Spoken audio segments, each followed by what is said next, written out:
Hello, hello, Jamers. How's everybody doing? Good to see all of you. Hope you're having a wonderful day this far. A week, I guess. An amount of time since I last saw you. I don't know. Is this on crescendo? Yeah, I was getting coffee and stuff. How we doing? Danny, Aragorn, Kisser, Yo David, Exile, anyone else is around. I know not my normal stream time, but I once again just didn't feel like getting up. So, vacation thing. Oh man, do you guys know that coffee's hot? Like, it hurts if you take a really big gulp of, like, really, really fresh coffee, but it's so good. Hello, it's me. Hi, howdy. So I kinda don't remember the last thing we did. Let's jump into it. Swagenborn is in Act 3. Swagenborn, the Swashbuckler. 11 levels of Swash, 1 level of Cleric. Pretty standard. We are the Dark Urge.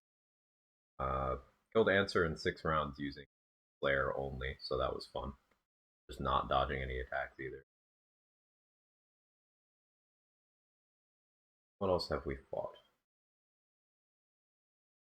Did Cazador, right? Yeah, I have Rhapsody. Hey, Meridian Sun, how are you? Of course, happy holidays, Star.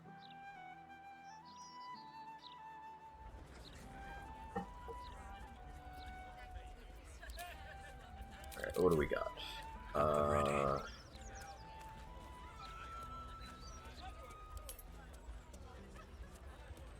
Yeah, I did House of Grief, right? Pretty sure I did.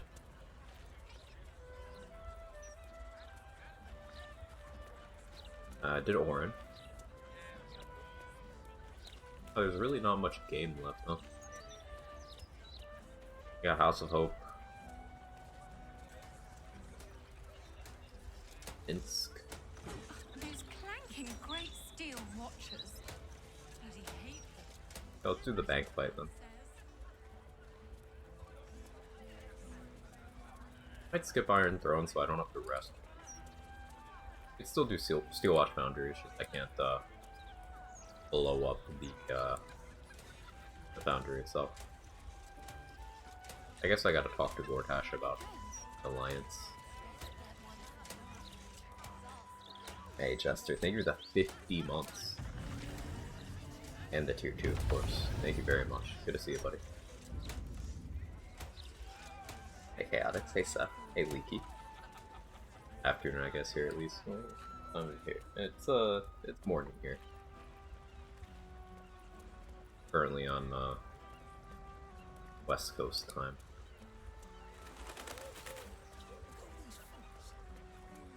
Hi Snuff, how are you? Man, this coffee stuff is great. You guys should try it. Has anyone heard of coffee? I just invented it.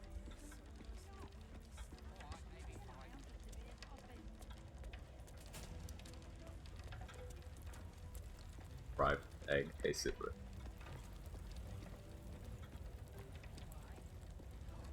She's just a girl and she's on fire. There you go, Quag. Hey Mark.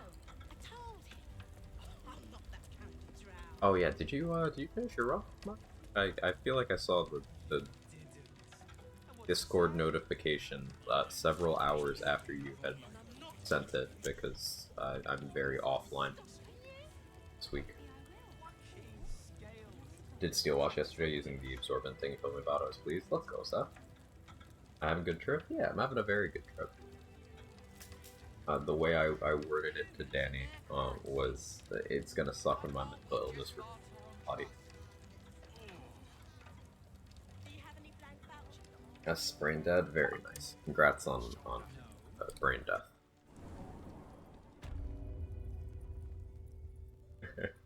Yeah, Chaotix. It's fascinating watching people, especially with the musical background, break down some of the tracks from that game.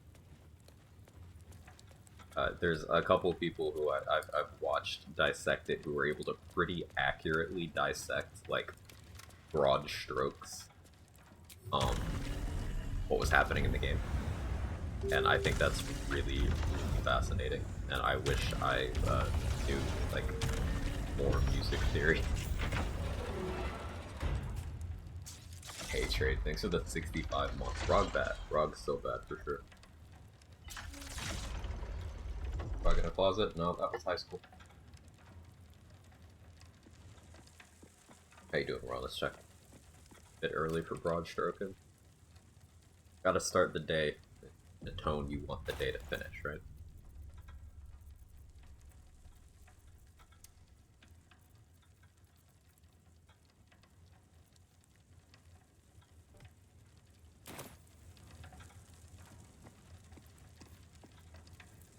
Finish. Yeah. I've been extolling the virtues of 11-1 Swash Max through the last several days. Love to hear it. It's such an efficient setup. Like, you really do get everything you don't get from Rogue that you actually care about from the one cleric level. Like, of course, there's an argument for doing ranger level. There's an argument for fighter level. Yes, there's even an argument for doing paladin level. Certain. But, like, I feel cleric just kind of does the job, ideally.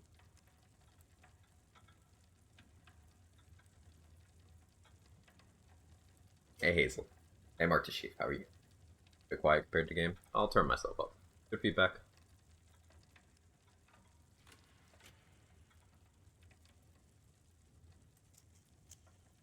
She's just a girl and she's on fire.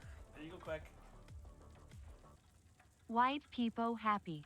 Wide people happy. Thank you for the 55 months, Sora. That's a long time. I appreciate that. Thank you very much. Alright, I turned myself up a decibel and a half. Let me know if that's good. Let me know if it needs to go up more. A primary motion.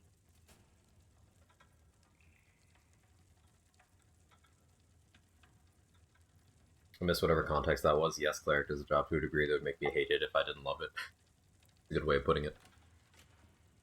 My fucking lunch in a fucking car like a fucking loser. Fucking lunch sounds like... Isn't that just that Billie Eilish song? Or is it just a song called Lunch about fucking? I can never remember. I'm old mentally. You have a car just for fucking? Hey Mark, thanks for streaking. I can't hear you? I can't hear me either. Nice sometimes.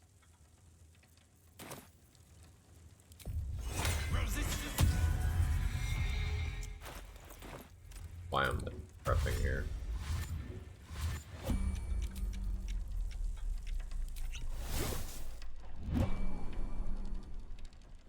It's still moving. Car for fucking is parked next to my car just for lunch. So do you have a car for like Nine Fingers had this getting one, your back adjusted after you get your back adjusted? Because Hello, Malvo. as Bird an is elected right representative of the 30s, The stories. Stories. ain't no way. Nope, Two tales, not in the car. big names, Not anymore. mate. Don't let them fool you. Elminster the Archmage, Drist the Drow Exile. Heroes have power, aye, but not.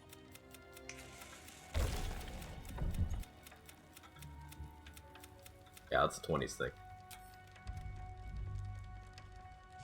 You. The tall ass couldn't even if I wanted to. Yeah, sounds awful. Oh, right. Yeah, big lady. Yeah. I will beat it into a more pleasing shape. Enough play, Stone Lord. The Absolute has other plans for this one. It's Minsk Mercer. You mean Mark Mercer? You drop out, enjoyer? Nine Fingers set a poor trap, little banker. Let the Absolute now come.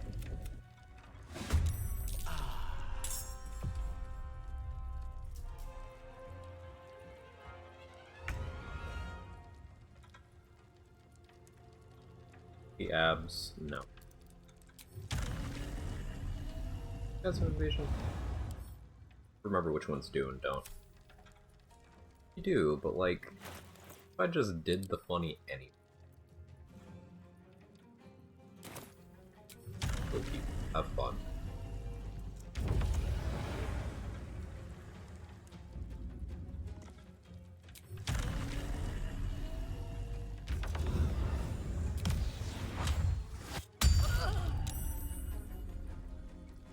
Oh yeah, that annoying thing. I was hitting my keybinds like, what, am I stupid? Yes, but for a different reason. Once again, magic initiate spells unbind themselves from your custom binds after you close the game. So, yeah.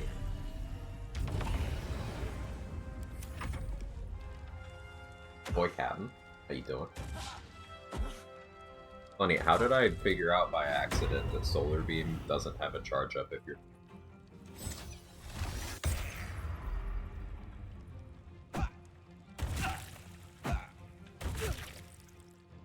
Solar Beam does not have a charge time if you're Mega Evolved and you didn't tell me. Just found out, yeah.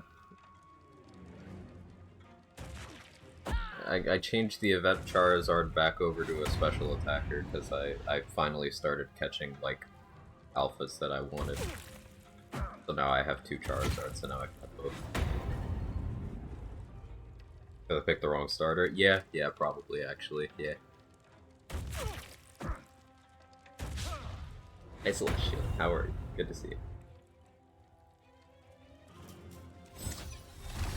There's a clown on the Big DJ fight with Counter Charm and Heat Metal. Big DJ thinks he's cool for having good saves. The fascinating thing about Heat Metal, Hazel, is that, I mean, I did a run. This was what the microwave was designed around. Shout out to that run. But, like, kind of want things to save against them if you want to keep damaging them.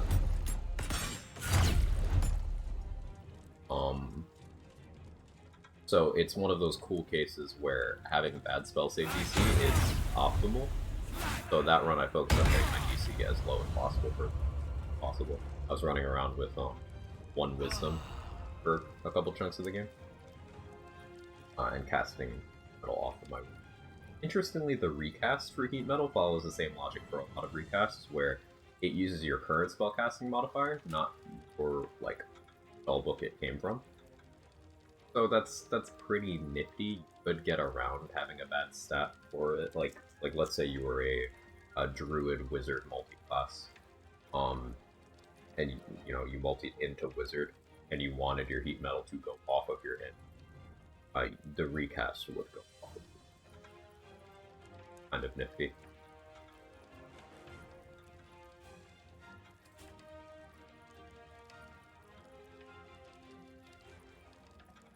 I hate when enemies still fail Heat Metal with 8 Wisdom Marco. It is annoying, but it's also proof that, like, boosting your spell save DC to make effects stick is not nearly as necessary as a lot of people want to believe it is. It's just a choice of which effects are you trying to stick, and, like, don't try to use all or nothings when you could use something where you get a favorable outcome no matter what. The Heat Metal, you are going to get value as long as you can click it. Use one when the archer ran towards the end. They're stupid. Swashbuckler big lady build win. Pretty sure I've done that, yeah.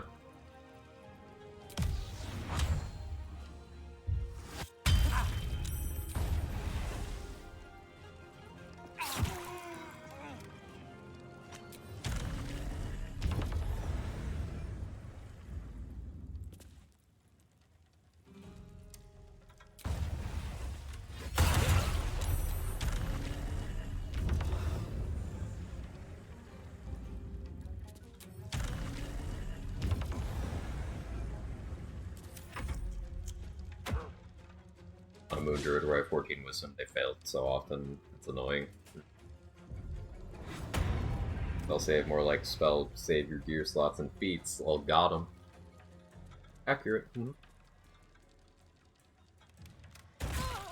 I feel like from a design perspective, Heat Metal needs a rework, but I enjoy the version we have in ways that I feel are unintended. I feel like Heat Metal is one of those things where it just kind of doesn't translate super well to video game because it's very like vibes.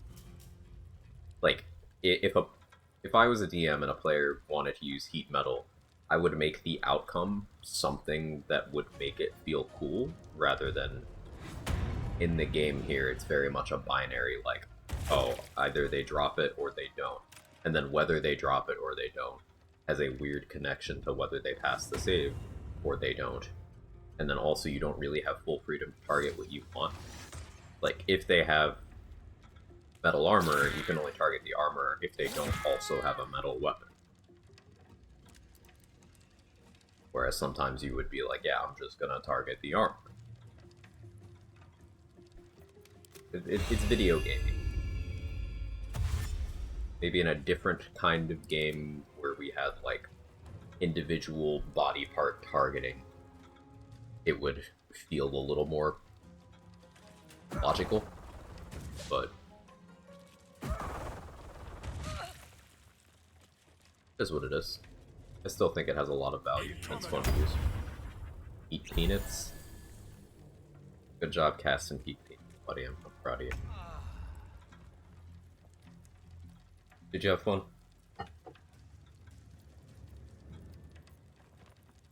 They're good ways to improve weapon action DC for water whip. Weapon action DC goes off of your attacking stat.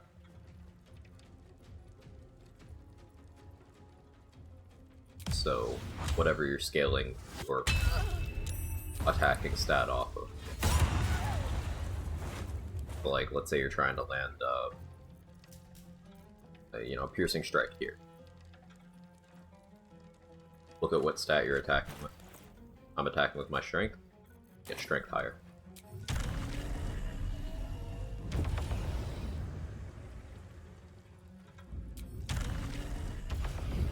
Cool to have a select option to send the heat to the armor or the weapon. Yeah, it would.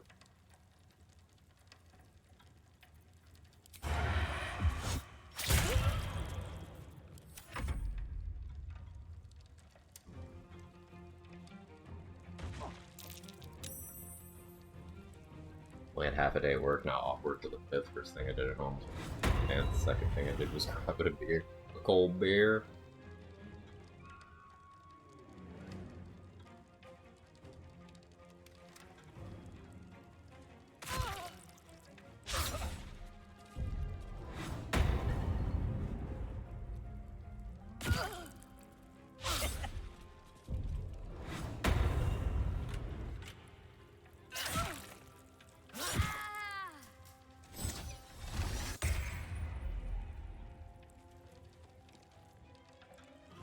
Anyways, other than increasing strength or dex with items, for example, in a roundabout way, lowering the enemy saves is something that I prefer to modifying my own weapon action DC.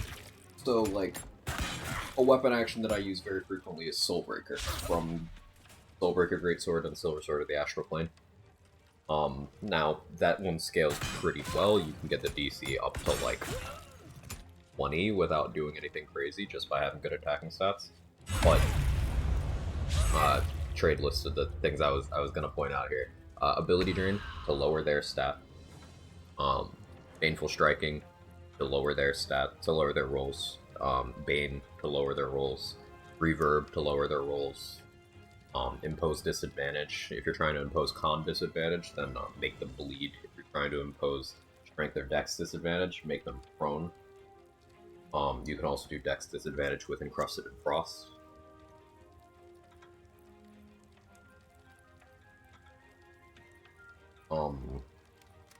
Stunned and paralyzed creatures automatically fail physical saving throws, so there's that too.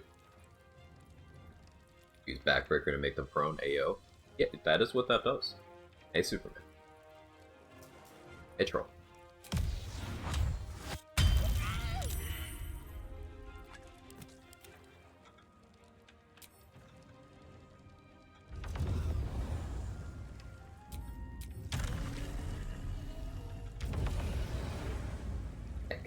The 15 months and the tier 2.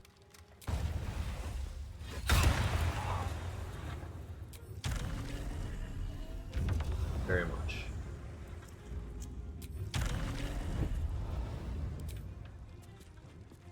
She's the girl and she's on fire. There you go, Quack. Number 15, Burger King Quag lettuce.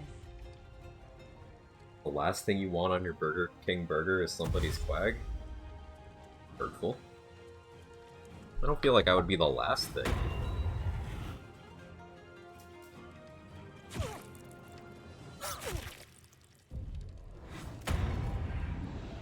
Almost used backbreaker on myself the past 1,000 turns of Sleet Storm. Ugh. Stay safe. Hey Mandy, how are you?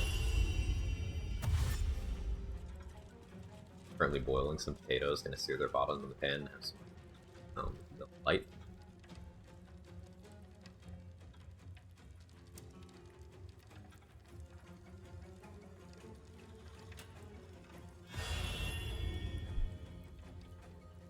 Yeah, having a good bake.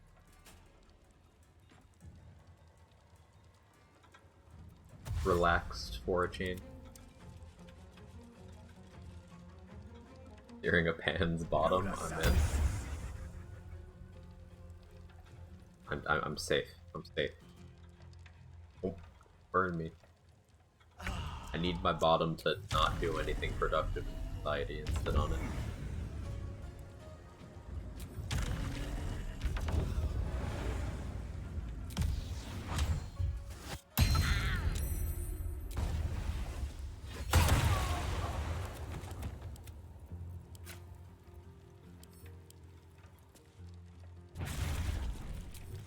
That was a crit.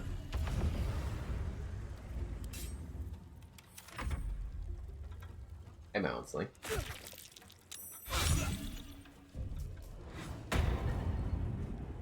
Press for me, I would eat a Quack burger. Is it like Mr. Beast burger, but somehow worse? Like, bafflingly, astoundingly, somehow worse.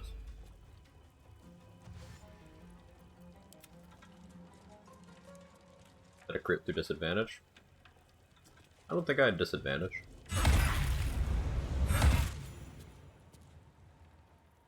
Can't see the roll though, because they were invisible. I think it was just a straight roll. I do have -1 to crit right now. He's out of my clothes for a 10-day.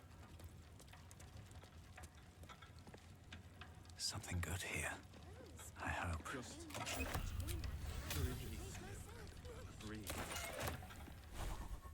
I've not really been taking advantage of Dual Wielder, but I could start.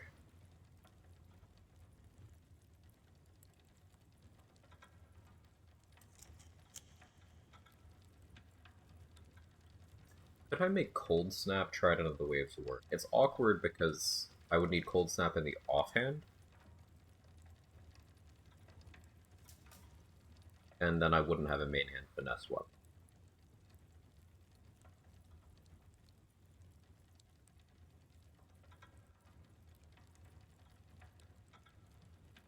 I guess the way would be run around this main hand, Cold Snap offhand, kill the targets, then unequip Cold Snap.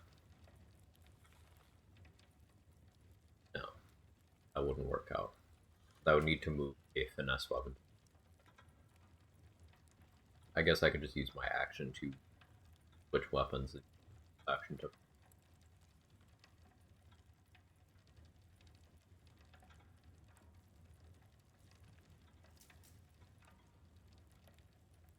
Falcon. A machete. Want to use this weapon in a run. I just have not had much cause to do so. It is a little awkward by the time you get it. Not too much game left, you know?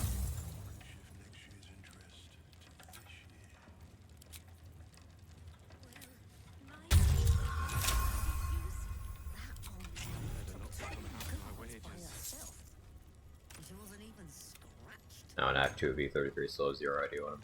Plus, that's normal.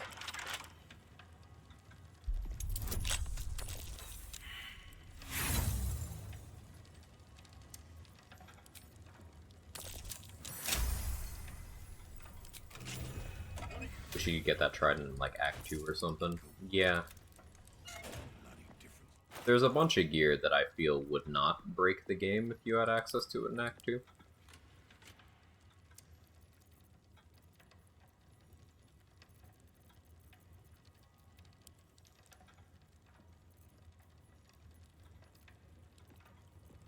I haven't even done any psionic movement stuff. I haven't, like, had cause to. Things don't live long enough, really.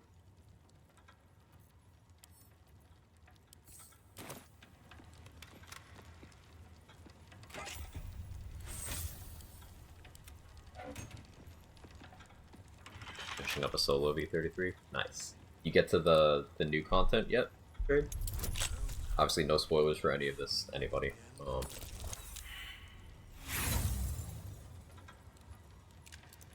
Yeah.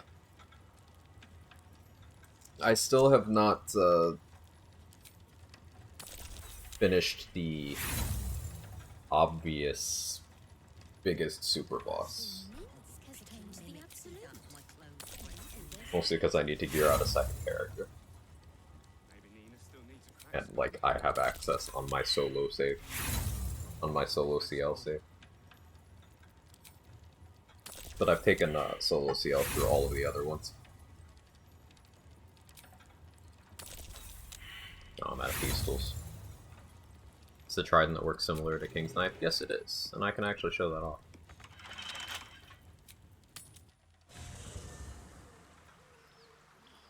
Tried doing that one super boss last night.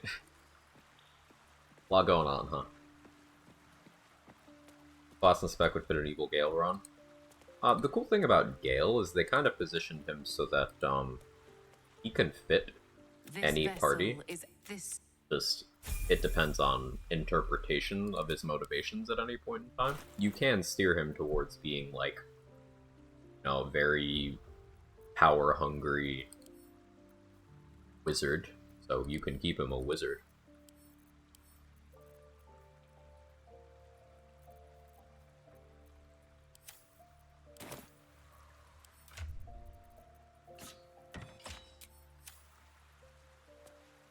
This vessel, art thou certain? Dost thou require a new? Very well. Choose. He's on spoilers, possible before there's a part 2. Yeah, the part 2 is why I need to gear out a second character. We're on the same page. I think we had the same issue. Chaotix.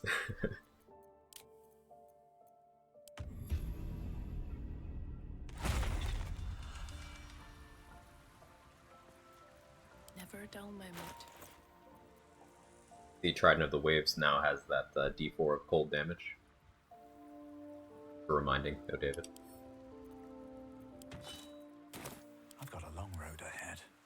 This vessel is at thy... Or like, this vessel's at thy disposal, haha.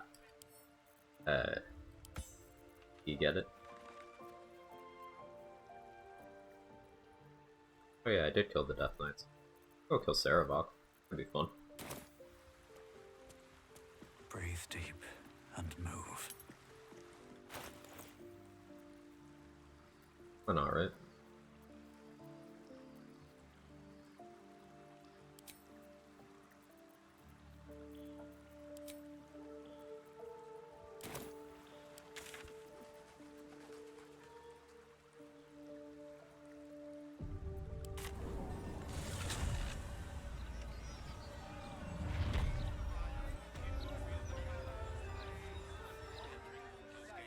The only constant my build is having CL as a pseudo healer.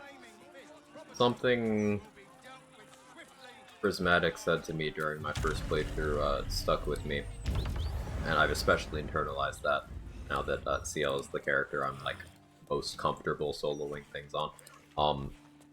The shame about using support CL is that you aren't using other CL.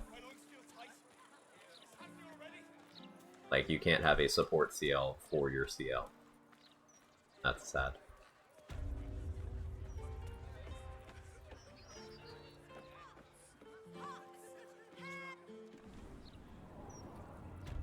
The bosses took me a while, so the terrible to normal version. The first two I got pretty quickly.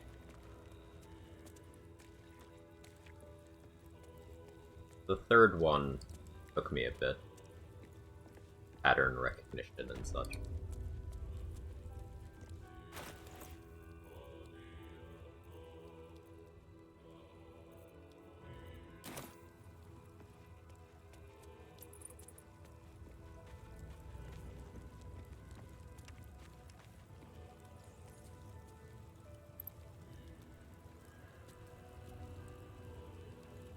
Hey, Kata.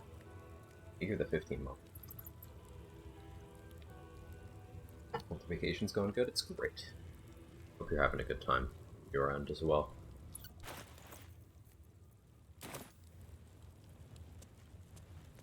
She's just a girl and she's on fire. Feels like Hope the vacation is going good.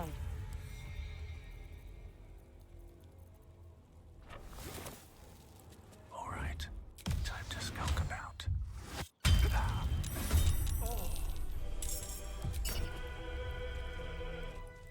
Oculate.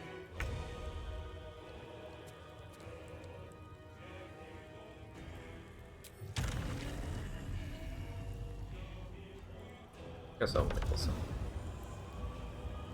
Oh yeah, what did I sell a Baz ago? I don't remember. He probably has some scrolls that can fuck me up. We'll find out.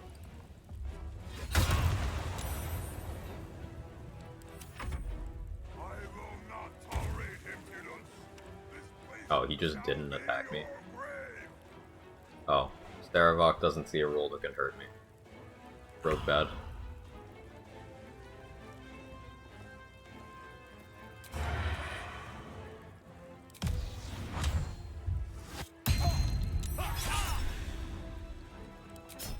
For now.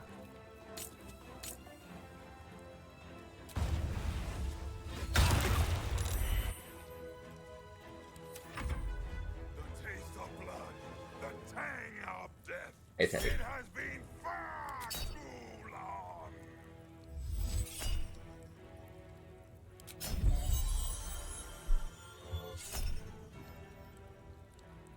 Good trick to make him attack me.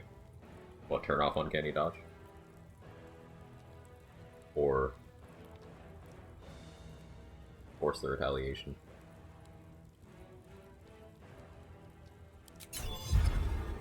That Tang's what I call mine. Oh, that's pretty good. Give him his healing ability. Ah, I like it. Good then for me pretty quick. Yeah, permission. That's my reaction time. Took a little longer. Yeah, yeah.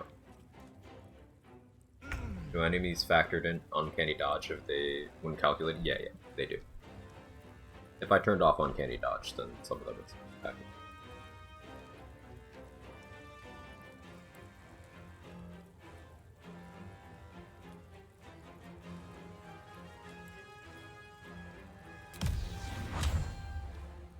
What I'm most struggling to figure out a build for is Lune because of how varied her skills are. Too many options, not enough ability slots. I mean, they're all varied except for Maya. Put it that way.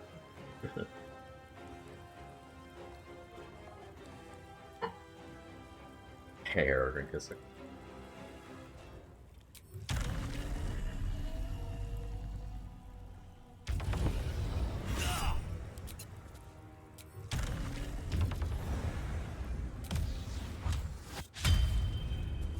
That's okay.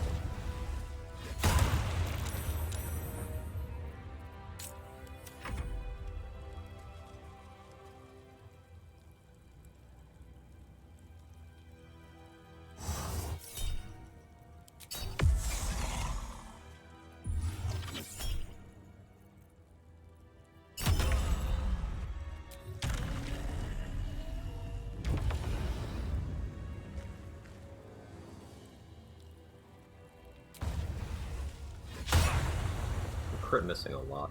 Don't love that.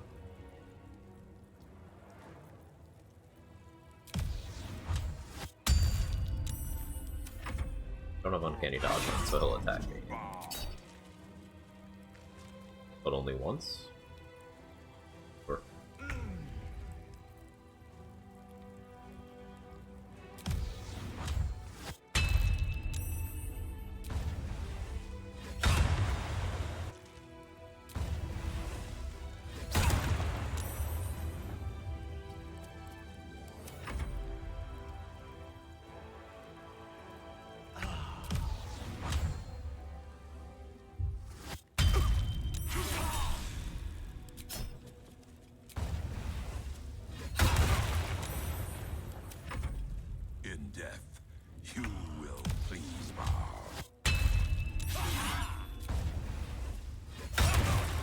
riveting fight, right?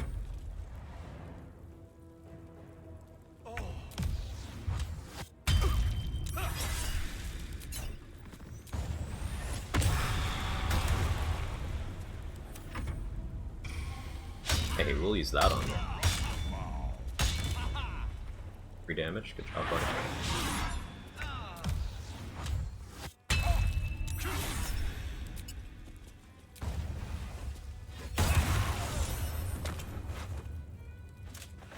E.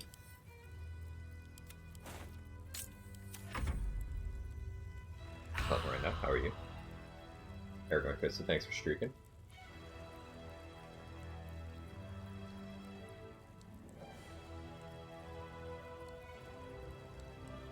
Aquila. Guess he doesn't anymore? Oh.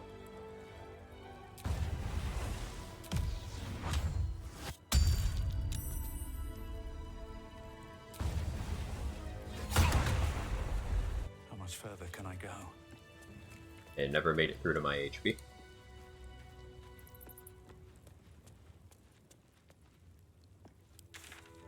Okay.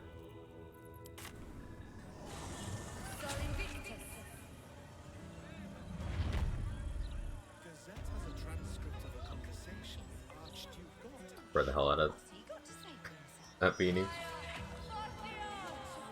Which one? Complimentary free Quag beanie. Maybe I'll look at merch again in 20. Maybe. Hey Faylor, how are you?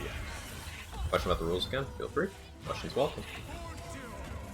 Was it BG1 or 2 that Sarevok's companion? Sarevok was the primary antagonist in BG1.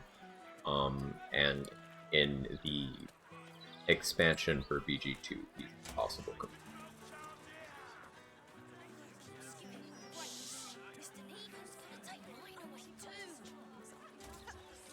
How does Hexblade Spectre exactly work? Should join every round one of my attacks with right behind you. So, Trade can answer this question better than I can, but it requires your reaction to use right behind you. My understanding?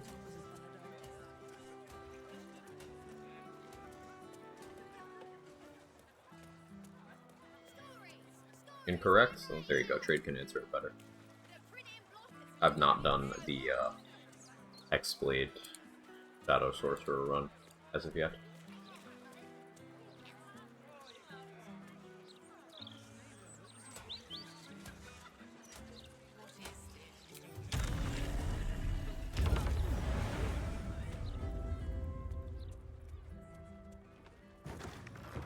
Your Reaction? tadpole's Wait for Trade to species answer. is a most curious. Naturally, the Because Underdark provided us with some my best understanding of information that salvage. sphere of mechanics Wanted is to that keep an inquiring mind busy. Trade did a run a little while ago, called it the unironic Sorlock. The reason for that is because one of the very few applications where multiclassing Sorcerer and Warlock is actually good is 6 Shadow, 6 Hexblade to do the ghost stuff with Shadow Sorcerer stuff. Otherwise, Sorlock is a very shit multiclass. Right behind you uses the Spectre's reaction. They react to a hit with your X weapon. There you go. Has a range limitation.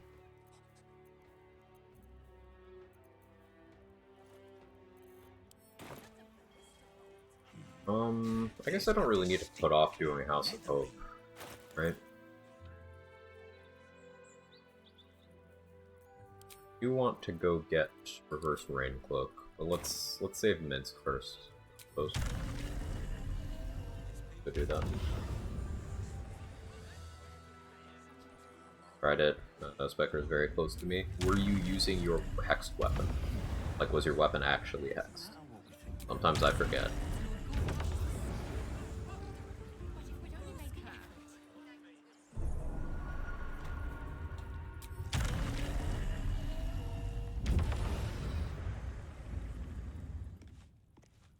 Don't want to draw any attention.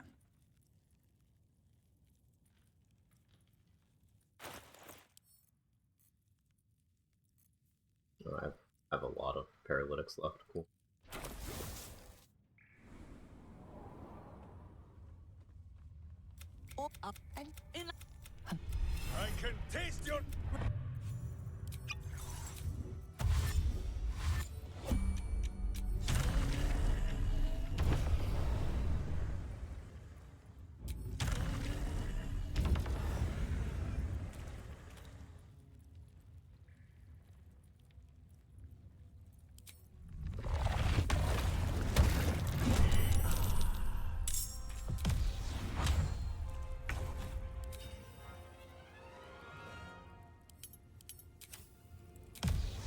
That to ask. Very temper.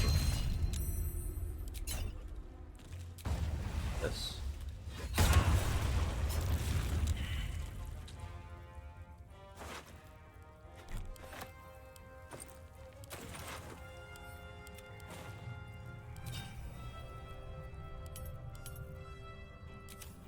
Oh, that was okay damage. Just okay.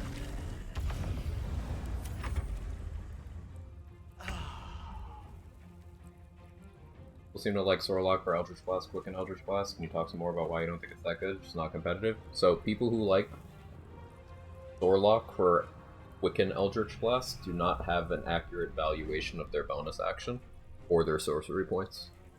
Because you already have plenty of things you can do on your bonus action in an Eldritch Blasting setup, and those are things that those people neglect. For example, using your tadpole powers on bonus actions such as Psionic Overload, placing your Hex on targets. Like if you're going to optimize Eldritch Blast, you have Hex, it's already there on Warlock. So Hex down players, Psionic Overload down players, Lightning Charge down players. Maybe you're doing Speedy Light Feet with bonus action dash from somewhere. Maintaining your health with healing potions, jumping around, swapping elixirs to whatever situationally appropriate, doing an offhand weapon attack, an offhand hand crossbow shot. Taking Sorcerer to Quicken Eldritch Blast is extremely inefficient. Hey, Baneblade.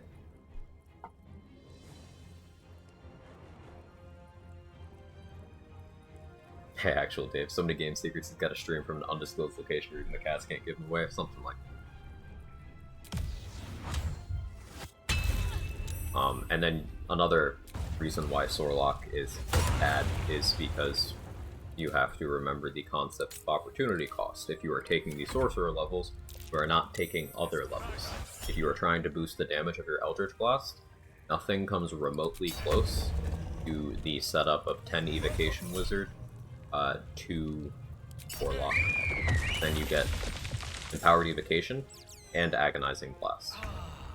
The unholy trinity of Empowered Evocation, Agonizing Blast, and Potent Robe means you apply your Charisma modifier twice and your Intelligence modifier once to the damage of every beam of Eldritch Blast. So assuming you just had 20 in both of those casting stats, you're adding a floor of 15 damage to each of your beams, which is far more valuable than being able to waste your bonus action on an Eldritch Blast when you instead be doing anything else. You know, again, this is Act 3 territory, so that's your Black Hole, that's your Mind Blast. It's a lot of things. Warlock is bad.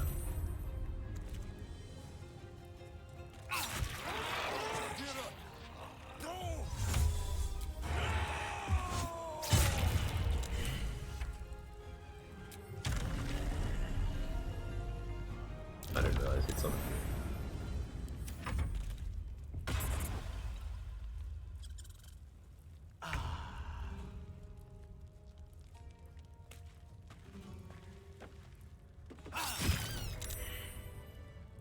Against the darkness swarming, his senses a single light glows. And also you can Quicken Eldritch Blast, a speed potion. Yes, that too. Flaring brighter every moment. Essentially just not the best use of your bonus action. I mean, there's also the entire thing I said about the levels. Like, if you're taking Sorcerer levels, you're just getting less valuable levels than other things, especially for, once again, the concept of Eldritch Blasting. Evocation Wizard just does the job better. Like, Sorcerer is not... Outside of meta magic, Sorcerer isn't a good class. It's fine. It's, you know, it's not bad like Paladin, but it's not, like, good. Because the spell list is just kind of a worse grab bag. A weird middle ground between Wizard, Druid, mostly Wizard and Druid, but without most of the good stuff that Wizards and Druids have. It's very strange. Spell list is trash. You are stuck with the bad gear proficiencies of Wizard. You don't get the good subclass features of Wizard, including direct damage increase. self-damage immunity.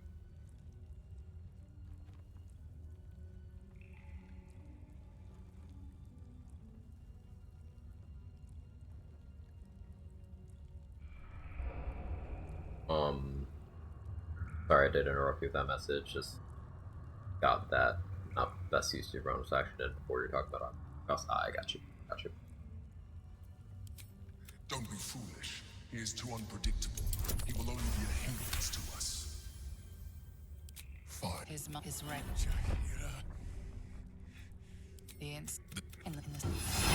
No. I'm thinking of other things where hype will come from people not valuing certain things appropriately. Pretty often with popular multi-class combos. For example, the Berserker Thief throw build that a lot of people will toss around as like the first thing they think of talking about throw builds. The issue with that is they're using a perceived synergy to overcome something that they know is a weakness and thinking that they're coming out ahead of things that don't have to do that. What I mean by that is Berserker is extremely inefficient. You get nothing out of your class 99% of the time if you're not raging. It costs a bonus action to rage. So if you are trying to get value out of your subclass on the first turn of combat, you need to use one bonus action and a rage charge to rage, and then you need to have Thief or Helmet of Grit or Pyro Quickness Hat or Fullness of Body active to have a bonus action to any of your Berserker features.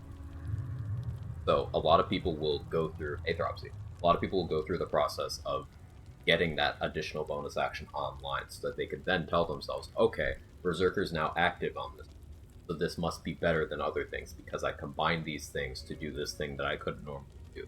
And it's like this mental exercise of, oh, this is a synergy, so this is better than other things I could be doing. But like, no, it's not. Because synergy is not power. Like, making your character stronger makes your character stronger. Thematics and strength are different things.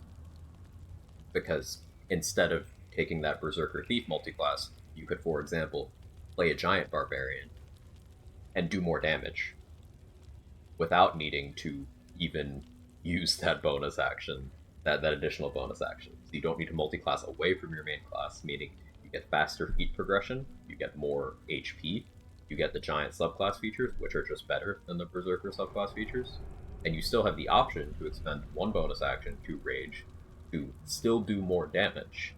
And Pure Class Giant at level 10 also gets the ability to throw on their bonus action. So by that point, if you do really want to do that, well, you're likely in Act 3, meaning you have access to the 2 pieces of gear in the helmet slot that can facilitate that without you needing multi-class. The reason why Thief is such a popular multi-class dip is because it's another case of people don't really know what to do with their bonus action, so they often are inefficient in build crafting around it. Yeah, like Necro said, you could also go Wild Heart, go Honey Badger, and rage without using the bonus action at all.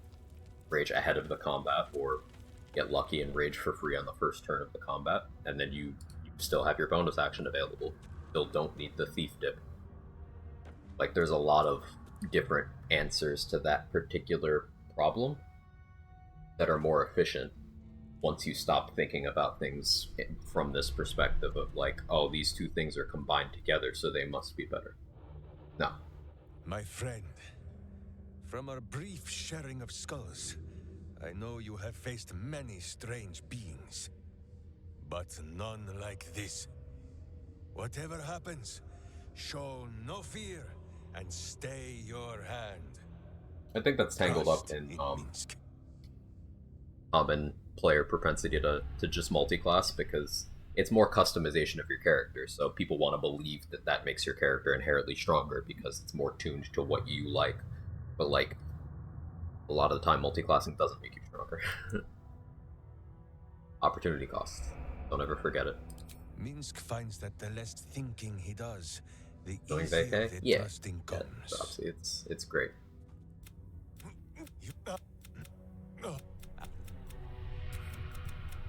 He says we will join with. Raging Barbarian is already low in terms of throw damage. Now, relative to other classes, let me expand on that. Relative to other classes, Raging Barbarian is a lot lower because you don't have access to Hunter's Mark, you don't have access to Hex, you don't have the action economy of a fighter, you don't have the higher base damage of a monk, you don't have the sneak attack of a rogue, you don't have the bonus necrotic damage of a druid. Like, throwing is a pretty dense sphere of, like, where a lot of class features come in and are relevant. And interestingly enough, Barbarian has a bit less for the damage output area than a lot of other classes do. Giant is kind of an exception because they get the additional damage while raging. So, and they have elemental cleaver as well. So Giant has pretty good throw output, and of course at level 10 they get their bonus action throw. Whereas Berserker, again, you have to give up your bonus action to turn on your subclass features, which include the ability to throw on your bonus action that you no longer have, for not more damage. It's not more, it's the same.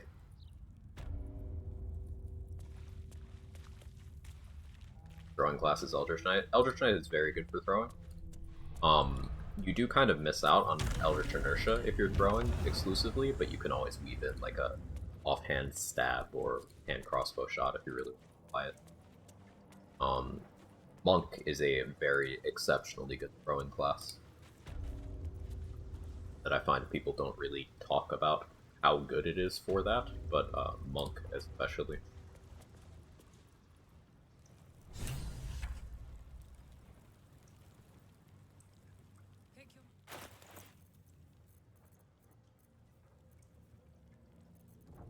Part of the reason for that is, see, this practice sword is a d4 on its damage die. Remember, monks get progressively larger martial arts die as they level, capping out at a d8 at level 9. But that applies to any weapon that can be used as a monk weapon. So a monk can make daggers a d8. So that includes on throwing.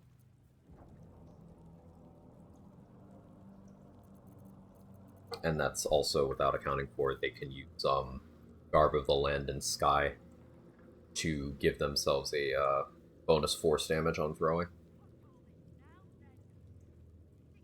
Start up a Fiend Warlock with Tome Pack, the latest on-mode attempt. I already missed stepping. No, Fiend is awesome. Before Hexblade came out, Fiend was my my personal favorite Warlock subclass. Well, Fiend is still my favorite, it's just Hexblade's kind of objectively stronger, but Hexblade is objectively stronger than most subclasses. I still maintain that Fiend and Great Old One are like dead even, and the value of each depends on what level your character is more than anything else. But Fiend is still one of my favorite subclasses, and it has very good features.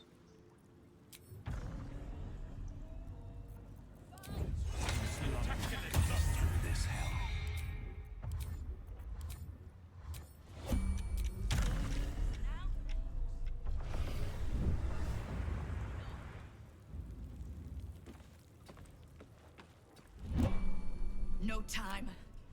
Good. Come on then. The intention was to go heavy into blasting, scorching ray to paralyze sleeping enemies, etc. Missing out on Blade Pact for action economy is going to hurt your ability to do that a little bit in the late game, because you would have had options to, like, let's say you had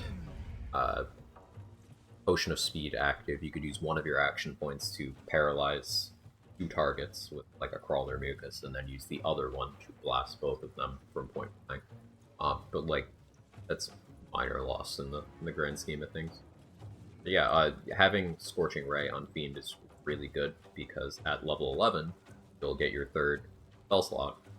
So you can just blast 3 5th level Scorching Rays at targets, which only Warlocks and Sorcerers can do that without outside help in this game.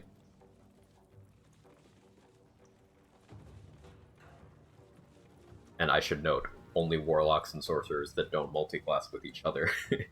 Because as soon as you start taking too many levels of one, you're delaying your progression on the other. Hey, Danny. Thank you for the 15 months streak and the tier 3. Oh, the pasta. Let's see if text to speech does that. She's just a girl and Doing it. she's on fire. There you go, Quag.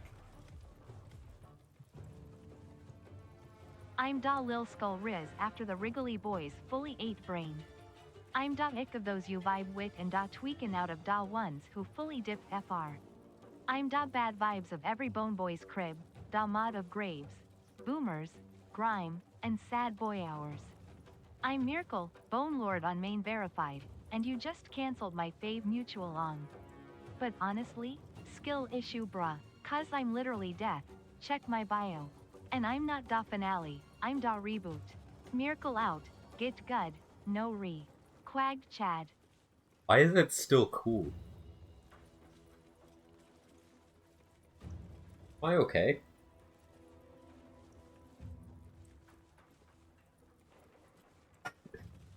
Thank you very much for the resub, Danny. Really appreciate it. And thank you for everything else that you do. You're a very good friend. Is this aura? But still go Blade Pack for casting Warlocks. I would as well. Like, it's not that Chain and Tome aren't good. They are. It's just that they're not really competing with the action economy you get from Blade.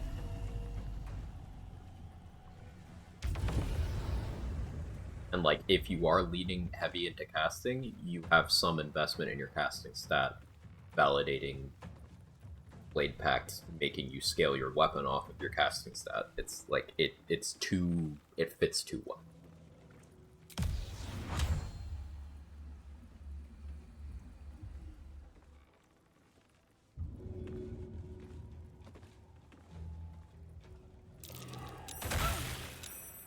She's just a girl and she's on fire. There you go, Quag. Hey, Kels. Quagatha Marie. Quagatha Marie. You're the 15 months. I appreciate it.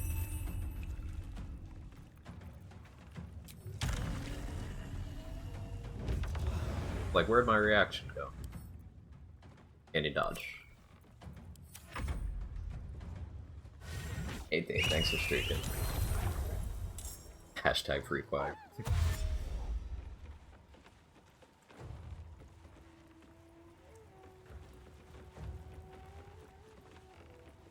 Spent half an hour writing that. It was good. Might explain anything, interaction, you get extra attack from reaction ability, click or pose. Can I apply that my trunk with redirect attack? I'm not certain it'll work with redirect attack, but essentially, if you use a reaction, or at least most reaction attack abilities like that, and you have extra attack as a feature, your extra attack will be available off of that.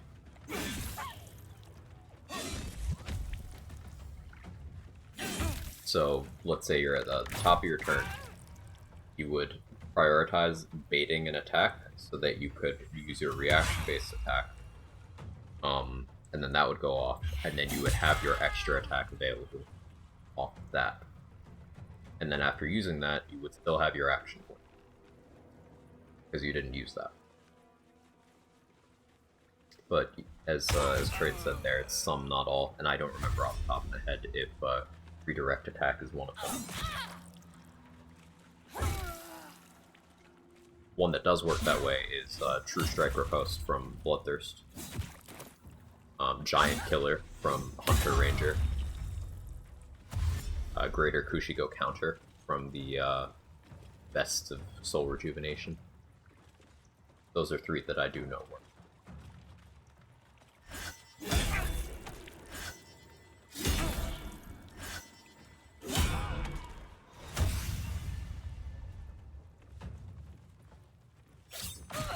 Striker Post doesn't as far as I know. Maybe retest that one. Because I remember it working, but it's possible that I was doing something with the character. I think the last time I was playing around that, I might have also been doing full rejuvenate. But fact check me on that one. The takeaway is that some abilities work that way and some don't, and you'll want to confirm, Swiper, that the Drunk Monk one does work that way. Because I don't know offhand.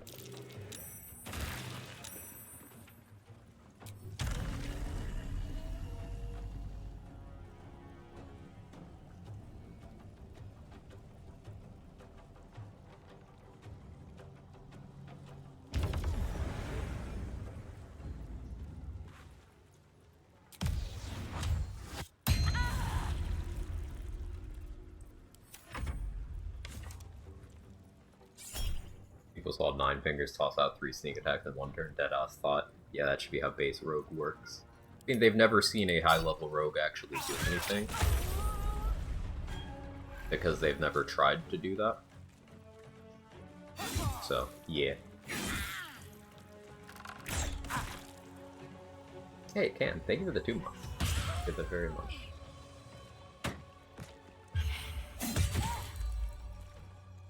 And sorry if I'm missing anything in chat.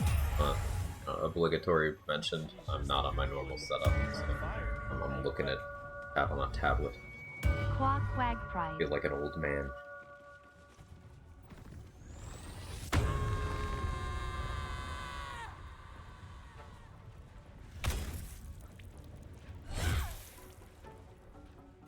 Remain a slut for guidance, so I went Tome, and also more spells with Blade, definitely good. Yeah, like, again, Tome and Chain are not bad by any means. Chain has a very unique summon, the Imp, which has very good resistances and an immunity, and it flies. And it gets extra attack, like, you get a lot of good value out of Chain. And Tome, you get Guidance, you get Thorn Whip. I don't really care about Vicious Mockery, but you get Guidance and Thorn Whip. Then later on you get a use of Animate Dead, a use of Call Lightning. Even if it's only once per long rest, having a use of Call Lightning is incredibly powerful. Like, Call Lightning is one of the best spells in this game. You know how I hate saying best. But Call Lightning is one of the best spells in this game.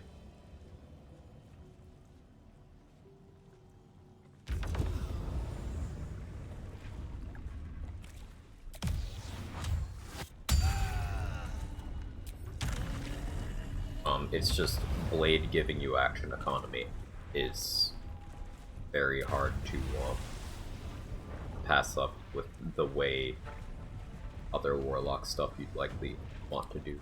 No?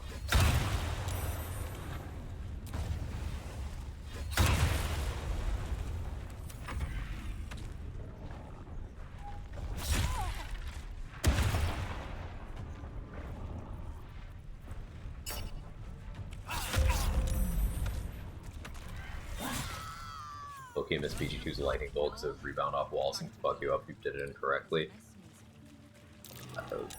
Lightning Bolt is one of the things responsible for many of my deaths back when I played BG2. Yeah. Lightning Bolt traps.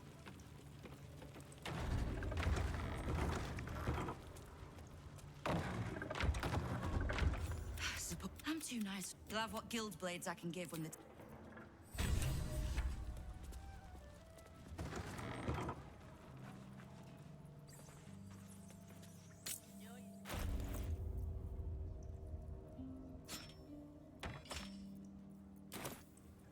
So if I put Trident of the Waves in my main hand,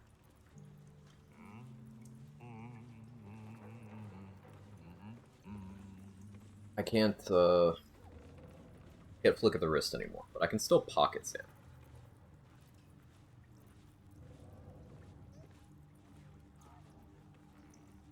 Pocket Sand to make things wet.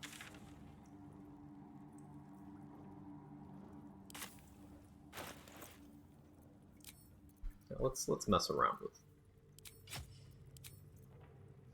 Get fire resistance from somewhere. I need to go get Reverse Rain Cloak. Let's go do that.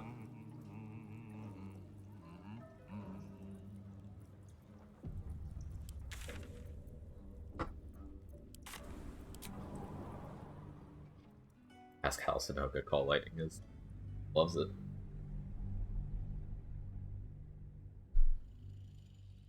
Also miss wands in this one. I get that be a bit overpowered. They're fun. I mean, wands, their roles were kind of covered by scrolls being as available as they are in this game.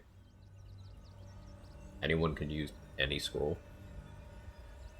Running a monk with armor, a good idea since it's worked pretty well. A very good idea, yes. Some of the biggest monk armor, like armored monk fans you'll find are here. Danny does it all the time in particular, but I do as well.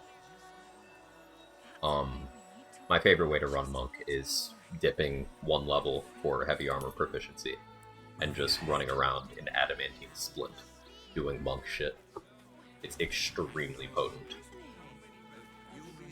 Yeah, ham monk, so Corey said. Nekaichi Budokai is a heavy armor monk too. It's very, very, very good. Because think about some of the weaknesses of the monk. Like, turning off a little bit of your movement speed isn't a big deal because monk at level 2 still has more movement speed than any other class in the game. With the exception of, like, aspect of the elk or exploit stuff. But, you know, Step of the Wind has you covered. But if you become able to just sit there and tank by having the DR that heavy armor provides, then you can just stand there punching shit. You have deflect missiles, which combined with the DR of ham of adamantine split or helldusk armor allows you to also nullify enemy archers, which are one of the biggest threats to frontline melee characters. I think you have good action economy. It kind of takes care of the very few weaknesses that monk has, and that's like actual damage mitigation outside of deflect missile. Till Act 3 where you get Bone Spike Garb for like a more monk. That be one Tempest, a lot of monk. A lot of ways you could do. You could take a fighter dip, you could take a ranger dip, you could take a cleric dip. Whatever your preference is. But the big monk level to hit for monk builds is 9, because that's where your damage caps out. Now if you're playing Shadow Monk, you get your hardest hitting ability at level 11, so that would be an 11-1. But the big monk level to hit in general is level 9. So I often end up going either 1-2-9 or 9-3. Usually those. Only thing you're missing out on is the movement speed on armor defense. That's less than armor anyway. Exactly. Exactly. Monk on armor defense is trash. 3 levels I like to do. I often end up doing 2 druid, 1 fighter. Sometimes I'll do 2 druid, 1 cleric. Sometimes I'll do 3 cleric. The druid for Spores for Symbiotic Entity is very appealing because that goes under punches. And then you also get Halo Spores, Weaponizer Reaction. You get Enhanced Leap and Long Strider from Druid as well. And then you just take 1 level and whatever you want to use to pick up the armor proficiency of your choice. Tempest Cleric makes sense, as always. You get the reaction to use if you really want to kill something with your reaction point after they hit you. You get the Cleric dialogue options, like with Nightsinger's Favor. You get Sanctuary in your back pocket. There's a lot of overlap between Cleric and Druid low-level spell lists, so it's less of a big deal if you're really into Druid, like I am. But keep in mind, getting the Druid levels in this spec would be late game. Like, it'd be the last thing you add in, because you want to get the 1 level for the proficiencies, and then you want the monk levels for your actual monk stuff. So Cleric is still sensible, even if it does end up a little redundant with the stuff in Act 3. Hey Ansel, how are you? Investing too much in Wisdom doesn't seem very worthwhile then either. Yeah, you don't need Wisdom for Shadow Monk at all, for like nothing. You don't need it for 4 elements for most of the kit, and especially for the better parts of the kit. It's impactful on Drunk Monk, but like, eh. And for Wisdom on Open Hand, it's more that you don't want bad Wisdom than you do want high Wisdom. So, like, you don't want 8 because you don't want to lower your manifestation damage, but you also don't want to bother putting in more than 10 because you're taking it away from more important stats.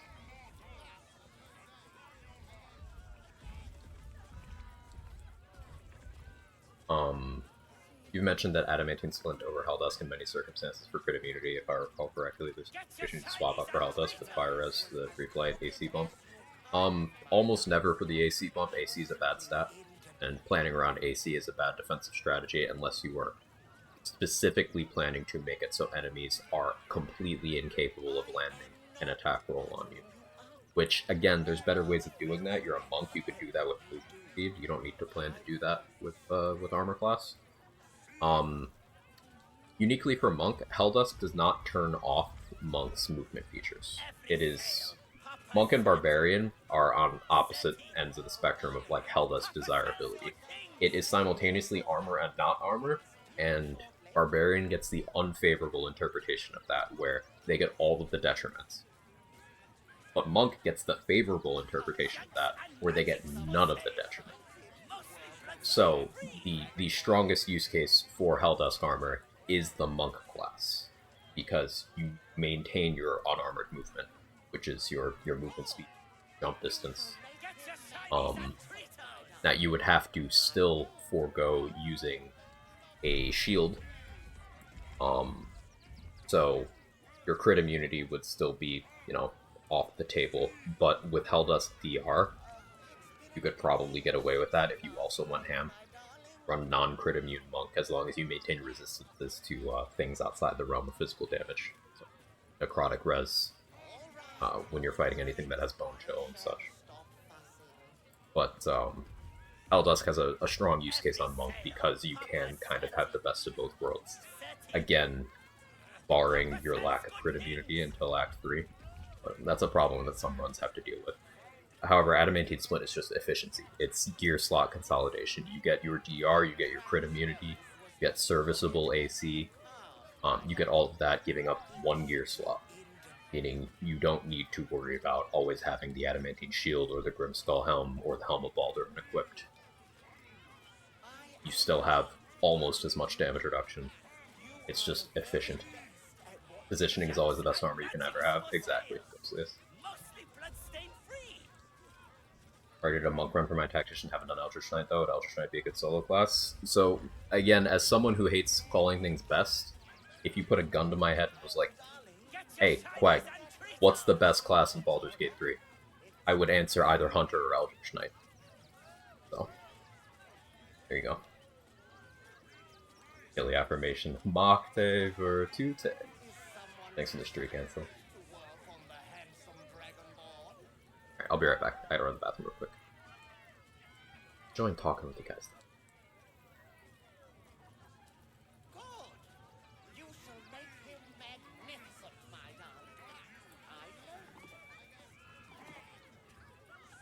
Every sail, Papa Seti. Seti. Papa sells good things. It's been an age since your last break, my darling.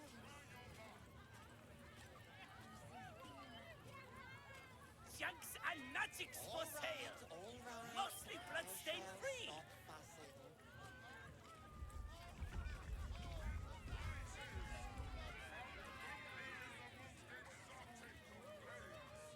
Get your shinies and Tritos!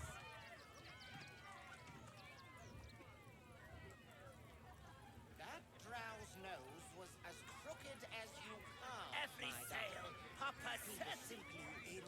Seti. Papa sells good things! I am not buttering you up. You are the very best at what you do. I promise.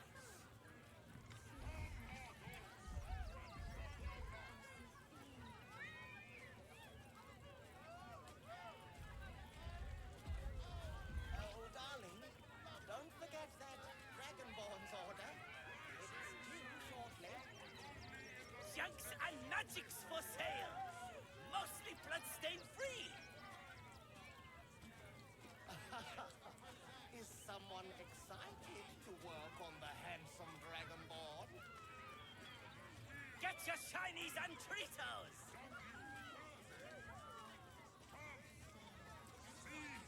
Good!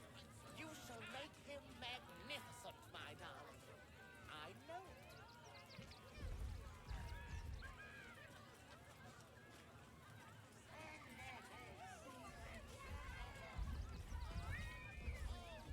It's been an age since your last break, my darling.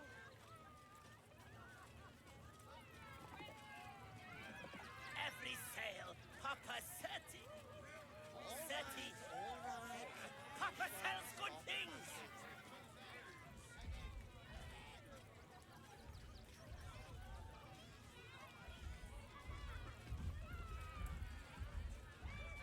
Junks and magics for sale. Mostly bloodstained free. That drow's nose was as crooked as you carved, my darling. He was simply in delirium.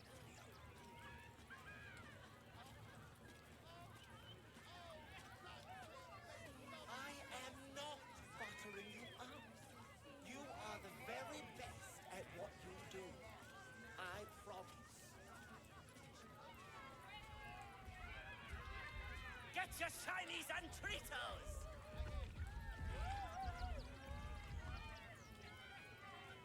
Oh, darling, don't forget that Dragonborn's order. Every sale, Papa Seti.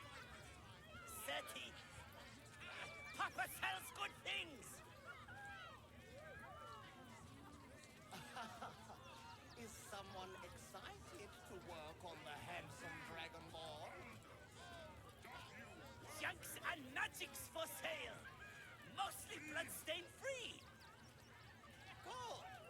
You shall make him magnificent, my darling. I know it. Get your shinies and Tritos!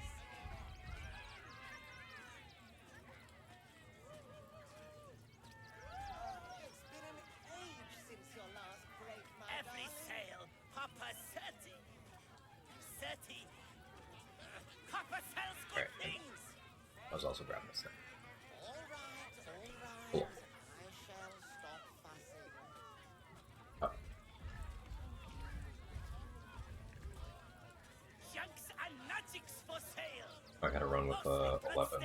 I won next wave a while ago. Yeah, it's a very effective combo, but like, as always, I maintain if you don't know what you'd be multi-classing for, you have no reason to multi. And oh no, you're a pure class fighter. Like,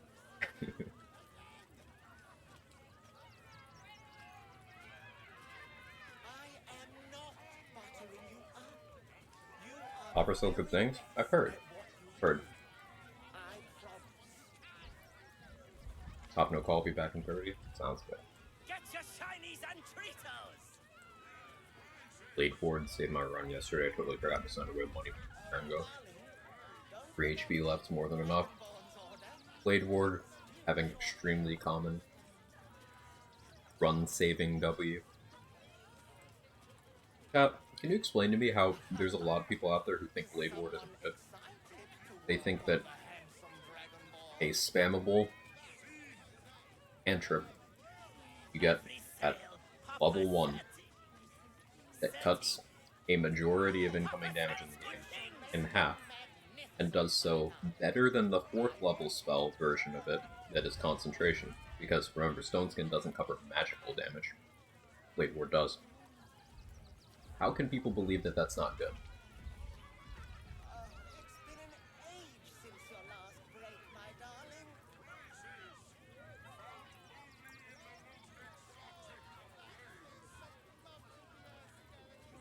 My favorite dip is 12 Tempest because it's base. It is. That's true. You're right. You're valid for that. Junks and magics for sale. Mostly bloodstain free. They played BG3 like they played Pokemon when they were 10. That's very true. If it's not damage dealing, they don't care. Get your shinies and Tritos.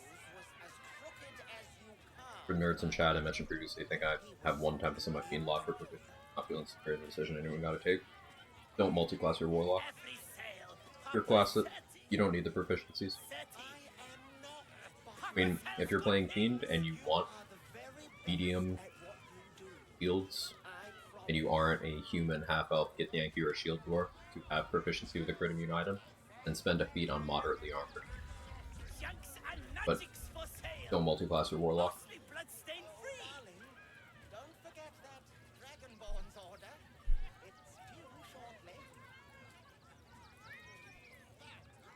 I think people don't factor in all variables to think about opportunity cost.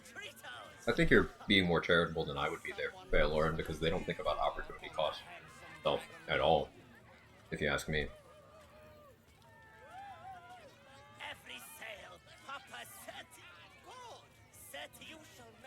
My assumption is they don't see any value in something that they value their entire character, so you can make it make sense. Cognitive dissonance, 12 vibes, it's never value.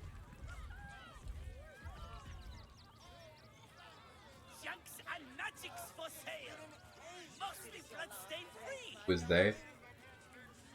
Mostly when we use the generalized they, talking about how people who claim to play this game and have build crafting knowledge in spaces like r/BD3 build subreddit. Now there's occasionally good posts there, there's people who are sometimes, but overwhelmingly the culture there is like people who talk out of their ass about game mechanics. You know, your average YouTube commenter, your average Redditor, your average TikToker, who have very less than nuanced takes on essentially every game mechanic.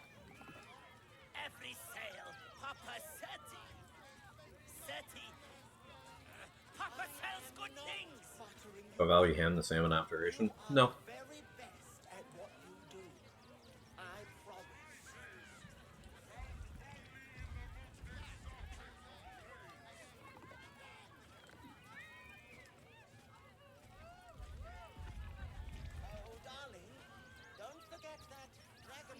Two Tempest 10 Fiend. Alternatively, as Necro said, 12 Fiend. Just pure class your Warlock. Because remember, if you're multi-classing, you are denying yourself high-level Warlock features. As soon as you've taken one level away from your Warlock, you're losing out on your final invocation choice. Now, Life Drinker is only available at level 12. It doesn't necessarily mean you lose Life Drinker, because maybe you take it if you aren't swinging around your pack weapon a lot, but you lose an invocation. As soon as you take away 2 levels, your 3rd spell slot, and your 6th level spell that you get at level 11.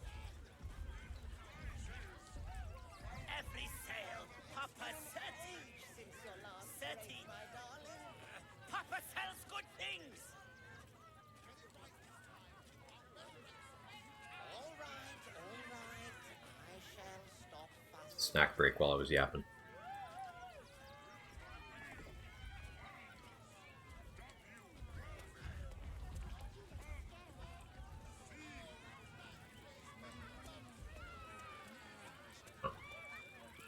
Yeah, in the wheel.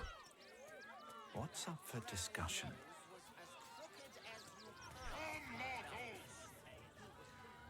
Approach! Spin! Alas! No! You failed to win the grand prize. Alas! You failed to win. Alas! 3. You failed to. Alas! 4. No! Like the Divinity series, challenge me. But I didn't like the Divinity series. Why are you putting words in my mouth, Babalaga?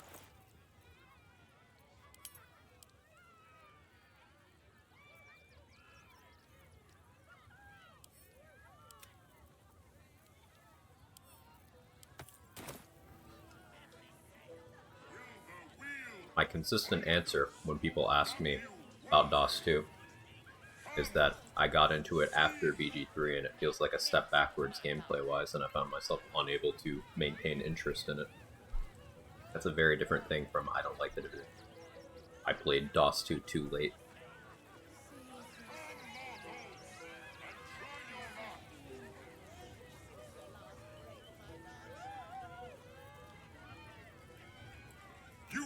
to win the grand prize, but fear. Alas! You failed Hobby's to... being difficult today. Alas! 6. You failed to win the grand... Alas! 7.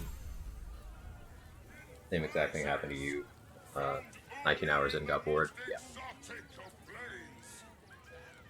Apris. You failed to win the... Alas! Not again. Will the wheel of wonders W... You failed to... Alas! You failed to... Alas! Very unlucky. You failed to... Alas! 11. You failed... Alas! 12. You failed... 13. Alas! Okay. You only get 15 spins if you want Nirona. You got it on spin 13.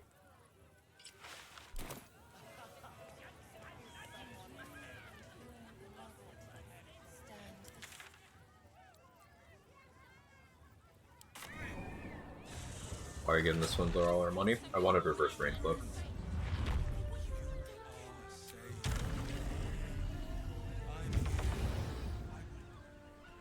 Akabi has 16 different items he can give you.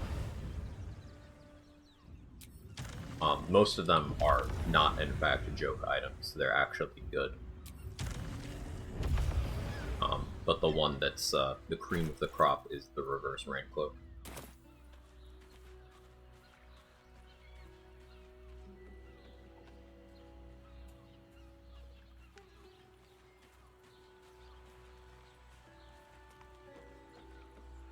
Quag is interested in always being wet.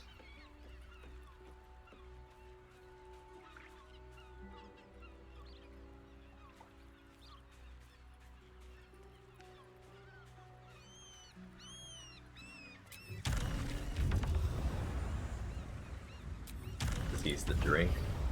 Future Trunks vibes.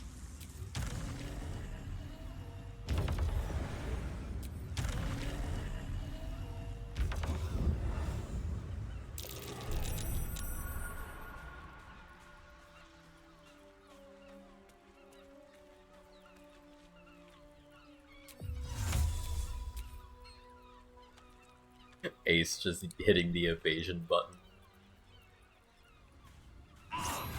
Love to see it. Cheater, Rogue is the worst class. Yeah, if you ignore all of its class features, it's like not good. Checkmate. Give me Reddit karma.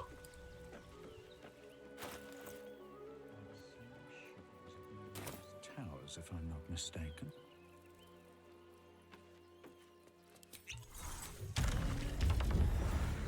Looks like those two are about to fight.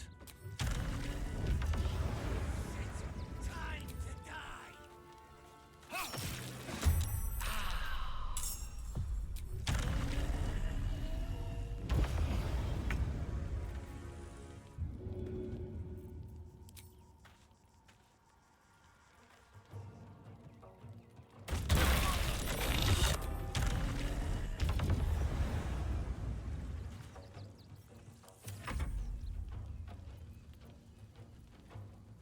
You picked neither side, cuck. The guild owns this city. I think the class system BG3 is better than the free trill system. Free skill tree system of DOS 2. The combo is a bit more refined for BG3. DOS 2 combat just kind of comes down to destroying armor and lock down your enemies. I mean, I feel like that's different strokes. I don't dislike the core combat in DOS 2. It is different, and I don't know if I'd readily consider one better or worse than the other. But I do find that a lot of the complaints of the BG3 combat system that come from people who are familiar with the DOS system but are not engaging with the BG3 system is like skill issue. Like the number of times I've seen someone coming from DOS 2 would be like, man, there's too much RNG here. It's like, alright, well, then use things that have no RNG. And they won't understand, like, that that's a thing you can do. They assume that everything in this game is a dice roll because it's D&D. Like, No. No. And I find that that comes down to people are preferential creatures.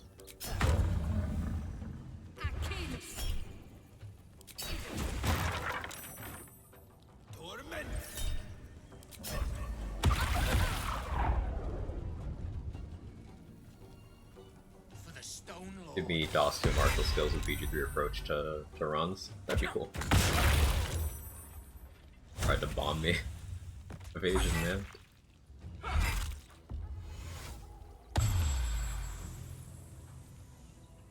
If you ignore everything about the class and also don't play the class, also never have advantage, also don't use sneak attack, and also don't play BG3, rogue's bad. True.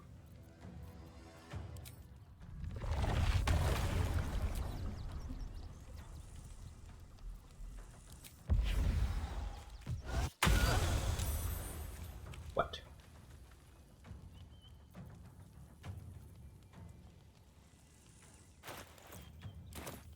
I was supposed to do that in a different... Okay.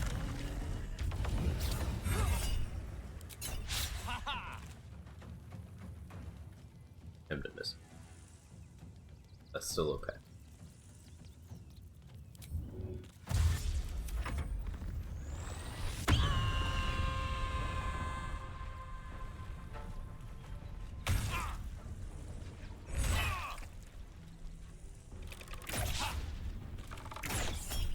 You can see I'm just kind of phoning it in here and they can't really hurt me. Barely paying attention to what's happening.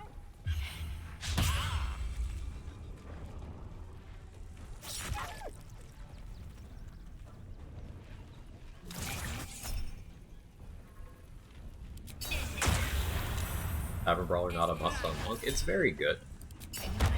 Like, it's very, very good. But remember, Monks are also good at using weapons. Tavern Brawler doesn't help your weapons. Outside of, you know, maybe the stat increase does, indirectly. But it's not a must.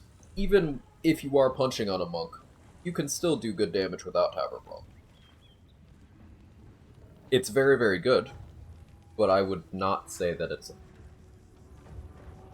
the point where often, you know, the ham Monk discussion that we were having earlier, Heavy Armor Master Monk. Remember, if you're taking Heavy Armor Master at, like, level 5, then you're not getting Tavern Brawler until much later in the game, but that's still valid, that's still actionable.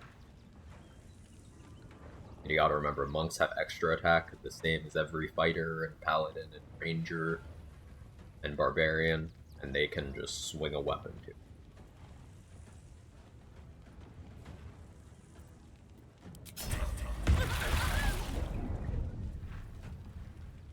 DJ Trump. Did I do this? Return back home or something? The opposite. I'm not home right now. I'm on vacation. Getting a stream in here and there.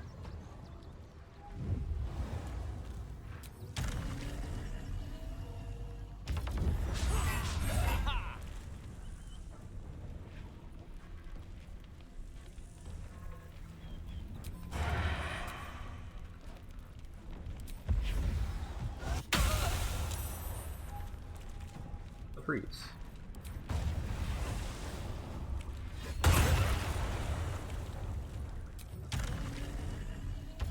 Can't sneak attack on that, so the damage was there. But funny to watch play out regardless.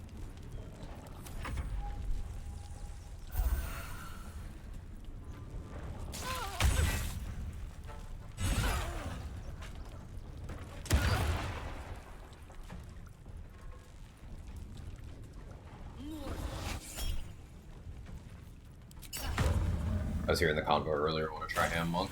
Yeah, you can lean more into using weapon attacks if you are delaying or skipping Tavern Brawler.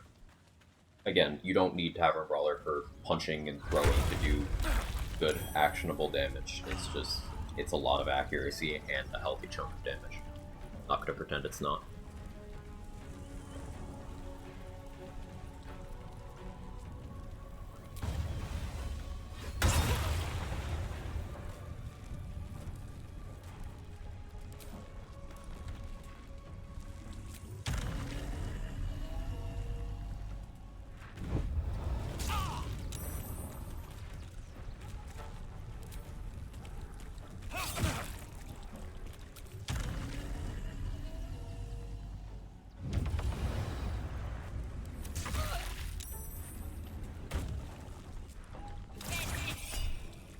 you can also do just in general for plugging the bots channel, and just shows the bots channel. I don't use my main YouTube channel ever. So.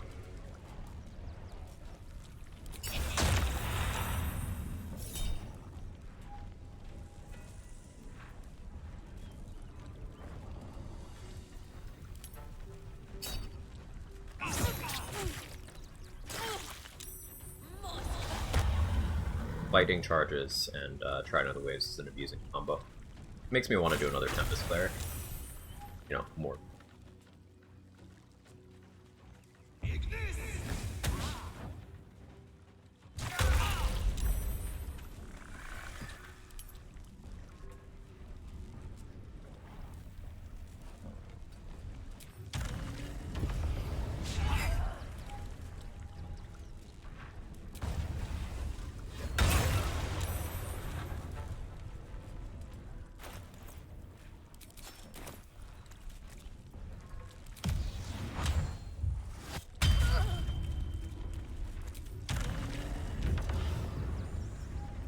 Trolling and hanging in the bot channel a lot. You got me addicted. I'm happy anyone gets use out of it. Notifications for it. I appreciate that, Ace. I'm really glad it's useful for you guys.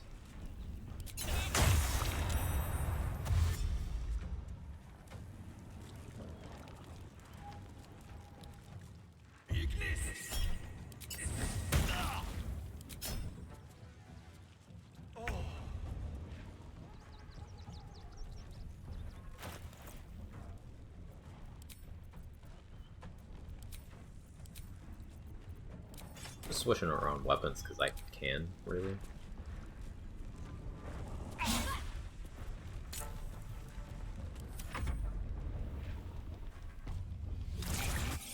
Lost her rage, she didn't even try to attack me.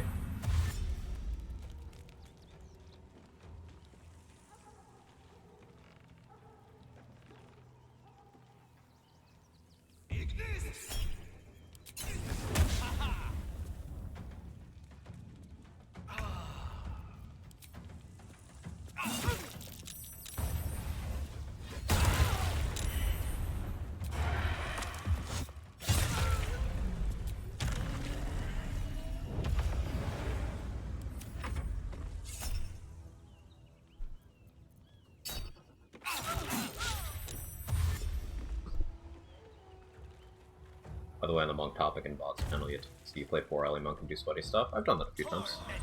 Not too much recently, but yeah, you could find it in there. The first run that I did with 4 Elements monk on stream, I believe, was a Karlach run where I got bored. Like it was so strong, and I knew a lot less then than I do now. I got bored by the end of the run. It was boring me because it's too strong. Remember, 4 Elements is one of the most shat upon subclasses that people don't know shit about fucking this game. They're like, oh man, just monk is good, just you gotta play open hand and not 4 Elements. And it's like, well.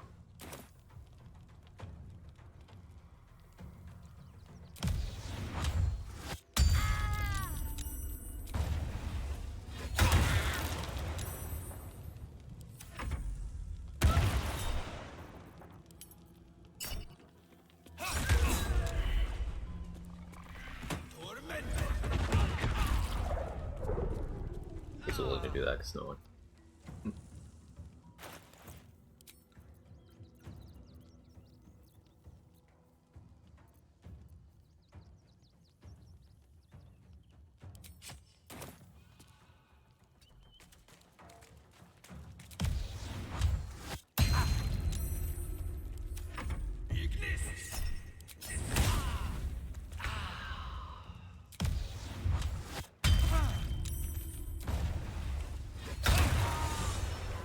Fun.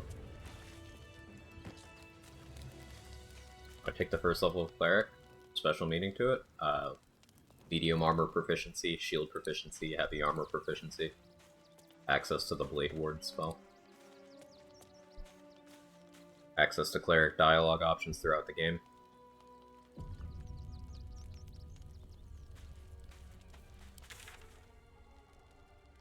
You can't take the heavy armor master feat if you don't have heavy armor proficiency. So that's how I got it. Quag Jiggling Quag JAM. Hey, Uber Blackthorn, thank you for the 9 months. I appreciate it. Thank you very much.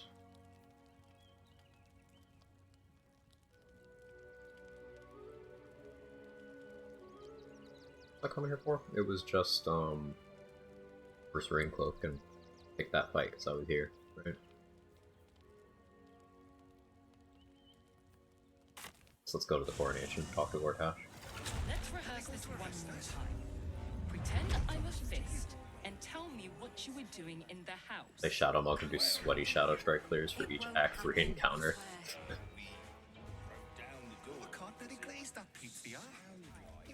To put in perspective how much damage sweaty Shadow Strike is, you know that impossible challenge? You could turn killing enemies with damage instead of chasms into a viable strat with that level of damage output. Obviously you'd suffer before getting to that point. That's how hard peak Shadow Strike hits. Like, unless enemies have Act 3 boss health, or like Steel Watcher health to begin with, chunking them very hard. Is this impossible challenge? There's a mod called Tactician Enhanced, basically the mod creator, but it's customizable difficulty mod. You can like give enemies additional HP, additional actions, bonus actions, etc. The mod creator issued what they called the impossible challenge because they did not believe that people would be able to clear the game with only a party of 4. Yes, you heard me correctly, with only a party of 4. With the settings to give enemies 5 times HP and 4 more actions, bonus actions. I'm foggy on the numbers there because it doesn't fucking matter. And it became this community fixation for a little bit as like this crazy challenge. It doesn't mean shit. It's not a challenge. It's not meaningfully difficult because all that changes is bad strats get punished harder and good strats stand there bored longer. That's it. If you're already doing, like, correct plays, it changes absolutely nothing about the game for you. And if you're not, you just get punished harder.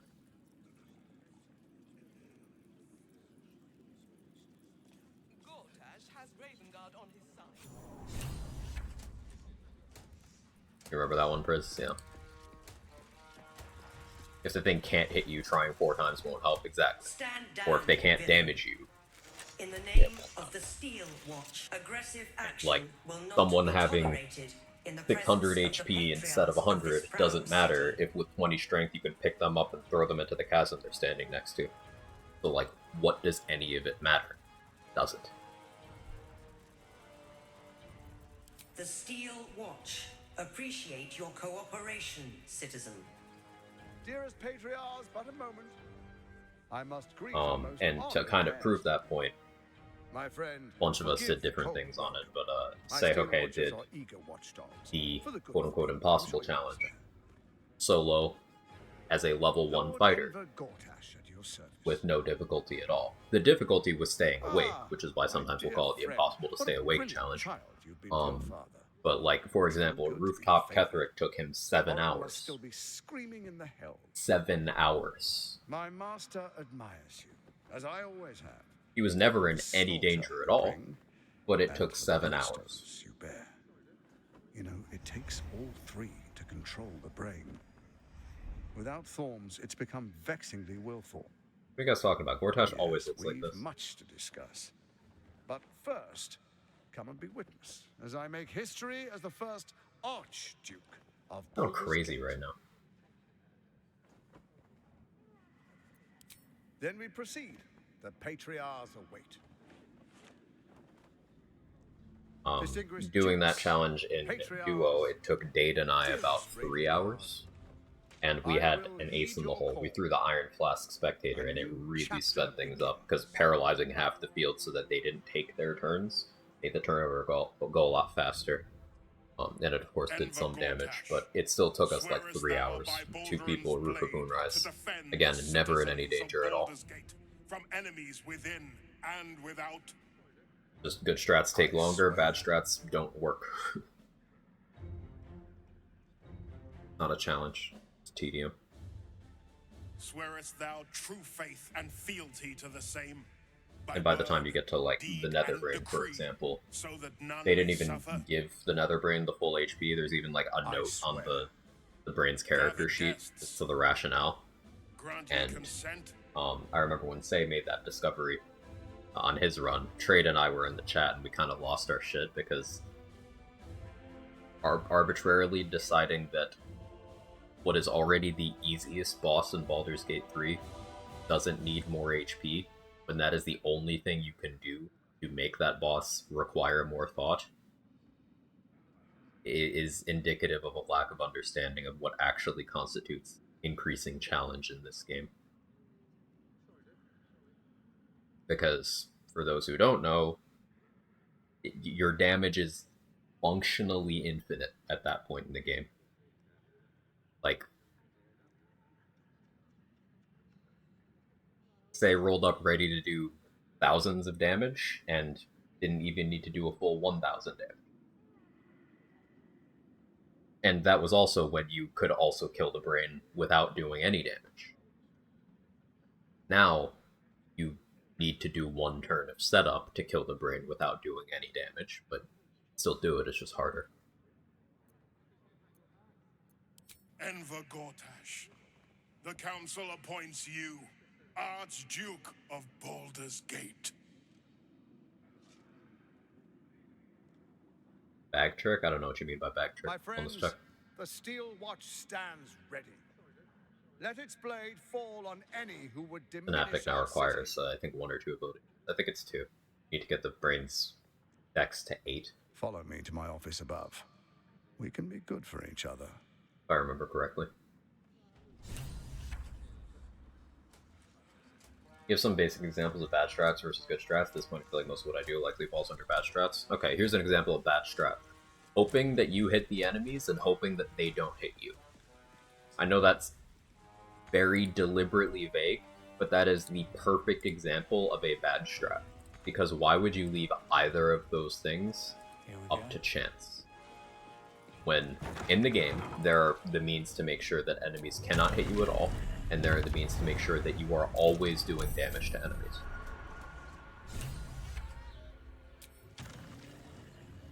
Leaving things up to chance that don't need to be up to chance is bad strategy. Using any sort of approach that is all or nothing, so like either you succeed or wasted your action and the resource, that's a bad strategy. So like going up to someone and trying to stick, let's say Disintegrate, for example. Because Disintegrate is one of those things that the damage value on paper looks great, but it's a dex save, all or nothing. It's a 6th level spell. If it doesn't work, you just got fucked. That's nothing. You got nothing done. You have the Netherstones. They resonate with my own. Hey Hala, how are you? I commend you for putting an end to Orin's madness. She must be screaming bloody murder in the hells even now. Yeah, building into How was the reunion? Increasing a stat to save against an effect rather than getting immunity to that effect, or rendering that effect irrelevant. So like, for example, Hold Person. You're never going to build to try to resist Hold Person. You get immunity to Hold Person so that it's not a factor at all. Something like Stunning Gaze from Ballists in Act 3. Now, you can get decent wisdom to make it unlikely for it to work, but the real plays are to make it so either it is incapable of going off, or make it so it is incapable of working, which means instead of getting just good wisdom saving throws, you invest in your saving throws from other sources. So it is impossible to fail, which you can't crit fail on that saving throw. If you have enough bonuses, even if you roll a 1, it still won't work on you. Or you can enter a situation where, sure, they stun you, but they can do nothing meaningful to you while you're stunned. So that's why often you'll see me counter that by getting retaliation effects, such as Fire Shield on, having Blade Ward on. So it's to the point where, sure, I maybe eat a stray stun from a ballast, But if all 6 of them stabbing me causes me to take 1 damage and them each to take half of their health, why do I care? Hey Sora, thanks for giving stuff to Hollow. Very kind.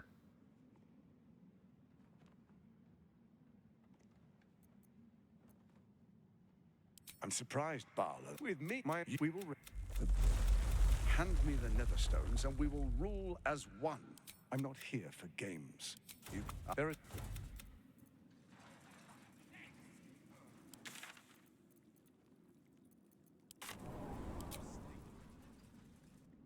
Alright, thanks for asking over here. Awesome. I'll review that place again. Yeah, I'm doing okay. Having a good vacation.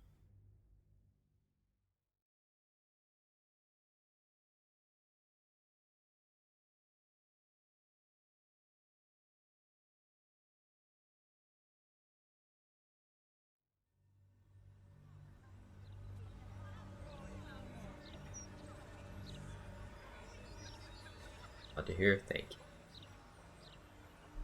But yeah, back to good strategies versus bad strategies. It often comes down to eliminating variables. Swift as my feet. Like actually going off of numbers rather than vibes is a big change for a lot of people.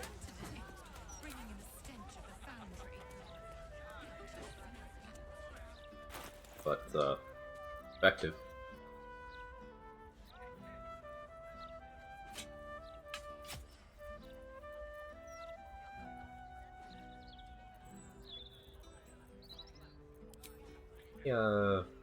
Non-light finesse weapons that have on-hit effect. So I'm taking here.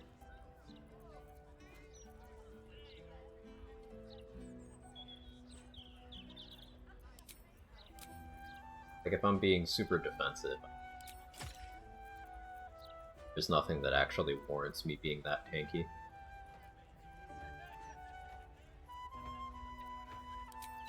Probably still just Rhapsody territory. Oh yeah, I haven't been to the House of Hope at all. I could go back to Adamantine Splint and do Starvox hat. Kind of appealing, actually.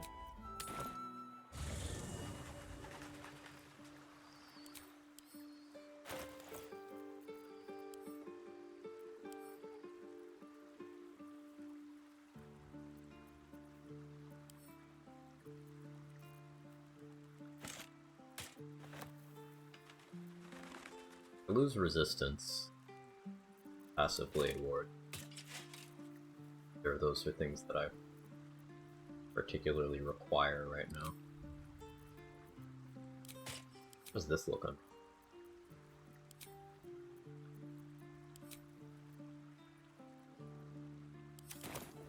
I think that looks good. I think that looks good.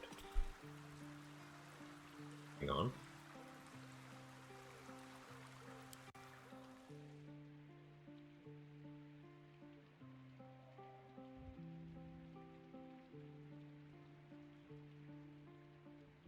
I think I like it.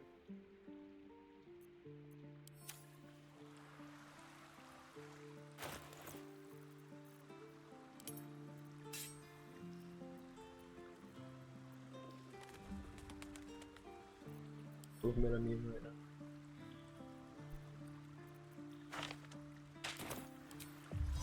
Yeah. So much teeth. So I shouldn't call her.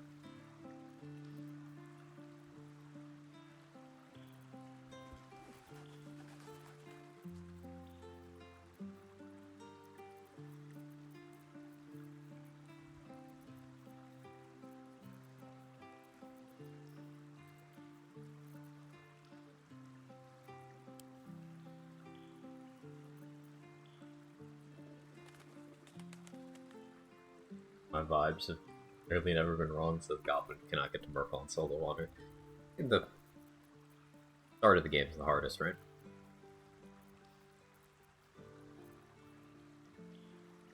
Yeah, let's go to hell.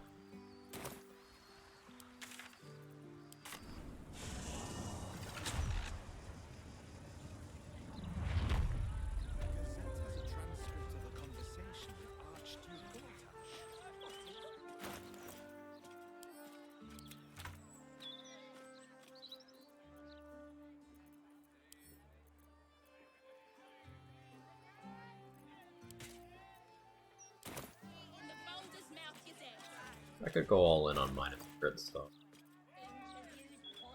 Swap out Rhapsody for someone else. Like main hand Undermountain King, offhand Bloodthirst. Let me do True Striker post stuff, and then action would be main hand Bloodthirst, offhand Undermountain King. Stick with Rhapsody though. What's it now? Take your pick.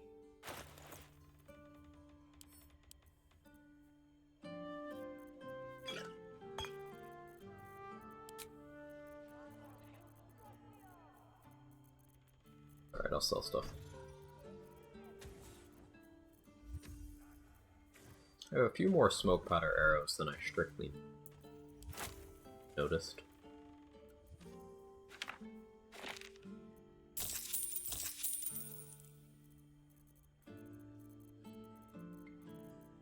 Take some bigger heals just in case. I highly doubt I'll need them.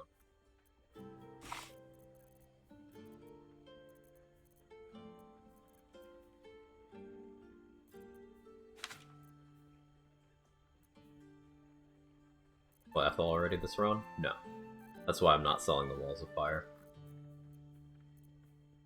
I don't think I killed Ethel. I don't remember doing it.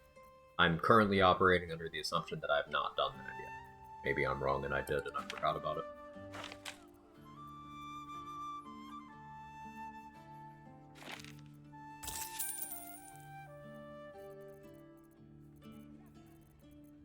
Sucks.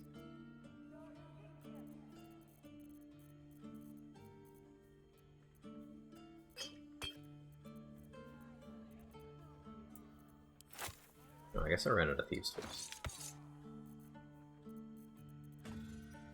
Ah.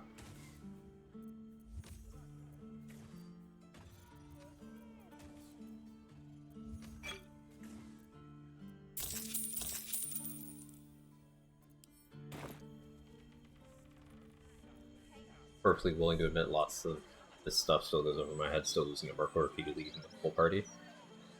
That's just a matter of Myrtle's like a puzzle to be solved, so if you are trying to force things that are not solutions to the problems in hand, then yeah, of course you're still gonna have trouble even with a full party. I feel like I kind of slammed my face into a wall a little. It's because you are. Which aspects of the fight are giving you trouble?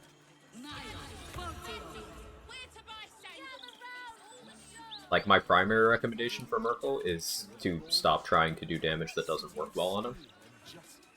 You'll see a lot of people who are adamant that, but I have to do piercing damage, so, like, I can't hurt him. It's like, what if you considered not doing piercing damage?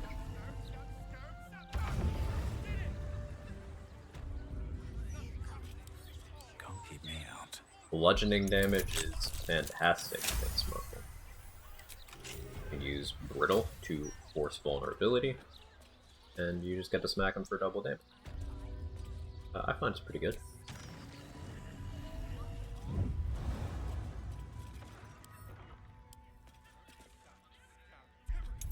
Yeah, like Hazel's alluding to, getting necrotic resistance is also a very big deal.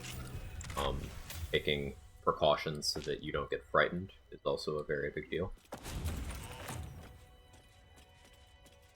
Killing that Mind Flayer as soon as possible is a very big deal.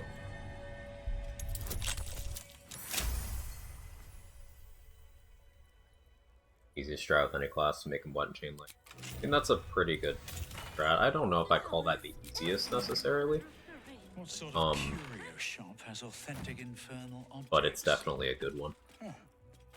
What was she trying to say?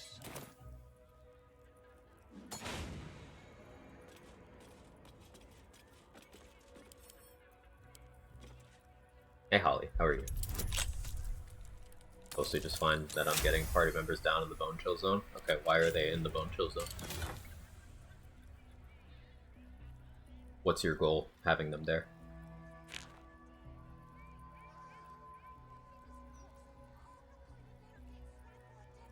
Like Club Rogue killed him in 2 rounds, nice.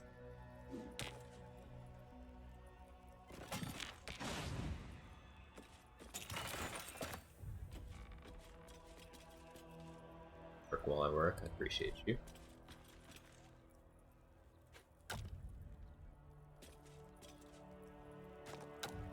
upcast Moonbeam for constant damage. Upcast Moonbeam is good, but like you gotta keep in mind that's gonna put you in a place where you're vulnerable to losing a very valuable spell slot due to losing your concentration if incoming damage is a problem for you. You said that it is. And then you want to prioritize damage floor. Remember, Merkel has 2 damage reductions. It's also got pretty good saving throws across the board. So, assuming you don't roll fantastic on even, let's say you have a 5th level Moonbeam. Assuming you don't roll fantastic on your damage die, but he rolls well in his saving throws, you'd be lucky for him to take double-digit damage. And if you're spending a 5th level spell slot on that and hoping that that's your damage output, you are going to lose the War of Attrition.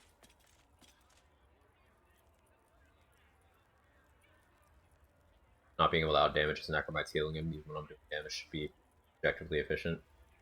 Plus lightning. So, the heals are limited. They are not endless. If you are trying to outlast his healing, you could just outlast the healing and then start damaging once he's no longer healing.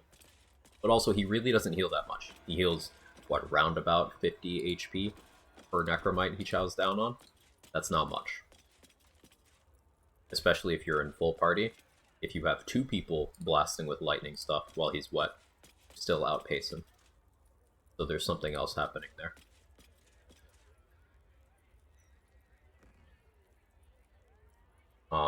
As Ace and your wellness check said, summons are great for managing the ads.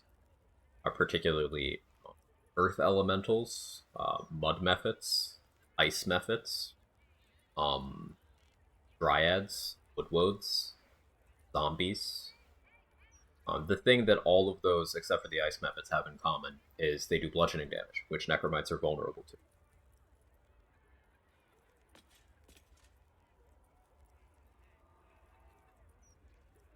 Yeah, at full party you could have someone just smacking him with a Doomhammer to prevent his healing.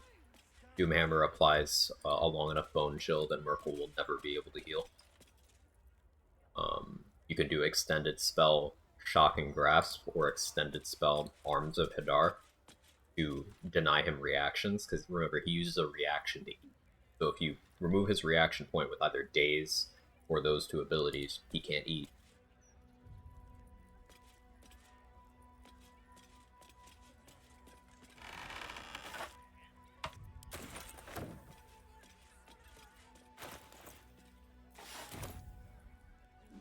There is nothing to be gained by invading the devil's home, and everything to be lost. For Wet Call Lightning Upcast Moonbeam last time, felt like it couldn't keep up. So, like I said, Upcast Moonbeam is not going to be a consistent source of damage. He's not vulnerable to that damage type. It doesn't have a high damage floor, especially for an enemy that has innate damage reduction. So that's not going to be a meaningful source of damage, as good as Moonbeam is in the game in general.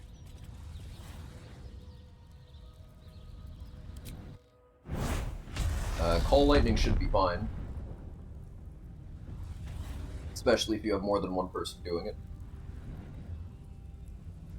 But if your damage is not enough, then you need to pivot and control the other aspects of the fight to give yourself more time to do your damage. Like we mentioned, the Necromites are finite in terms of you will stop healing eventually. In the 6 to 8 successful bites range, he'll stop spawning more Necromites. You could prevent his healing itself, you could prevent him eating them himself. You could switch to slowing the enemies, stopping them from getting to him rather than killing them outright.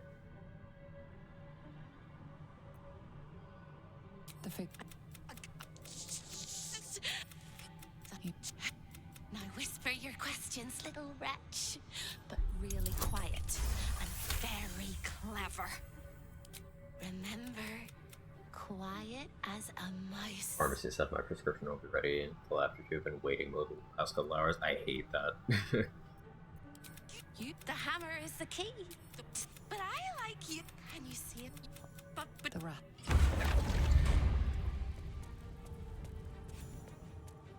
biggest thing for me to overcome Merc was fear immunity and necrotic resistance.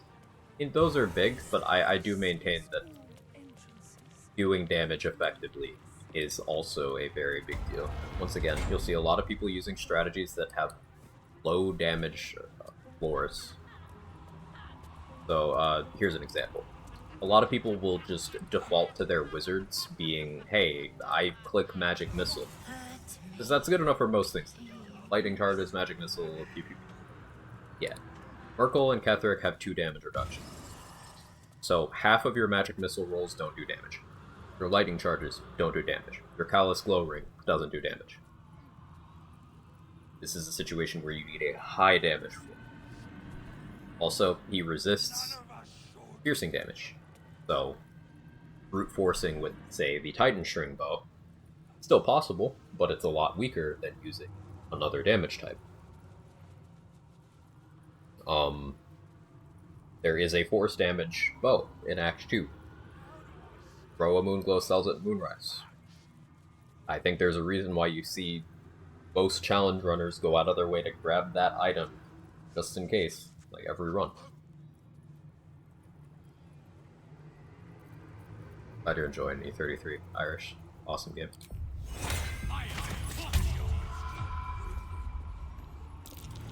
Making sure you're able to damage Merkel effectively is a pretty important part. And the combination of having good saving throws, an 8 damage reduction, and a few resists is enough to stop a lot of strategies from being effective. So you do need to know how to competently deal damage to kill him efficiently. Maybe I need more pockets.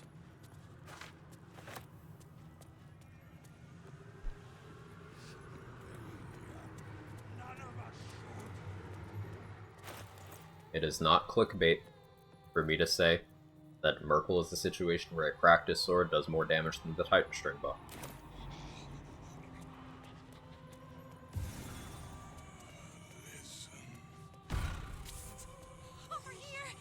You have to be willing to customize your tools and strategies to your situation. Anything of use? That's curious. If I think about it, the Bullet's harder than Merkel. In some ways. It's hard to compare, but like, the Boulette is telling you to do a higher number. The Boulette is really enforcing that high damage floor thing to a degree that Merkel isn't. I'll agree with you on that much.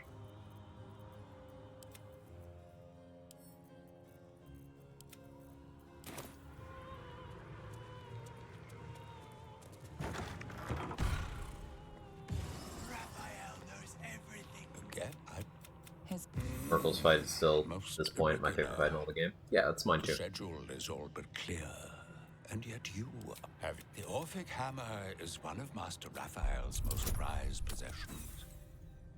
You can't have it. Rest that I rolled that bad. You can't even touch it. And I would suggest you don't think about it. I don't need my inspos for anything, really.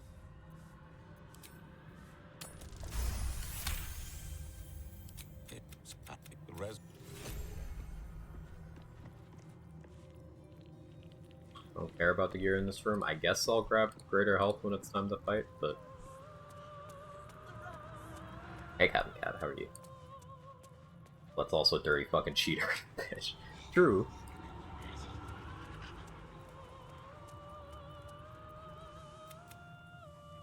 Me when big lady. Show your invitation. Referring to the that are crawling around on their hands and barking. That's me when big lady. I thought you'd got lost and died. Something over there. I remember to bring Drake with me. I have Flail of Ages.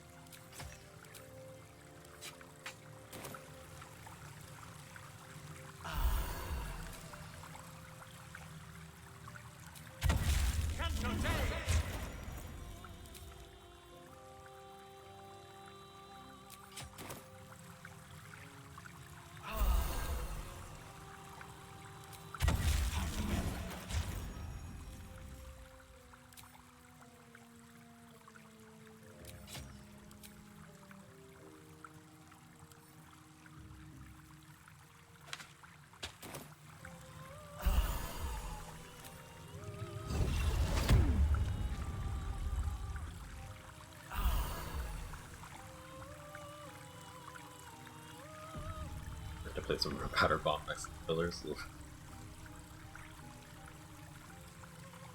Also, where does Bullet get off? Hanging around Akron with enough damage dice to one-shot a level 12 player. It's a restraint check.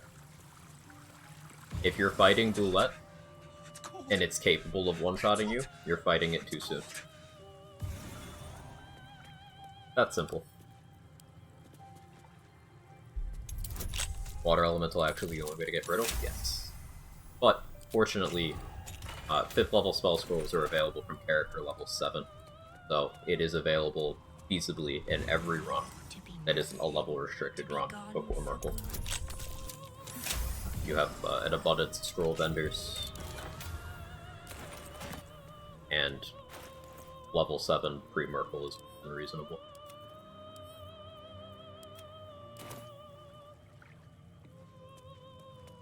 Would you say that Act 1 is harder than 2 or 3 because of things like this? I'd say Act 1 is harder than 2 or 3 because partially, you know, testing your restraint like that, but also your player power is just at its lowest. The enemies themselves are usually not harder than later game enemies, it's just you yourself are weaker. Careful footwork. And that's most of it.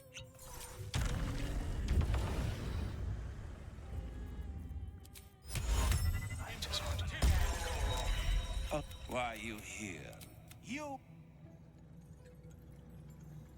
just throw an Alchemist Fire to get Merkle burning for that. Alchemist Fire works. I like Flammable Slime Bombs. It's a 5-turn burn, so gives you more time to work with.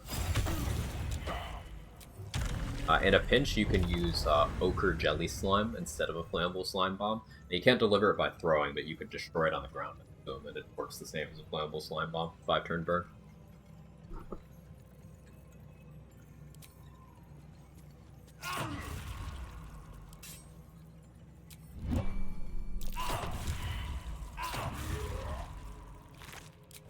Wonder if the gods are watching me.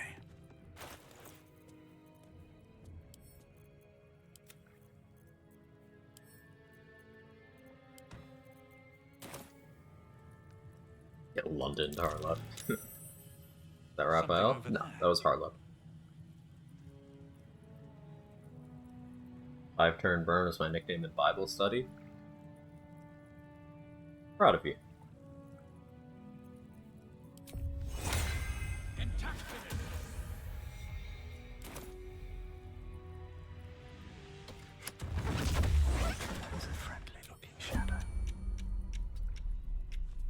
Evasion, Uncanny Dodge, Fire Resistance.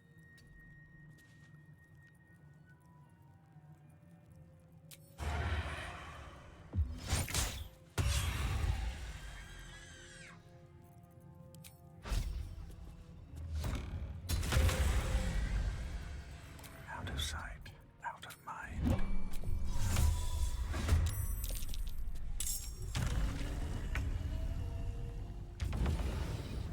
Any benefits taking Harlep's deal? Harlep will open the safe and turn off the trap. Well, it won't open the safe, but will turn off the trap for you. I had to do that in my no-hit run. Also, you'll get a dialogue option with Raphael to taunt him about how he's a one-pump chump.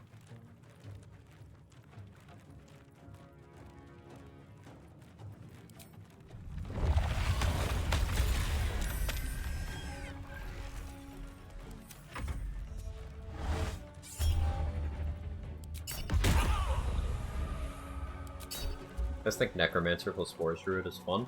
Fun subjective. I don't really value Spore Druid zombies very highly. Like, especially if I'm building into Necromancer, I'm using my levels on other things.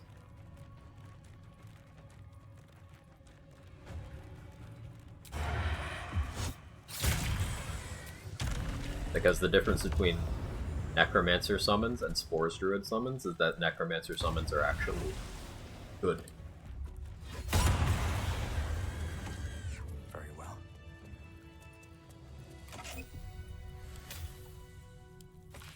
A key word. This'll help us get what we need from the archive.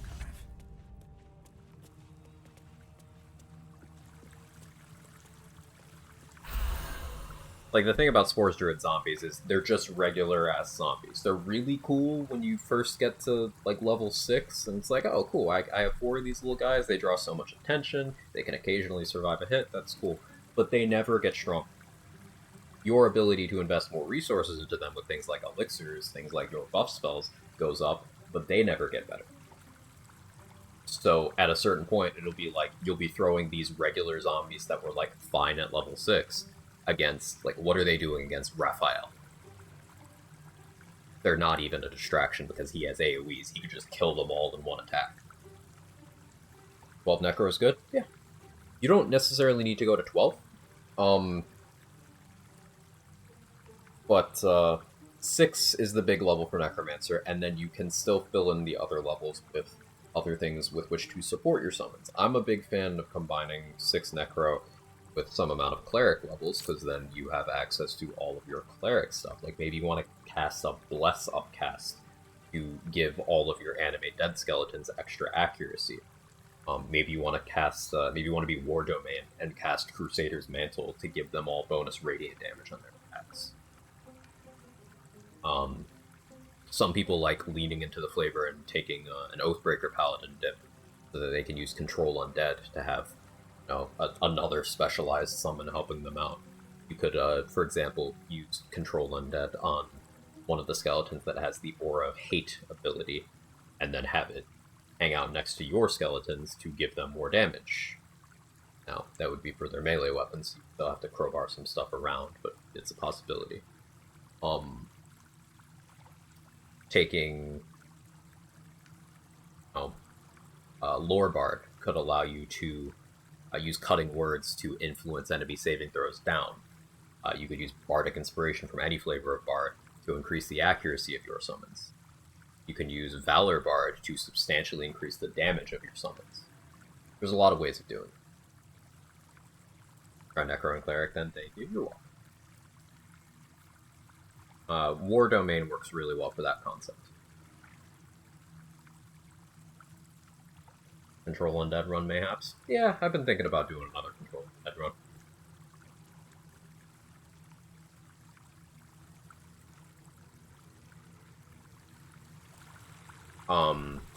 But expanding on what makes Necromancer good is you get one additional summon when you use Animate Dead, which is cool.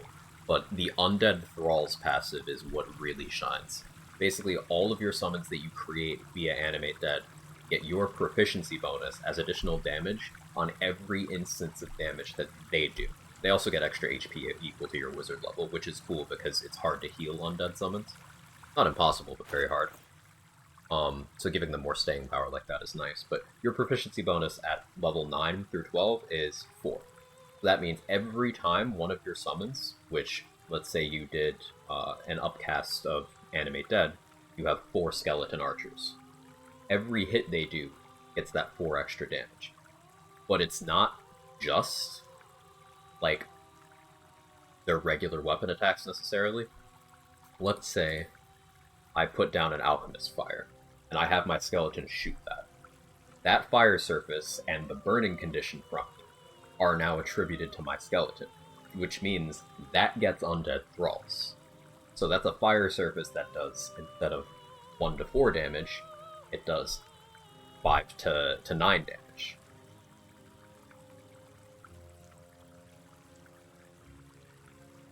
You could have your skeletons coat their bows with Purple Worm Toxin, so that the toxins also get the Undead Thralls bonus.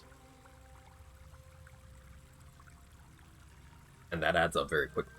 Beastmaster can do the same thing with their summon.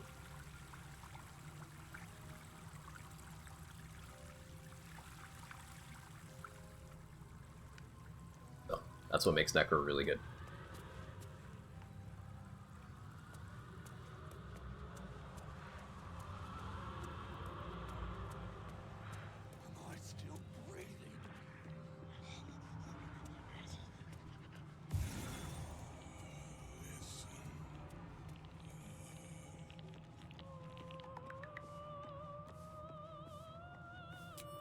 I see the Orphic hammer has caught your eye. It really is a magnificent. A magical field surrounds the magic.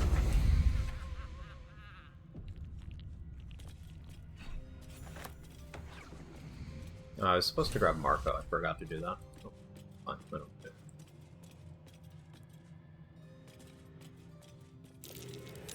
That's curious.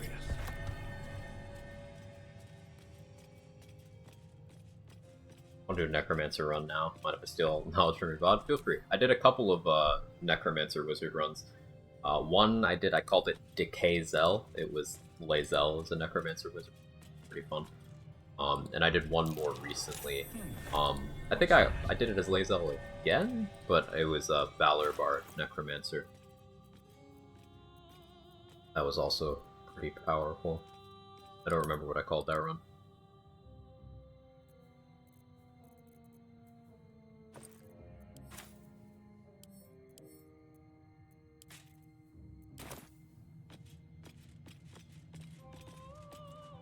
Better not be cursed.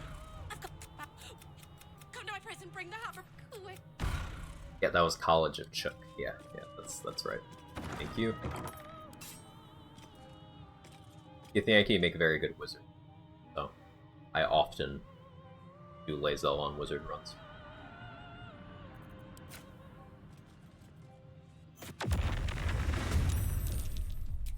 You've made a grave mistake.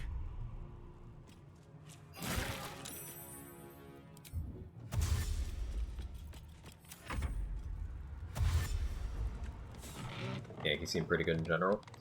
They're redundant on martial characters. So, like, ironically, Lazel being a fighter is one of the worst things she could be because Githyanki provides nothing of meaningful value to fighters. Your big draws as Githyanki are getting more proficiencies. But, like, all of the spells that Githyanki get access to are easily replaced via other means, especially by fighters. Because Eldritch Knights and Champions, they have jump covered. Eldritch Knights can also pick up Mage Hand.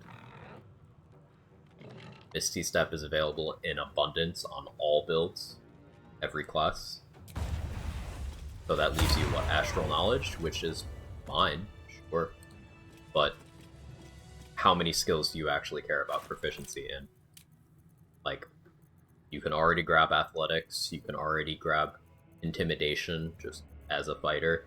Rarely need more than one of these talkie-talkies, and you'll have all of them except Performance if you use Tadpoles, because you just get these 3 for free, Expertise in Act 3.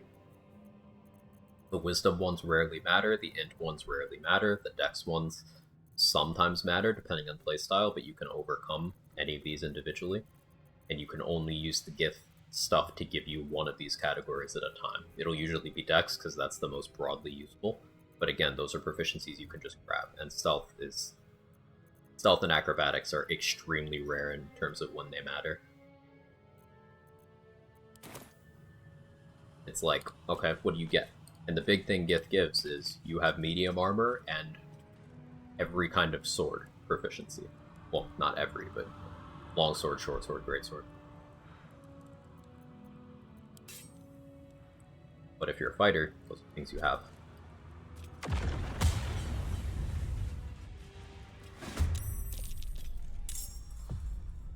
What was my level progression like with the Valor Bard? I think I prioritized Wizard first. I think. It's been a minute. Probably better to check the bot there. But if I had to reconstruct that right now, I'd probably prioritize Wizard. Get to level 6 and then fill in Bard. Does Acrobatics do anything? When you're trying to resist being shoved and you have bad strength and bad athletics. So, almost never, but technically that's a use case.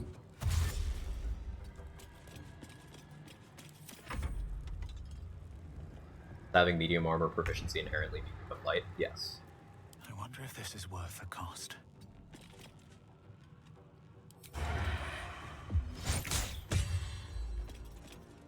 Out of sight, out of mind. Yankee seems friendly to a Fiend Blade Lock. Yeah.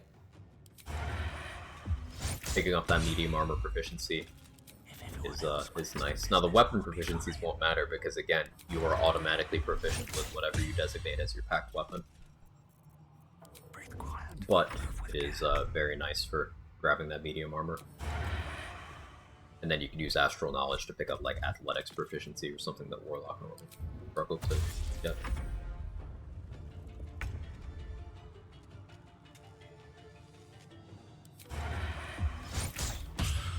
Don't want to draw any attention. Please stop destroying my spicy meatball. That's my lunch order. But the service here is terrible. Do you even really want these?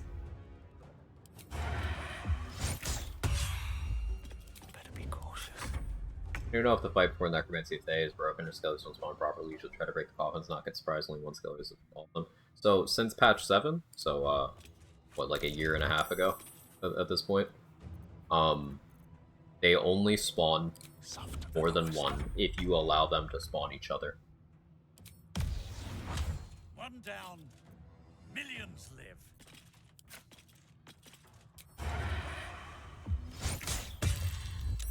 So if you want all the skellies to spawn, free one and let it do its thing.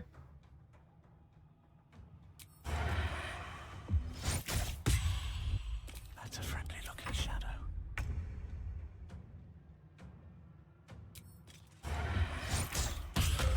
With haste.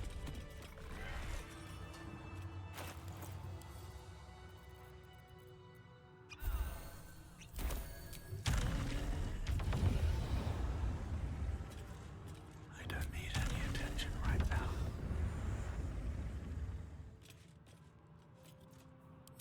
Shadow were the first, can't be asked to let his friends free. Yeah, I tend to free the first one and make sure I'm not in the room. There's an angle where you can stand, you can hide, free him while hidden. Even if you get surprised, he won't see you fast enough to actually see you, and you can be fast and click go to camp. That was a very juicy many-target era, because we got sneak attack on everyone there.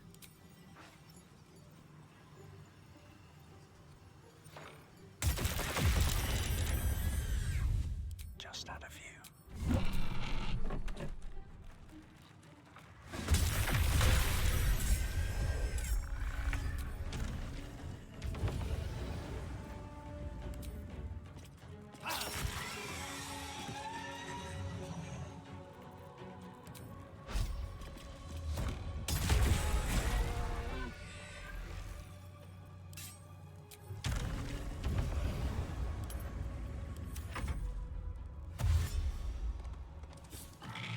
I think you also failed the mirrored house to have the ball spawn them. You could, yeah.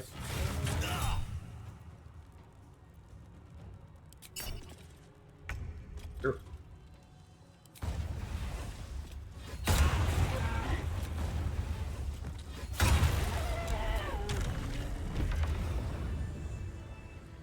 Softer than a whisper.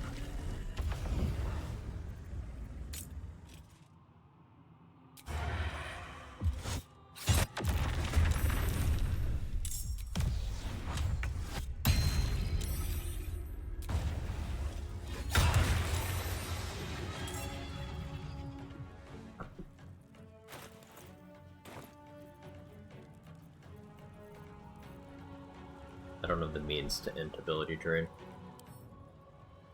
Int ability drain and devour intellect, or not devour intellect, absorb intellect.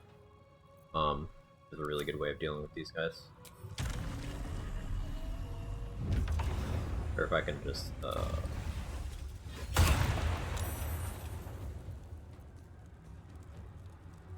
how tanky I am.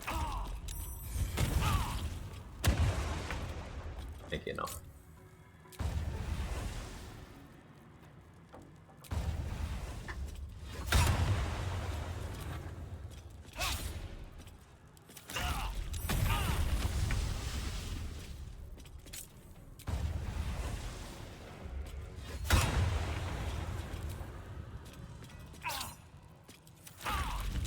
Start repeating the question? No, don't be.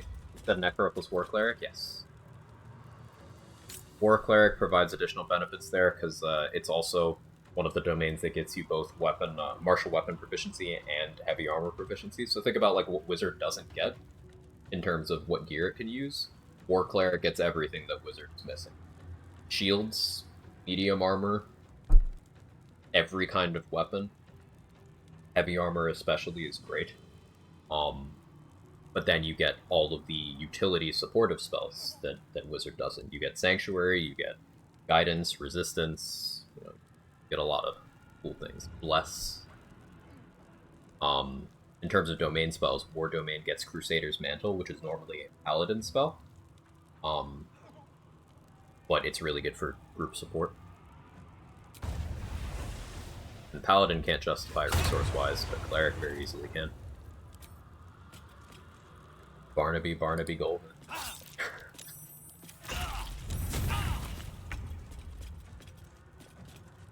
Hey, Talk. How are you?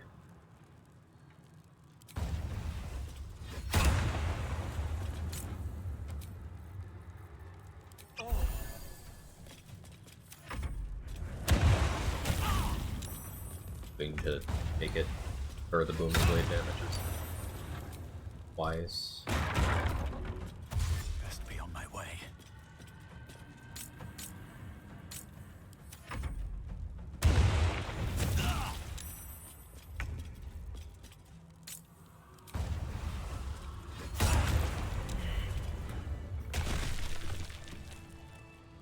No, BG3 isn't exactly tabletop, so maybe you really want to play Cleric and tabletop spell. This is so good. Yeah.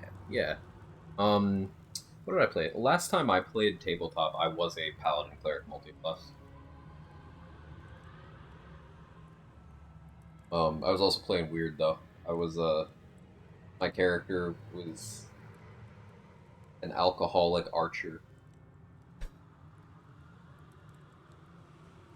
DM gave me a crossbow that I could get an extra attack per round as long as I remained drunk. But like, the longer I stayed drunk, the bigger the chances of losing that ability due to getting too drunk. He also let me smite on my ranged shots, which was pretty fucking cool. Better be cautious.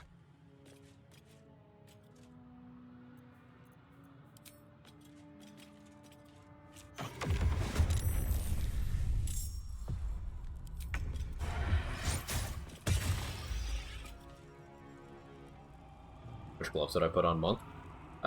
Context dependent. Glove slot is extremely competitive in this game. But some good ones are the Sparkle Hands, the Flawed Helldust gloves, the regular Helldust gloves, Greater Flesh gloves. Those would be my top picks.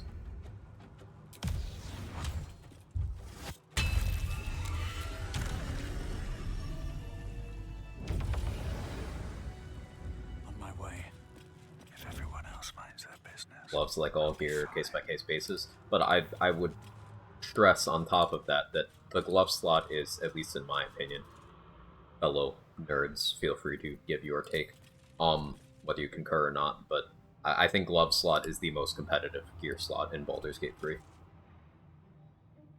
There are many things you would want to use the slot for, and many items in that slot that do good things.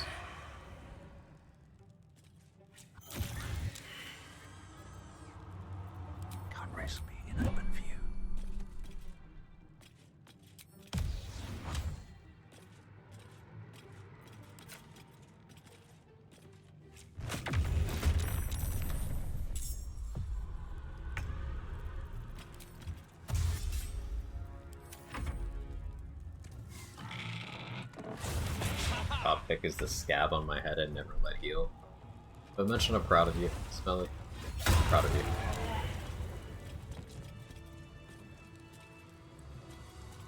Pave my path with corpses. Build my castle with bones. It saddens me when people point at Dex gloves. Let's see what this does. Yeah, like Dex gloves are a good example of a trap. Because they don't do anything of significant value. As soon as you think of things through the lens of opportunity cost, I know I say that a fucking lot on the stream, but it is important to do. Because What happens when you already have 18 decks? What happens when you have 16 decks and you're valuing +1 to attack rolls and +1 to your dex mod versus 2d6 force damage on every instance of damage that was part of your attack, or against 1d6 fire on weapons? Hey, Coinjun, thank you so much for the 10 gifted subs. That's incredibly generous. Thank you very, very much. I appreciate that. Super kind of you. Thank you, thank you.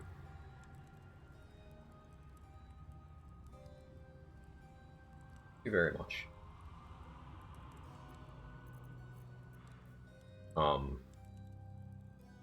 But yeah, continuing the comparison. Helldust gloves here. That's +1. They do a thing that they don't list here, by the way.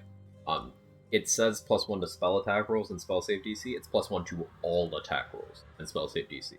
So it has the effect that the Dex gloves have outside of the deck, just built in, while also giving spell save DC. It gives you damage on your weapon and throw attacks, damage on your unarmed attacks, chance to bleed on your unarmed attacks, gives you +1 to strength saving throws, and gives you use of Scorching Ray as a cantrip once per short rest.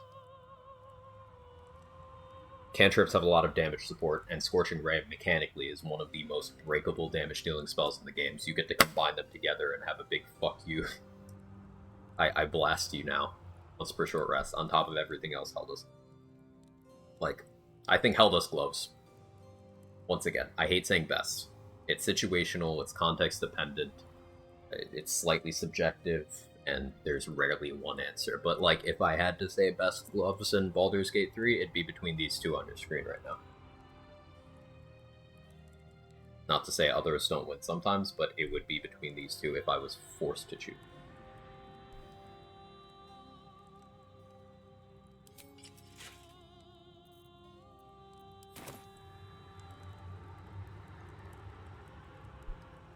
Like Bone Spike? Bone Spike can be good, but I tend to just choose my damage type carefully when I'm attacking things.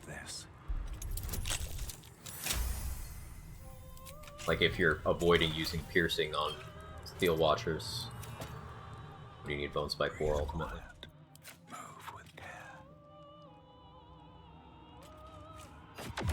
Harlep have the gloves? Yes. If you do not choose violence against Harlep, you miss out on those. Referring to my no-hit run again, that was the biggest shame of I had to be friendly with Harlep because I needed Harlep to turn off the trap on the save for me, which meant no Helldust gloves. So I was still using the flawed Helldust gloves for the entire game. I used Sparkle Hands on top of the Brain, but for like almost every other fight, I used either flawed Helldust or Crater Flesh.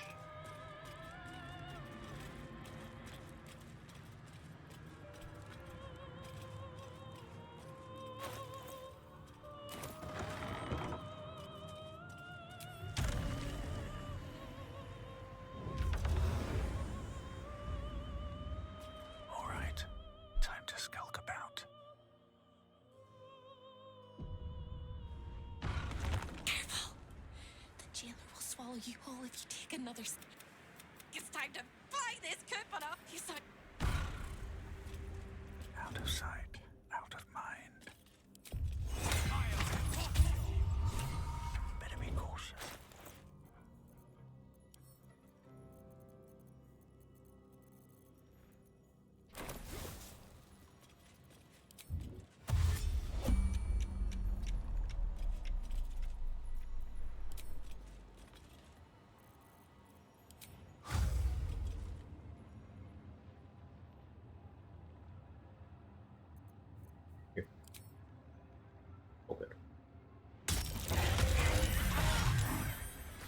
Did roll good.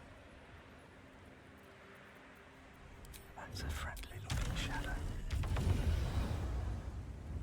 Breathe deep and move.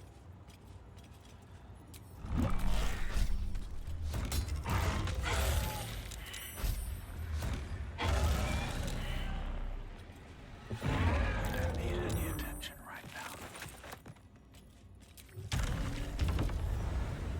Hell. I wonder if this works. Softer than a whisper. wondering if I could fork one off that. Ooh, could I fork one off a hope? May the gods Find out. take you first. That's hilarious.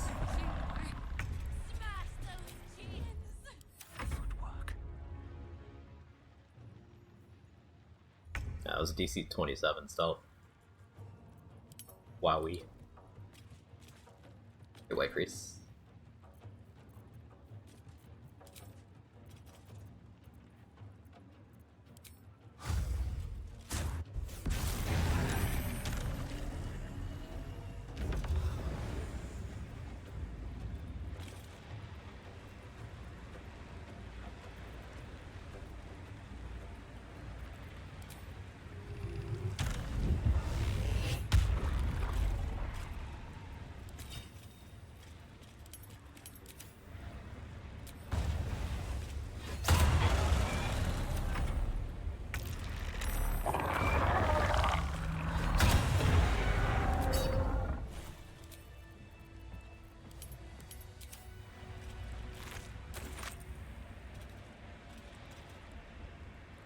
But on the same level as getting blood off Yana? No, Hope didn't take damage. I don't know how you're getting such good crawler mucus triggers, but I'm dumb, I think. No. So... See how I chose an Arrow of Ilmater here? Arrows of Ilmater, much like, arrows of fire, arrows of ice, arrows of lightning, arrows of acid, and arrows of slaying, are 2 instances of damage when you hit a target. So, this spectator here, you see how they succeeded the saving throw on crawler mucus? Here. Let's look at when I first applied it.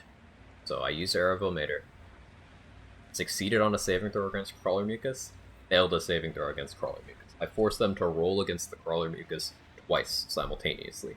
And when you do that, any amount of failures means failure.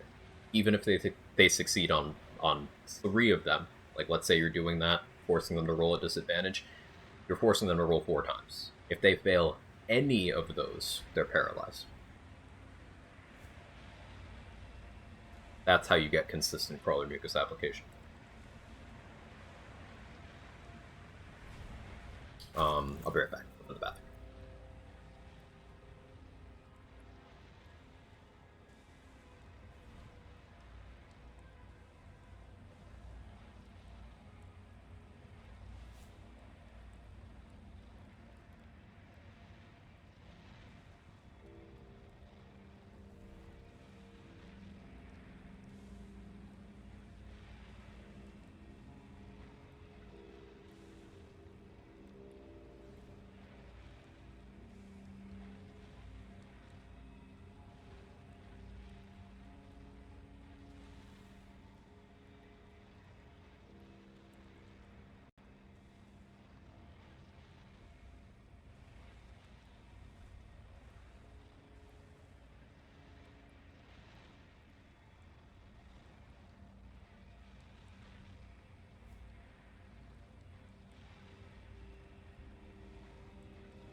Alright, I'm back. Hello.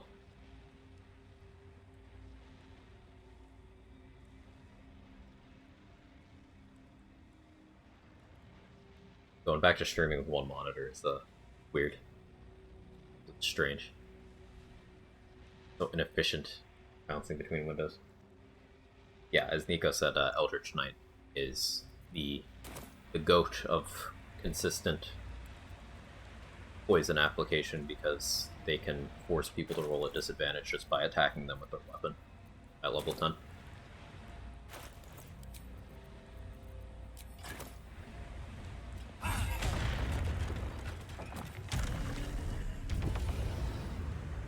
something, Miss Kevin. Me too.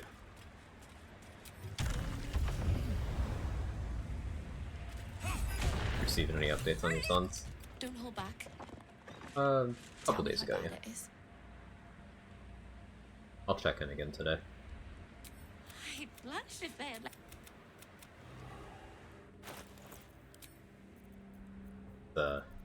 I mentioned this last stream.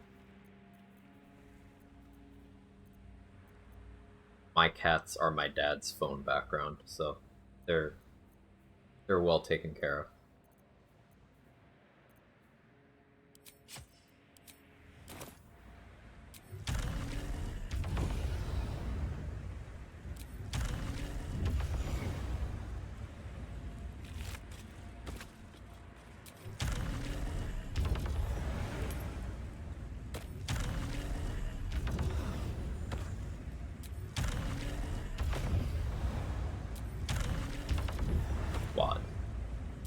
What? What's up? What happened? What happened?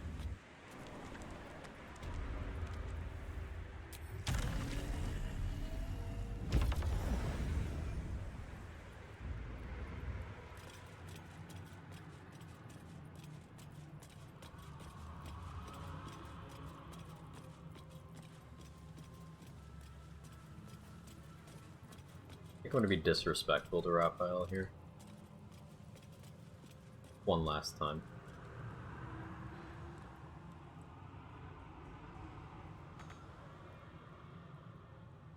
Quagtifer. Quagita.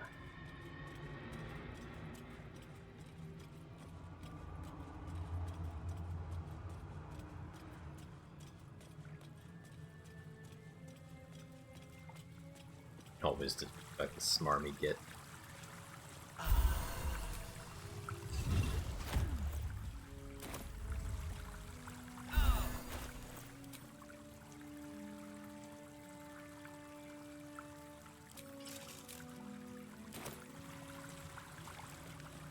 Don't worry, we're going to. I often bother with getting summons here. Not gonna need them this time.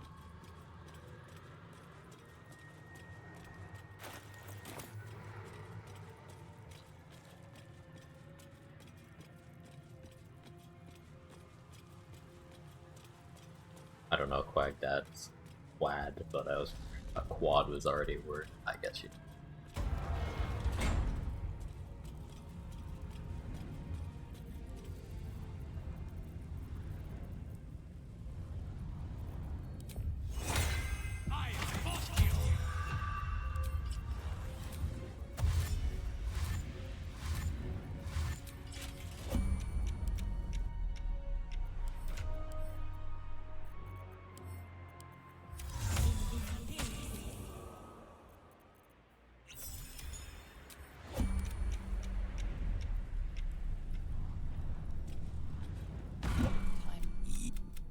I will not. I'm not.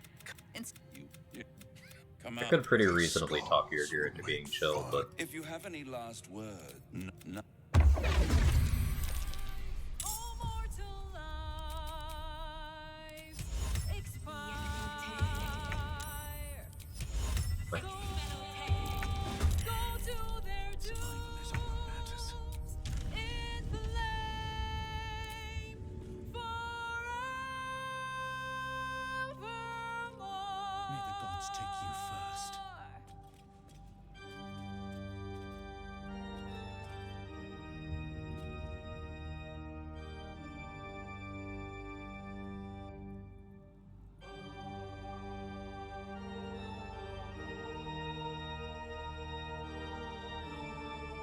oh, the pixel. You work for it, I don't know. Much effort. Hell has its laws. Hell. Effect and the cause. Curtain falls, but hold your applause. Cancel fast enough. For now, down here. Oh, I have to use this speed bomb. Life is ruined.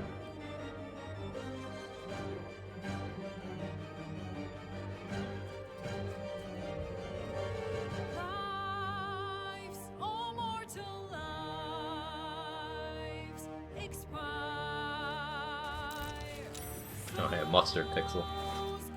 Neat. So, even if he still had his armor, I would be able to get him.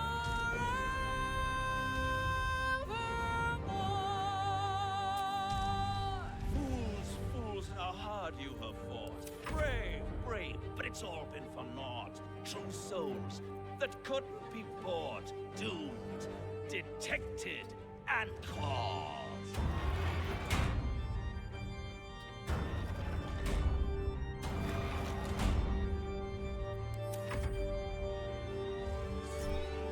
No more deals, it's over. The final act. Matter if Arid and Co die at the front gate when you first meet them. No more Depends on what you want out of them. it's over. This house of In the grand scheme of things, no, not really. It's more XP if they live, so you can kill them yourself. Gorilla usually have a bubble here. I put it on her earlier in the game. Gorilla follows you around as an ally through the game. See, she still has the weapon drop thing, because I also disarmed her. You can set up effects on her. Remember, that's my bubble, so when it pops, she still has to roll against it. What did Banish kill the two in the first turn? Because Hope has a special Banish that just deletes anyone it targets, except for Corilla and Raphael from the fight. The 5th level spell. She has 2 5th level spell slots.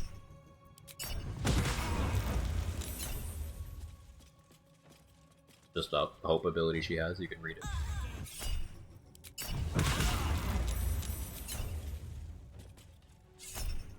Say you would or would not be able to get his armor here. I said I would because, see, his corpse was still accessible. I already have his armor, so it's not relevant, but I could still get it.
Get your yep.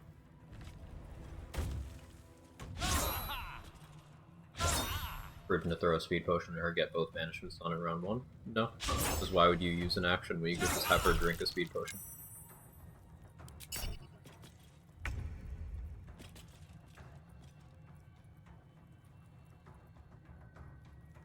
But also, I'm in no rush. It can't meaningfully hurt me.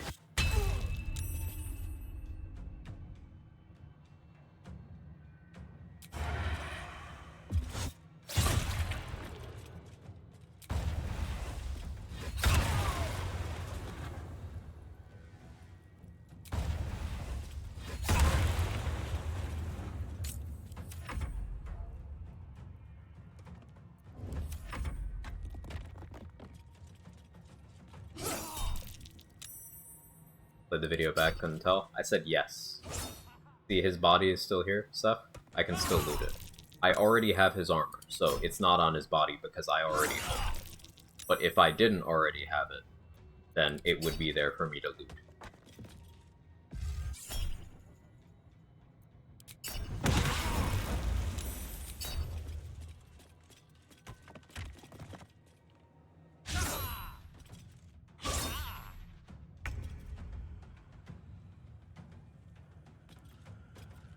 I'm lethargic, but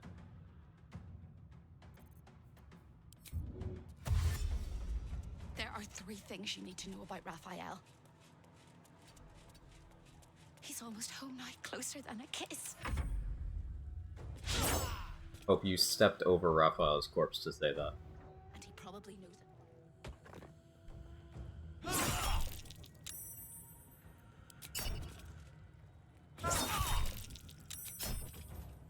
Feel like like, what do I care if these guys?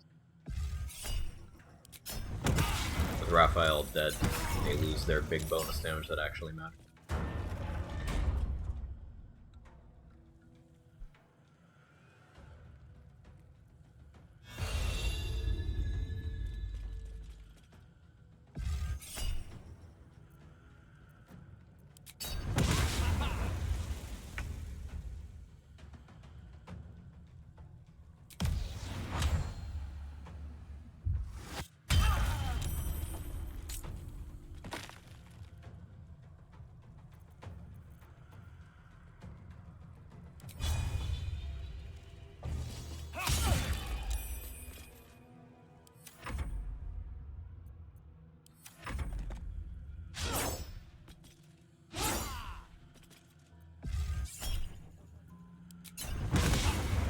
Love I'm seeing so many new fun things to try when I watch you play. Glad to hear that.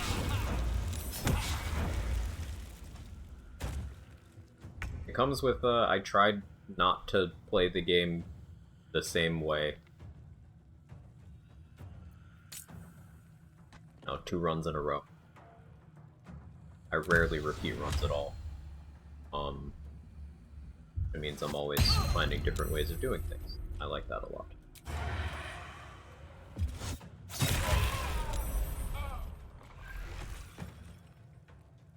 Big hit for a low roll.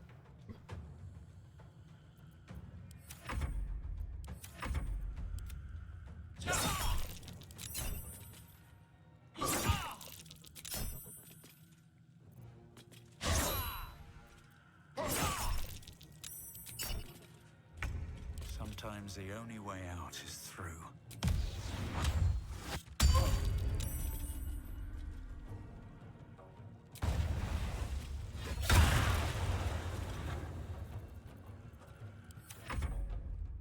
What now?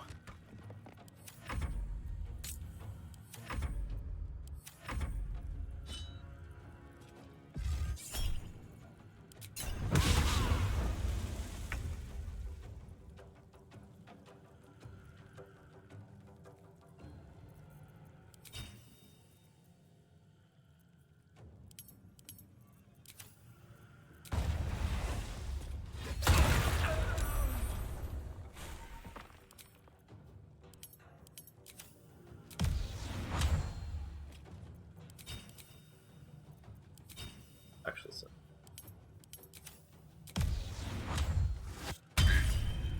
Sure, Aura Murder is in place before I do the react scene.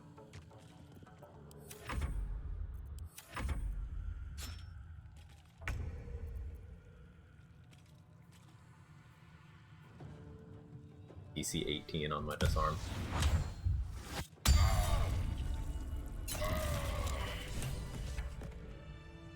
The devil was defeated in his own home. Now hope can prevail. And we even saved once Gorilla, more. as I could.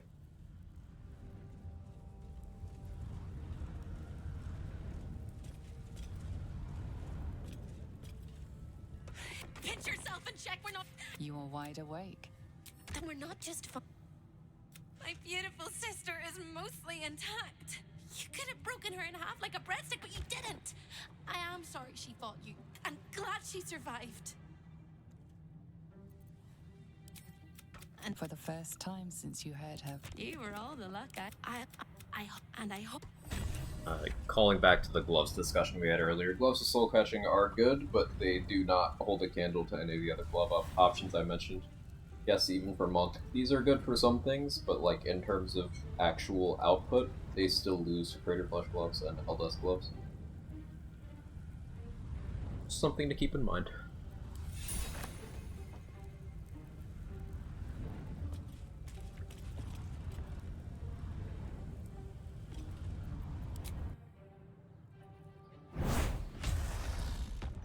GG? Yeah, GG stands for good guy, and that's you. Got him. Haha. I've already told you that we must not make the same. But it is.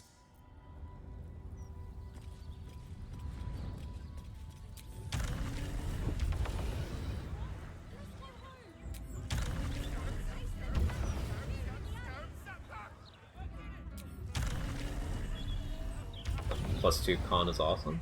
+2 con's fine. It's just, you know, like, this is in the same location. And then the ugly problem of amulet slot not being particularly competitive comes in.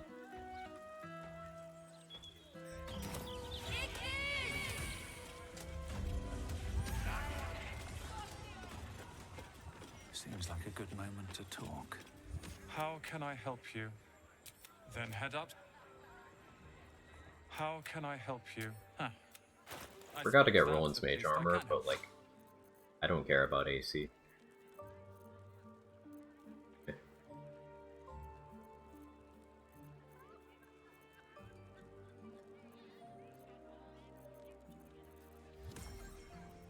Greater invis for you.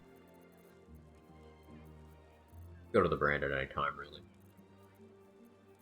Poke a couple more bosses because I can. Hope you found what.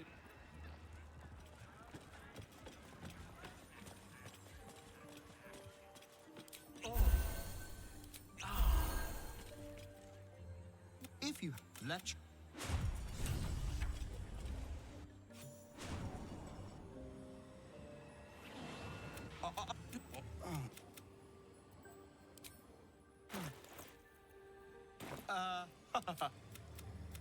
And the night song?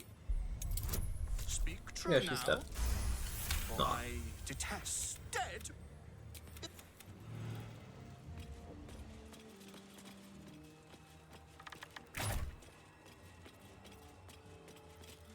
Gaslighting him because he gives me life.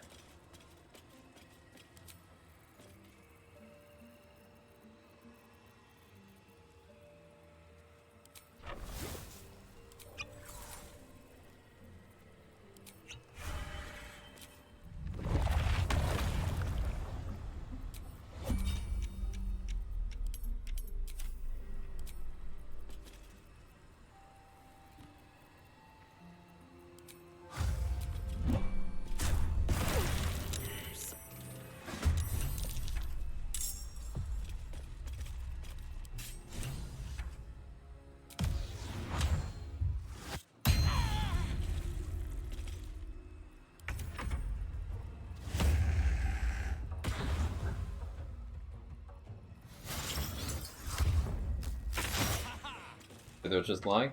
No. She did die. It's just Aelin doesn't stay dead. I was technically telling the truth because, hey, I killed her. It's just, she doesn't stay dead if I do it.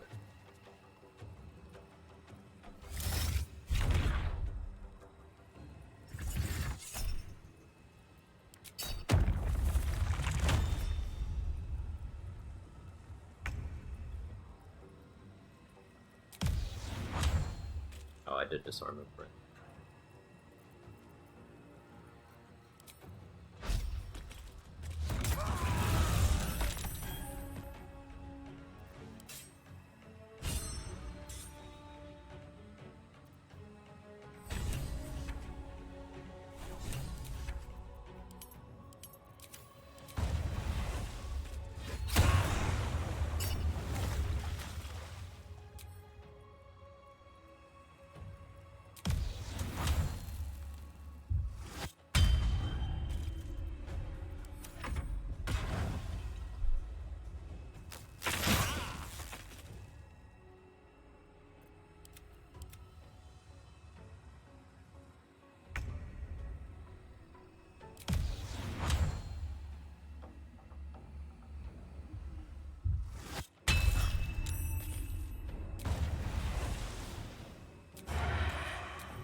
I think this run has been a pretty good showcase of just how absurdly powerful Tanky Rogue is. At no point in this run have I ever been in. Not even one time.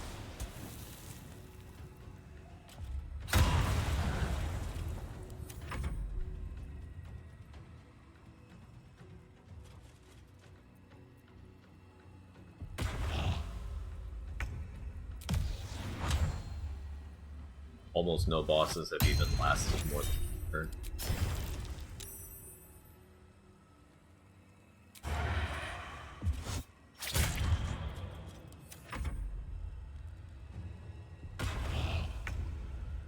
And for my rogue, you could always start building differently. We have access to the same rogue class.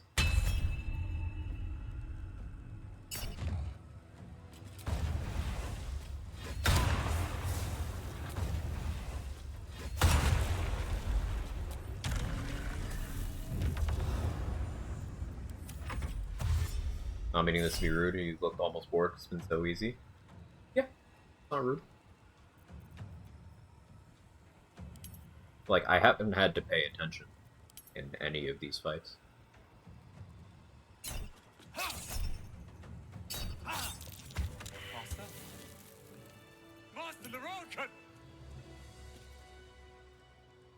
Hey Julius, I want to combine Bard level 8 with Sorcerer level 4. Do I get 6 level spell slots? It's possible to get level 6 Bard spells. You won't get 6 level Bard spells, but you will still get 6 level spell slot at level 11. So you won't know any spells to cast there, but you can still upcast into those slots, so you'd be able to, like, 6th level Dissonant Whispers if you wanted to. Whatever.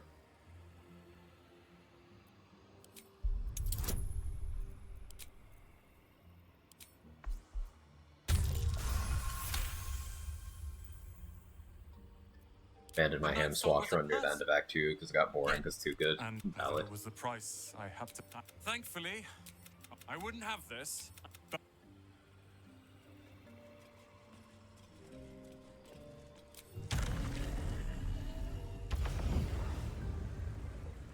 Or on Piss Dice. Oh, do I not have Piss Dice on my laptop? That's funny. Never thought about it.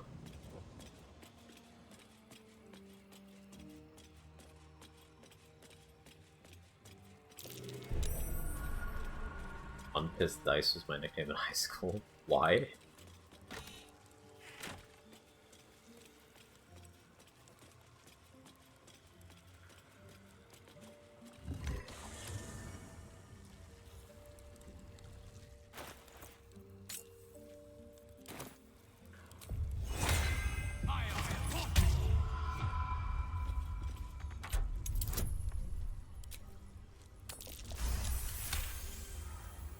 Roll and just take over? Yeah.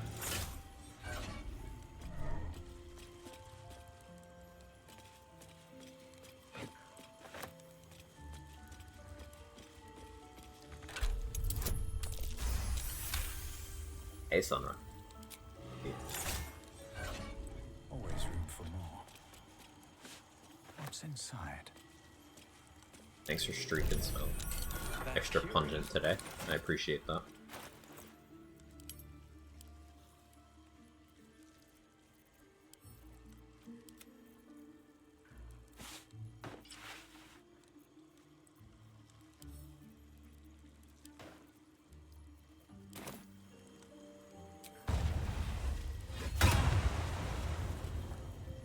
Lost my streak. Yeah, that's my bad for a regular hour streaming.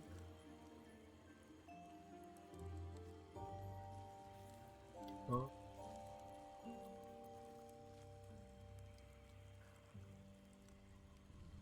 I feel like he's in Rhapsody.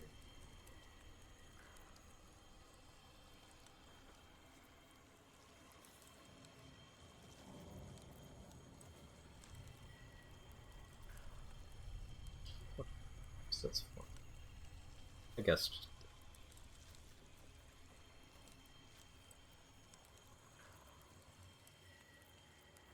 If I had put fire on my level.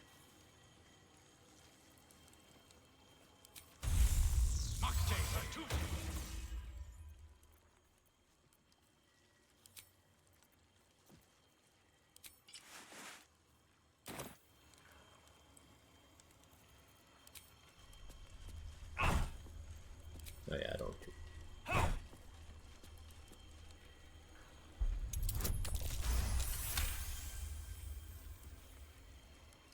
Level 9 and 12 is bad. Why do you believe part of level 9 and 12 is bad?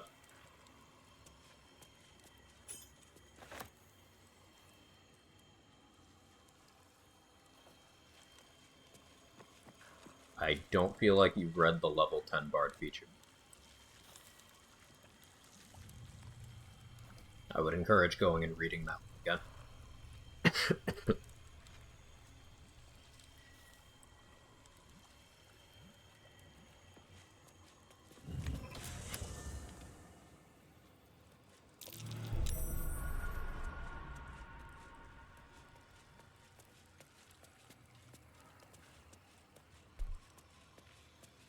For everyone's benefit, the level 10 Bard feature is Magical Secrets. This allows any subclass Bard to pick 2 spells from a curated list that is the spell lists of every other caster. So you can grab spells that are normally not available outside of very specific classes, while still being a Bard. Now, Lore Bard gets 2 picks from the Magical Secrets list at level 6, but every Bard gets 2 picks at level 10. And this means crazy and also hard to get spells, such as Spirit Guardians, Hunger of Hadar, Contagion, X Armor of Agathis, Sanctuary, Thunderous Smite. You know, very good spells. That's how you get them.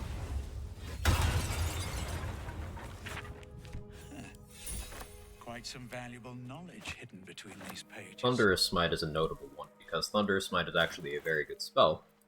The problem is, it's gated behind playing Paladin. So being able to get Thunderous Smite without having to nerf your character by taking Paladin levels is an extremely big deal. Just to name one example.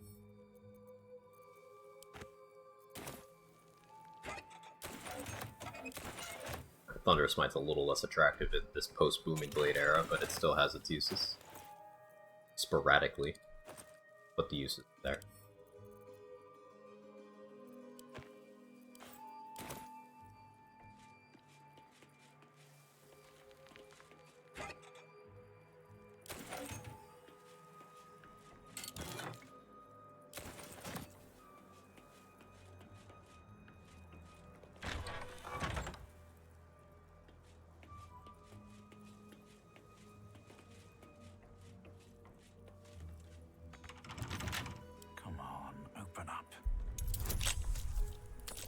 Dinosaur is aware. Remember you got eaten? That shit was so dumb. I didn't know I could hate that dinosaur encounter more than I already did, but it was even dumber than I originally thought it was. Isn't that great?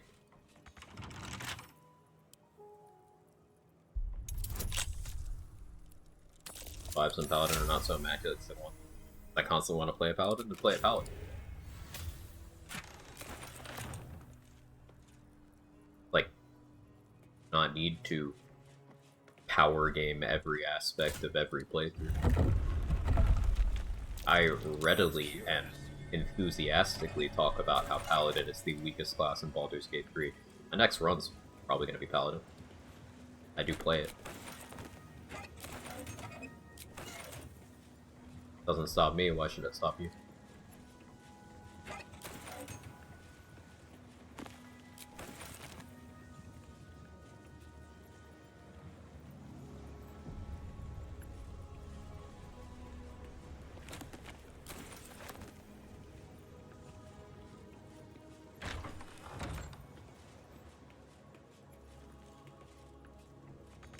Great? No, you're not stupid.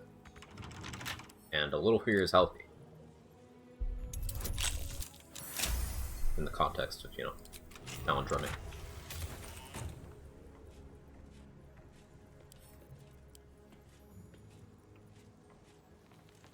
What I missed with the dinos? Let's look again. Hey man.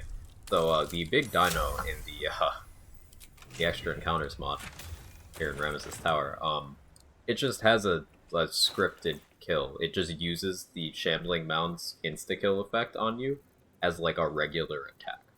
So not conditionally, it just can do that. And of course, par for the course for the extra encounters mod, this is not described anywhere. It just happens. So in the last co-op session with Danny, I got fucking eaten. Just completely healthy. Just dead.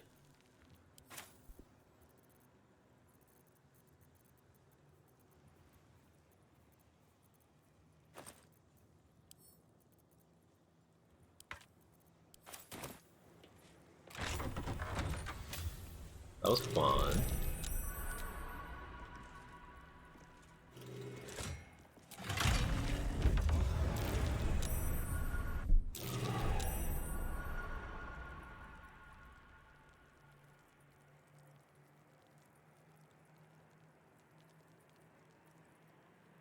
Poorly designed encounters ruin the rest of the mod. Unfortunately, yeah, that is my stance. Like, that's upsetting to me because some of the encounters in the mod are really cool. Like, once again, I will stand that Joaquin's Rest ongoing raid fight. I think that's so cool. And like a lot of the Act 2 encounters I think are very cool. But dumb shit like the Eternal Duelist, like about half of the Act 3 encounters, it's a departure in quality from some of the ones that actually feel well placed.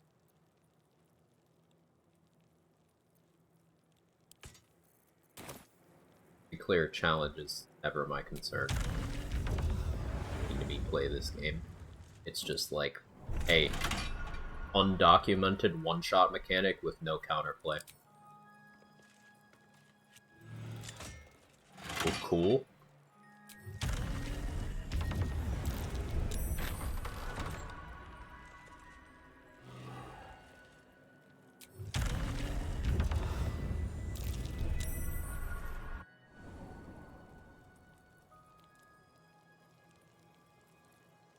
Evocation or abjuration? I don't remember.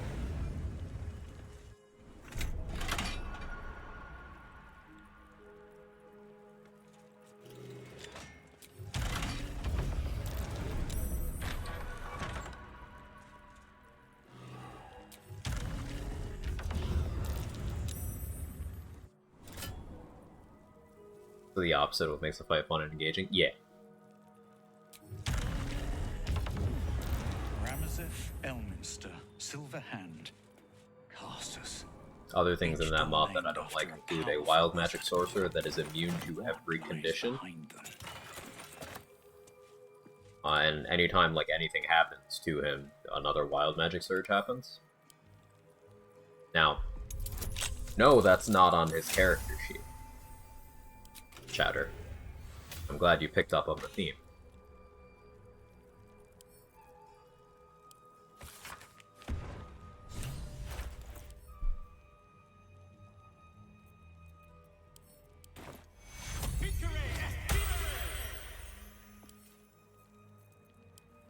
Kind of that too soon. I don't need to read for the jewel pods. Jewels.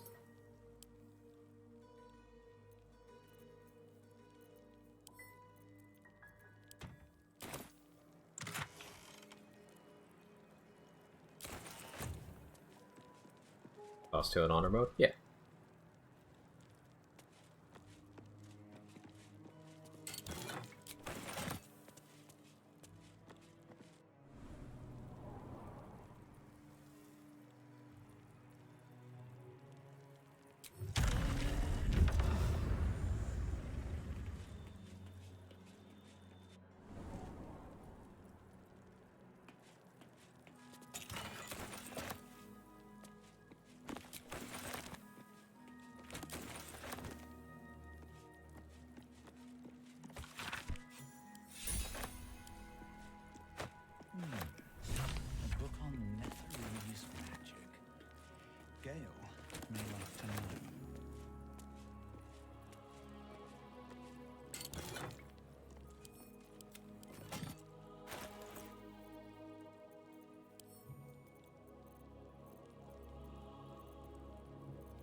None of the vaults here. What other bosses are left? Ethel and Carrion.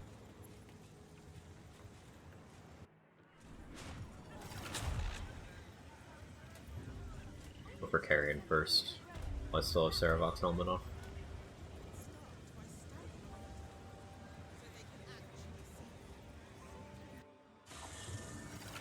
Not to mention the parchment quality of the Gazette. Awful. blow up this place? I did.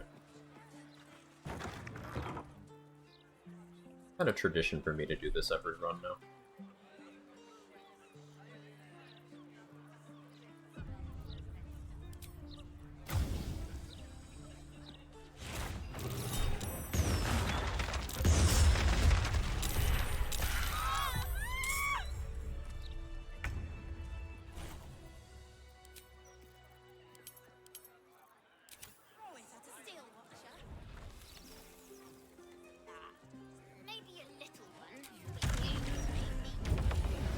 I got him. Where's the steel watch when you need 'em?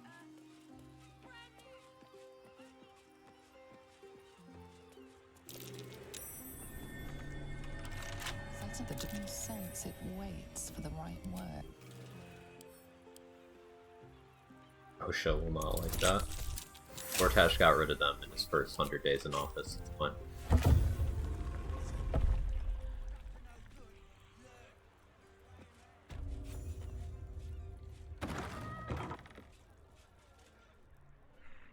You are. Tell me, what did you split? Unless you have any other business with me, I suggest you return to the domain of the living.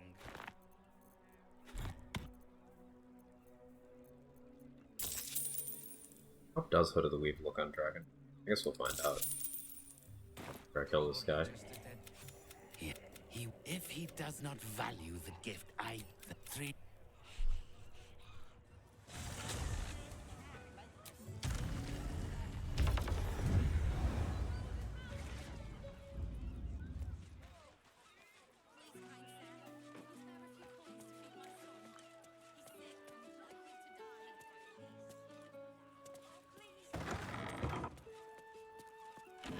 Leave me be.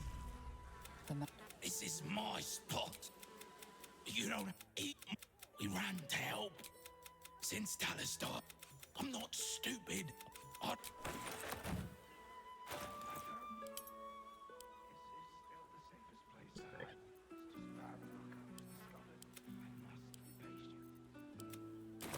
Brothers need me. Alright, because I have Saravok's hat, these mummies down here can't frighten me, so I'm not scared of them. Could go more AC mode for this, but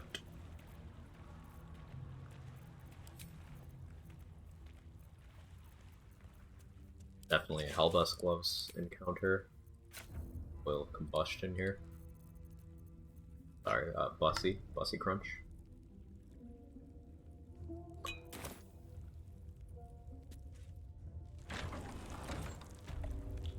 Not scared of them because the frightened immunity checks out. Big if true. Another trick up my sleeve. Destroying this door before going in here is kind of a good PSA.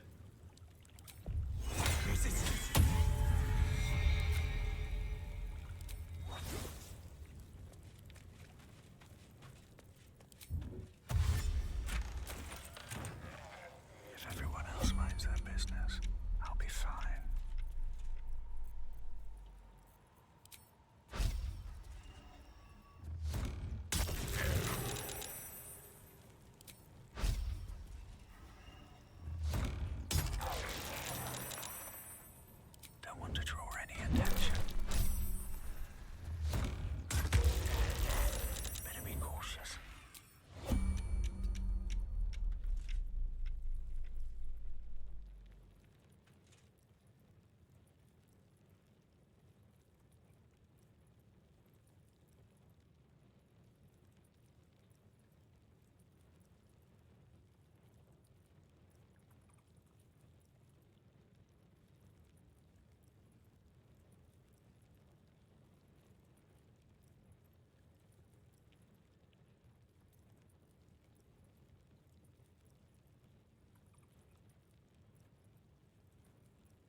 skulls for careful.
It's interesting that that's how Hellish Rebuke from Tiefling Vice actually works. So, it's not a one-time use thing. As long as you have spell slots, it just kind of gives you knowledge of that spell until long rest.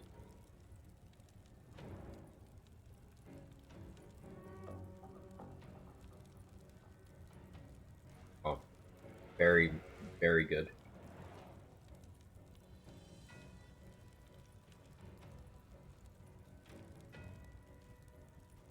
Let's see them nudes.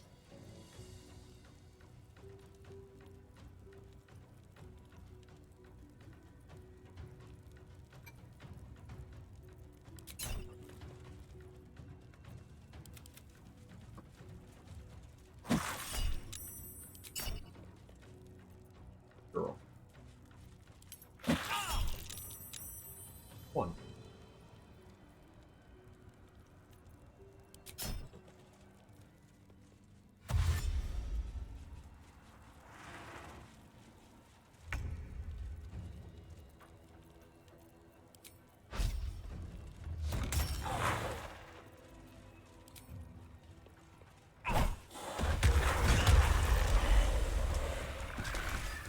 Right.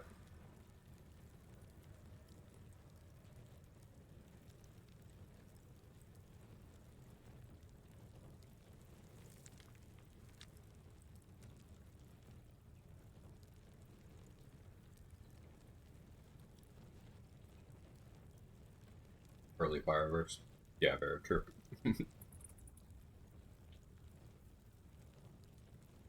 Showing evasion working against oil combustion. Now, you're not allowed to succeed the saving throw on that, but evasion will still give you its second place effect of failed saving throw, you take half. So with fire resistance, evasion, 2DR, kind of hard for my oil combustion to actually hurt me. Rogues and monks can safely do plays like that without needing a lot of effective.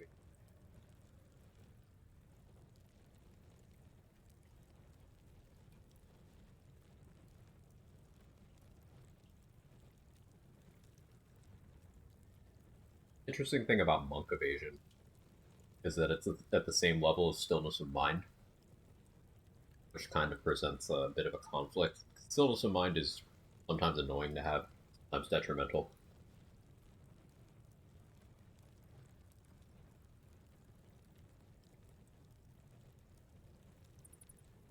So for some fights in particular, there's an argument for stopping at 6 monk. But, again, I prefer 9 per monk because you get stillness of mind evasion, second feat, and your martial arts die out.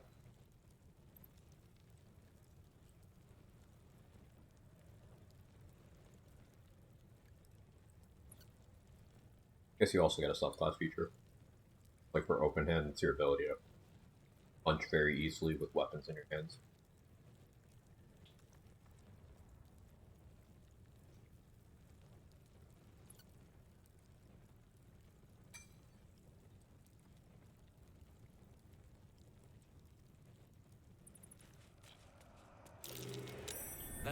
worth a look.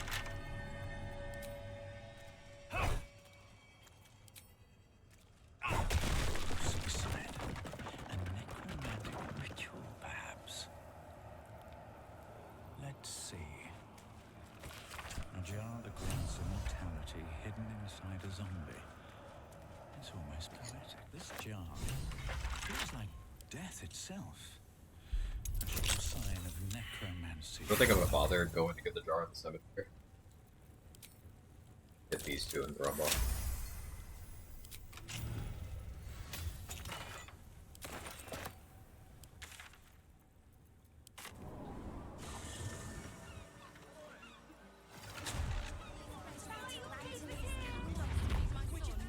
Should mind my step.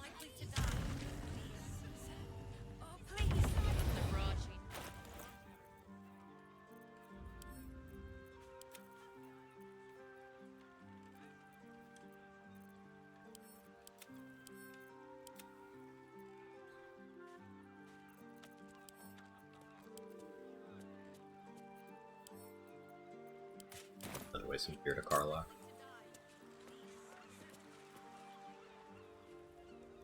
You came back.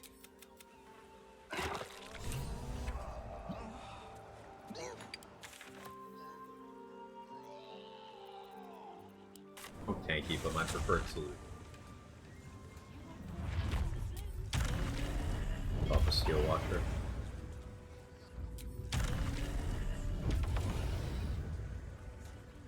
You don't have permission to be here.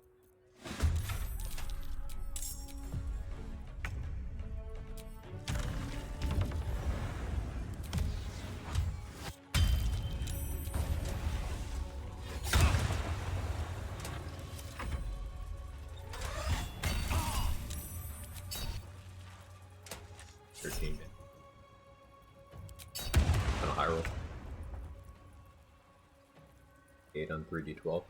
Bye.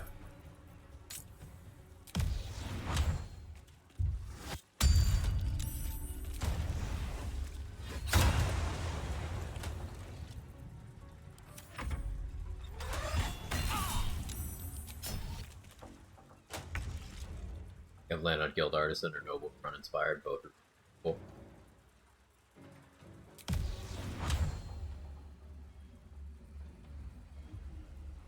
I like Noble for that. Where's the big hurdles in your observation so far?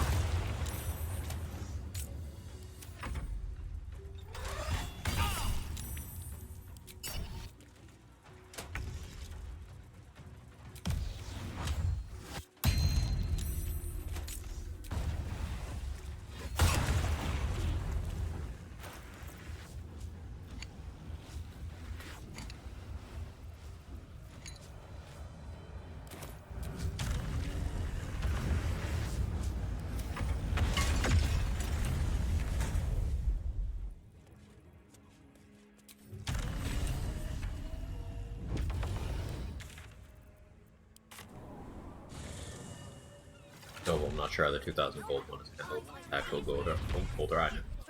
Excuse me, item value. Oh, perf. I think it's having that much. I think.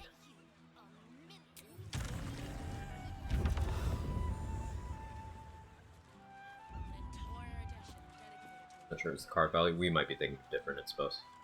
You're probably right, but let me. Dramatic walk away from this one.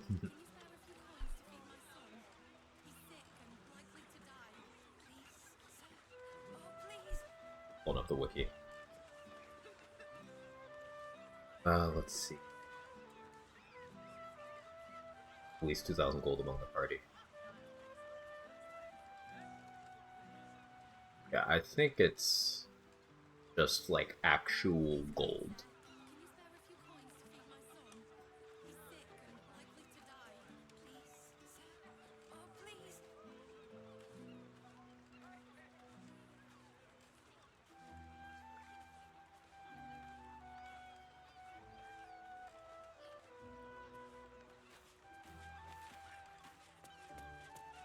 Noble, I think, is less painful, which is why you're going Guild Artisan. Haste does.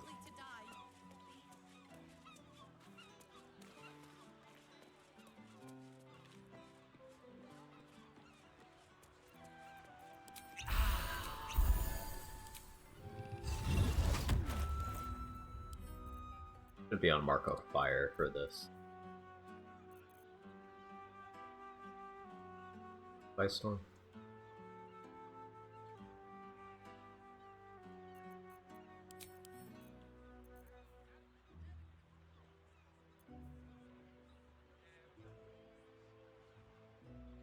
Fine.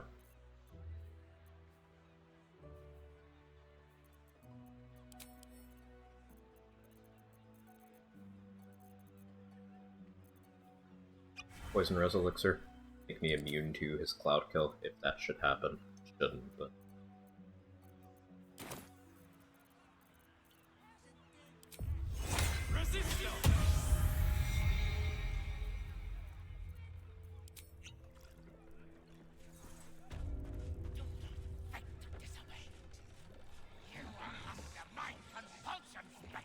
Just had a few.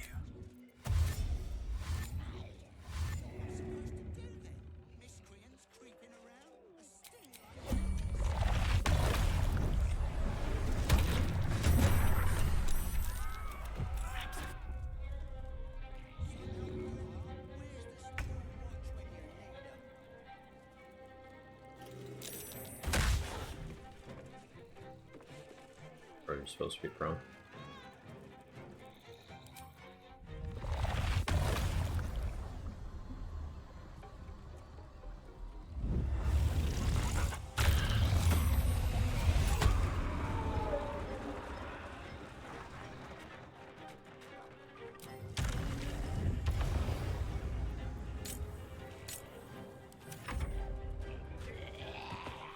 There it is.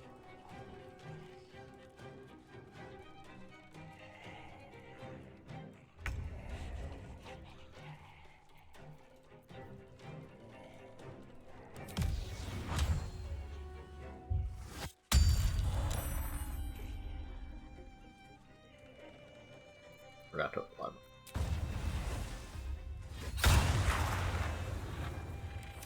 Kinda curious to see what he even does. Yeah, the Poison Rest is also to cover the nausea.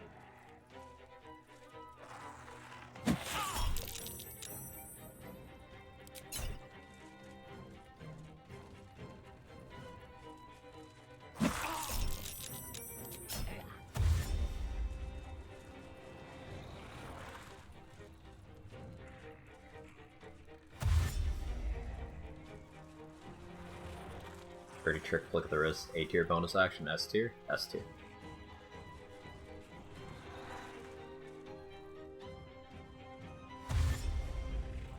Definitely S tier.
Varavox helmet is doing some heavy lifting here.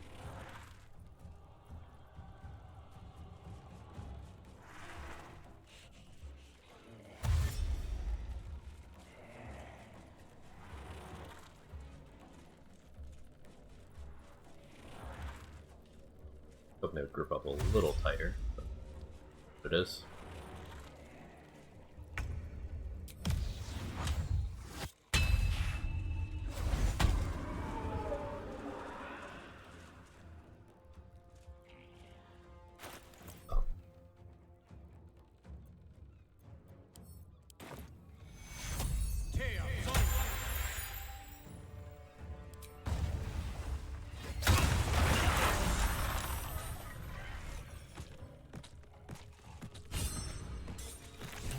First.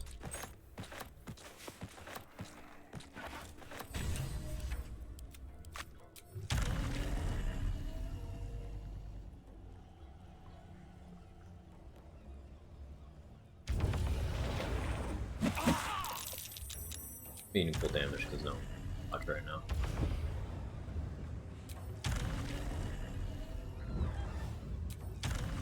And vulnerable to all damage.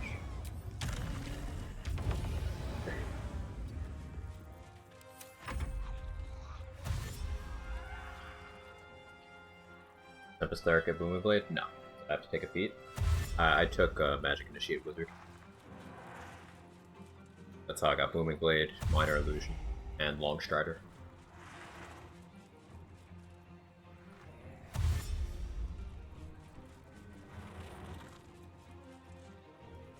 Magic Initiate is a feat I really like taking on rogues and fighters because they have that extra feat, and it helps you fill in some nice build gaps.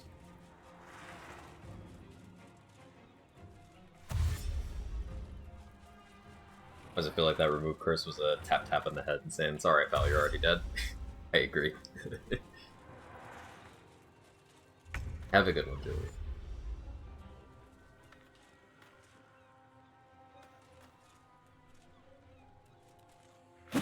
Half elf or elf cantrip, kind of nice for the free boom too. Yeah, definitely. With my half elf cantrip or high elf cantrip, I almost always take either Booming Blade, Blade Ward, or Minor Illusion, depending on my run's need.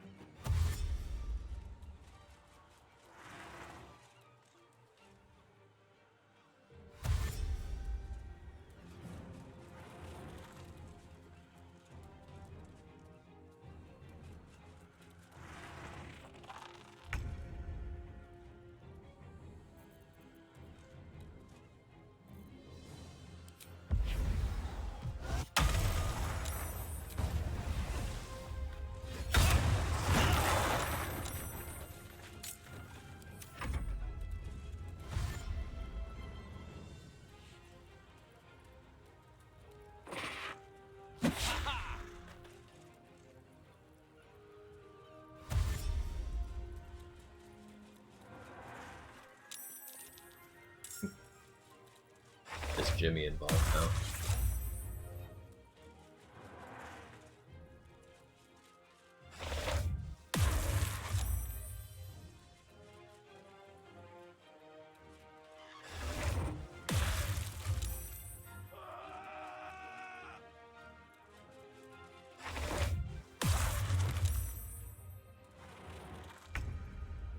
Incredible work, team.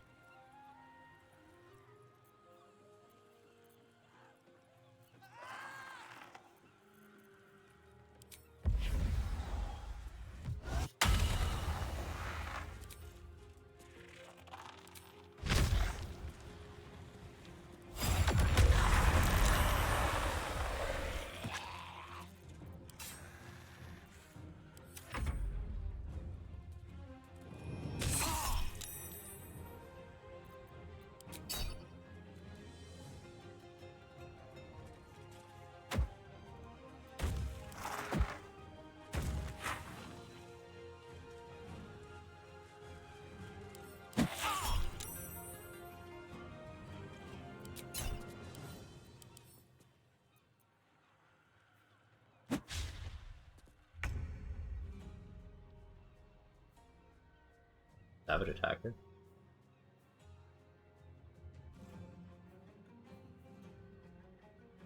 Or is he getting his great weapon fighting on javelin throwing right now? Is that a thing? What do you hear?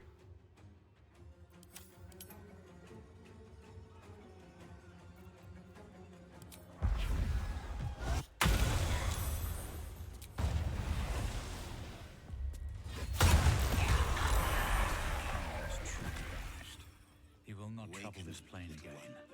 Yeah. Flower and bloom as I know you can. Great weapon fighting on throws is a thing. You did it. Apparently. Unless he has savage Yes. attackers, it's not listed. I think I'll pick up where Carrion left off. A city like this needs a medium. Like, that's pretty cool. It's another big non-barbarian W for throw builds.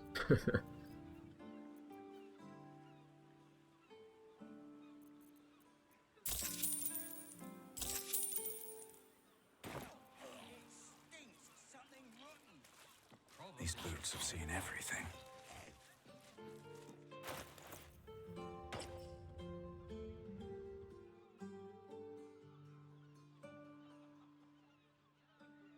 Alright. The one foot of the weave. Hell. Doesn't look good on Dragonborn. Sorry to say.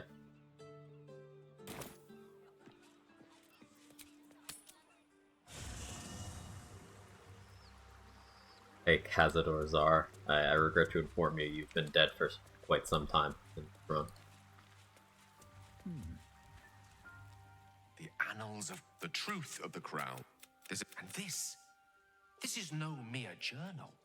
It could, if we can collect Destroy the him. correct setting and the 3 netherstones, and with the correct invocation of, I promise you, the gods will never grant. But Mistra wanted the brain obliterated.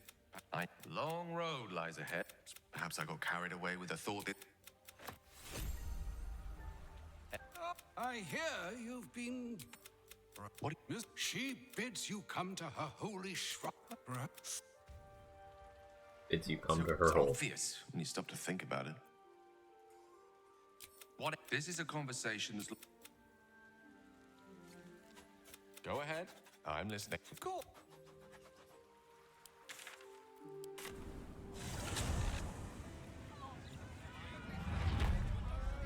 Oh, you don't like Gale? A classic Cazador having a bad take.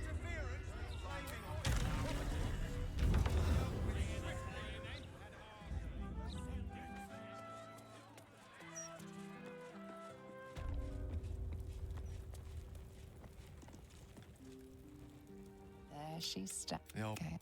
Time was, I'd have given my right arm for a chance to. I always wonder what being nervous during. Alas, recent. Wait. Ooh, Mestra. Ooh, Mestra.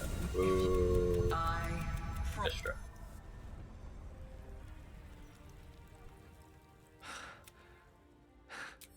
As if I knew the orb was no orb, but once I bring the crown of casters to her, if I.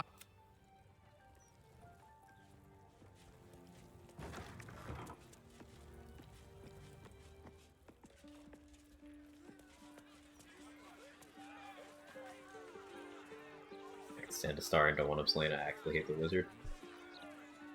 I find that Gale is an interesting study of people who, of a character rather, who people will ascribe motivations to him that don't hold up, and they will refuse to adjust based on the actual reveals of his motivations. Like right there in that conversation with him just now, I told him, "You're a great man, Gale, with or without the orb," and he said, "I don't really agree, but that's nice of you to say." You can kind of break him of his ego, but a lot of people pretend as if you can't. A lot of people will ascribe certain intent with him having gotten the orb in the first place that is like blatantly not there, that even Mistra herself will corroborate that his motivation was not what people like to pretend it is.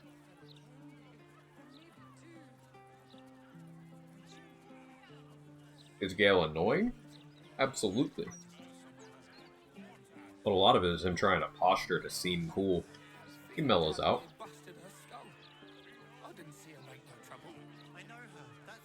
And once again, I like to remind that many of the characters in the early game have like some massive asshole quality that they kind of rein in. And I do find it interesting how the fandom only affords certain characters based on that. Like, there's people who are really turned off by Starion manipulating you, or Lae'zel being an asshole to you. But they don't care that Shadowheart does both of those.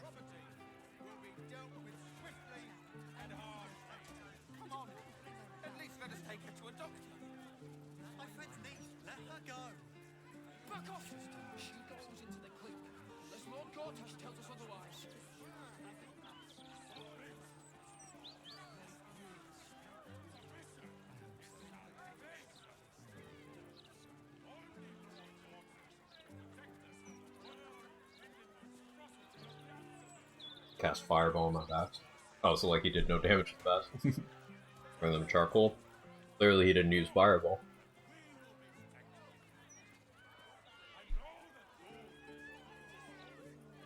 The obliterating happening here.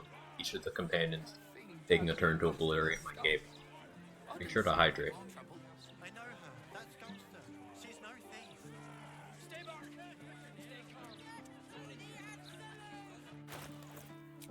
Alright, Ethel time. Automod didn't like looking female. That's the specific part that it highlighted.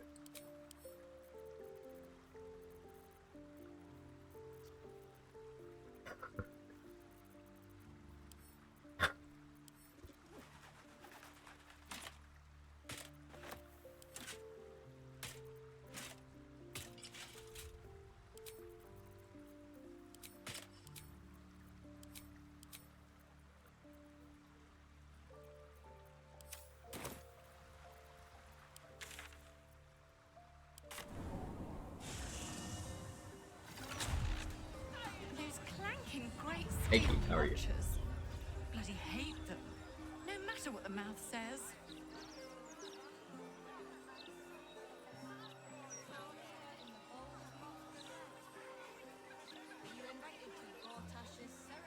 Got Heart benefiting from pretty privilege since she's the most human-looking female companion. Yeah.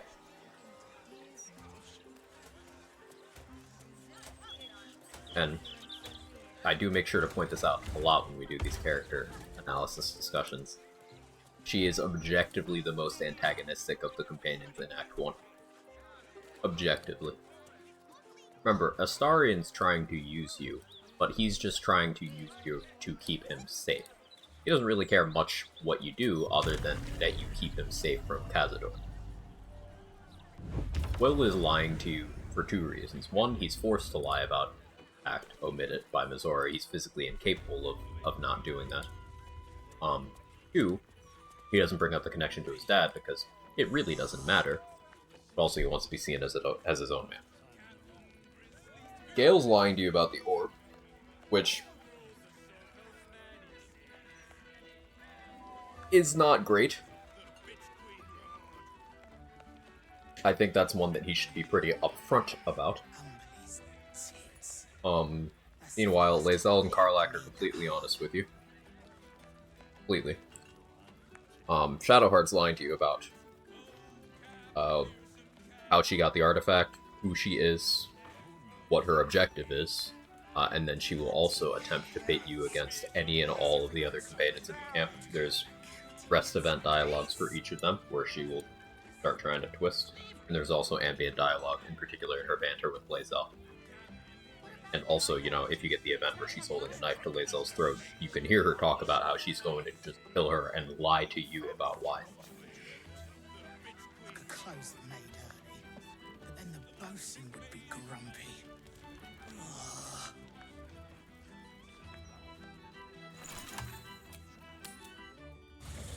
Not great to lie about the orb. It's also an absolutely insane thing. Just drop on someone you've just met. Very true.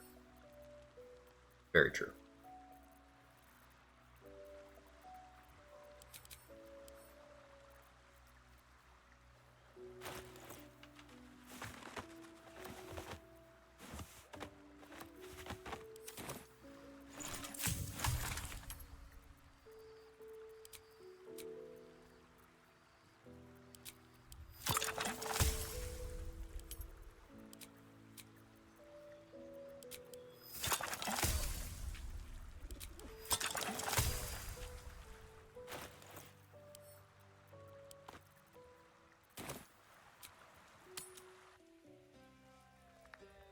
Curly was brainwashed by dark MAGA for 40 years. I can fix her.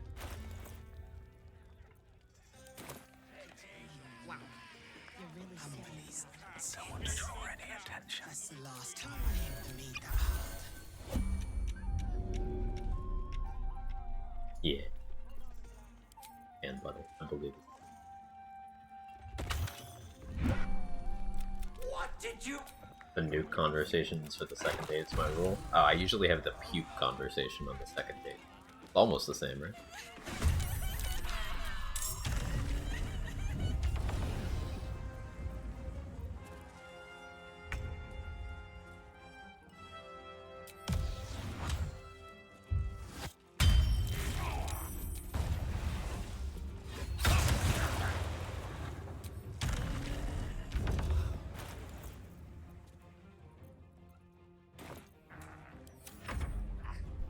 Hey, Rat. Ever read the negative reviews about BG3 or E33 on Metacritic? No, I value my time.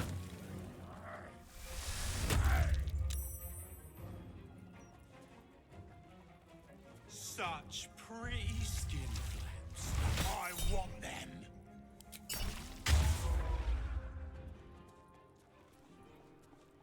Gonna bleed. Cut you. Make all the holes.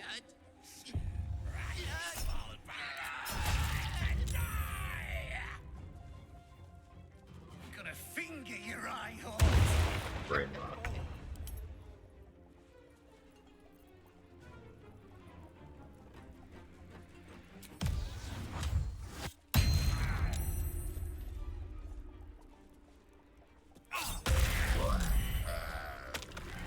I've changed my look back. I guess I'll just stay on this one.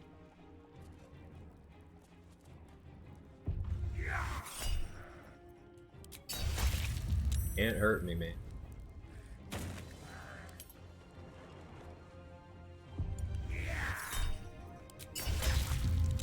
Value my time too, if curiosity can bother me. You don't value your time enough then, my friend.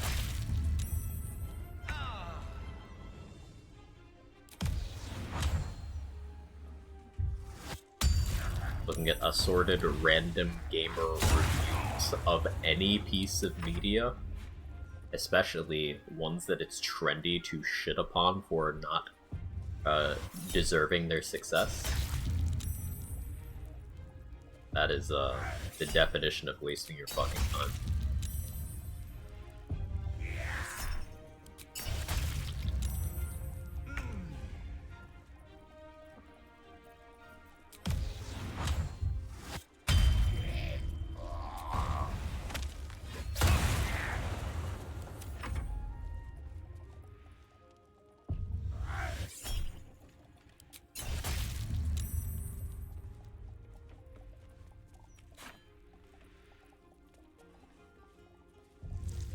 Like 9 out of 10 negative reviews be in bad faith, for sure.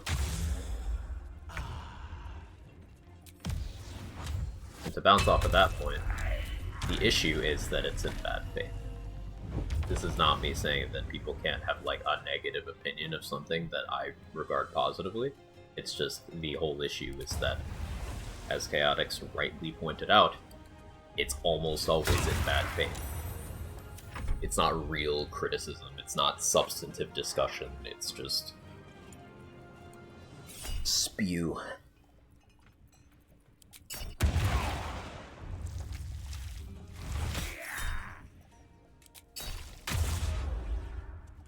But how will people know I'm cool and an independent thinker if I don't hate what's popular? I hear slurs help with that. Just say as many slurs in as public a setting as possible.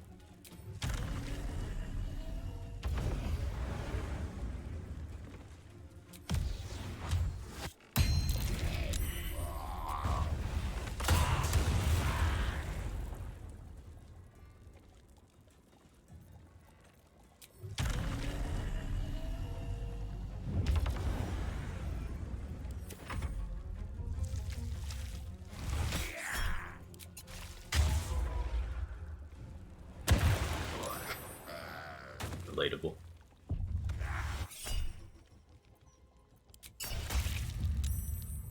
Last time I opened Facebook, I saw an AI video of a deer running through a sliding glass door, and somebody who was clearly AI got off immediately. This is terrifying. I haven't been on Facebook since 2019. It was bad enough then. I'm sure it's gotten exponentially worse.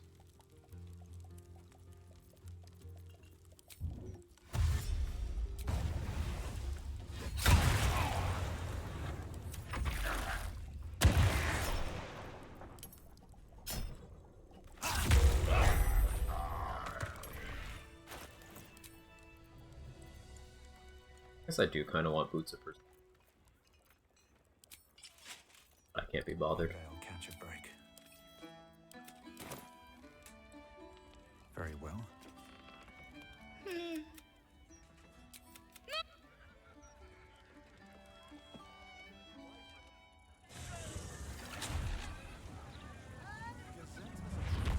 I think the motivation behind Asar inviting you. All I did his origin just soon as the obvious monster can't control his bloodlust. I think it's interesting that he has always lived constrained as a vampire. Like, he has not done some of the stereotypical things we associate with vampires. Like, sure, he's used his body to charm and deceive and take from people. But, like, the key thing of he's never been able to do the classic lure you in to feed on you. So I think that's an interesting way of being like, yeah, he's a bad guy. But maybe not for the reason you'd immediately assume. Kind of tells you to put his actions and motivations under more of a microscope.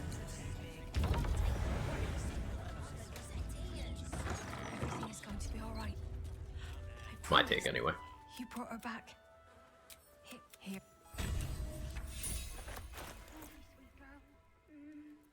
How about we bake something? You love bacon.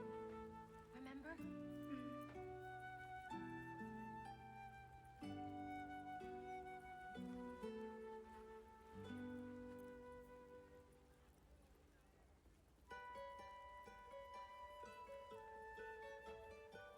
We could go for a walk. Would you like that? Mommy! Mommy! It's alright, Vanra. We'll stay right here. Figuring out which hand I want which of these in. So, by having Bloodthirst in my offhand here, and throwing it, I can briefly satisfy the requirements of Duelist Prerogative. I promise. Mommy. That's right. Be leaning into that. Here.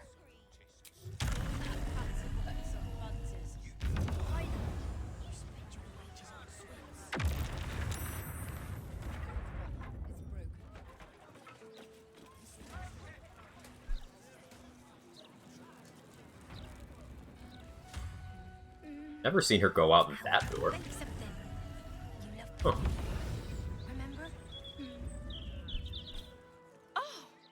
Temptation comes into play as well during that scene. He's just become free after Coded years. The fact he's able to control himself show remorse after the fact is telling his nature, although still not very cool to try and launch on someone Yeah, I think it is indicative of the fact that he does know better. He is capable of doing better. That does not absolve him of responsibility for his objectively bad actions, but it does show that he is a person who is capable.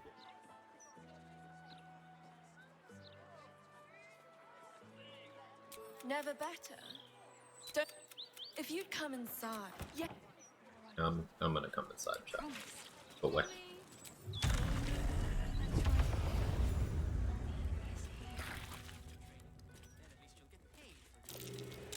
That might be worth a look.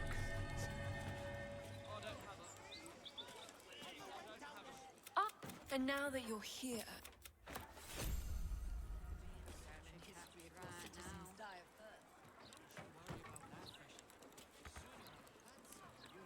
Spot where I can drink it where she take damage.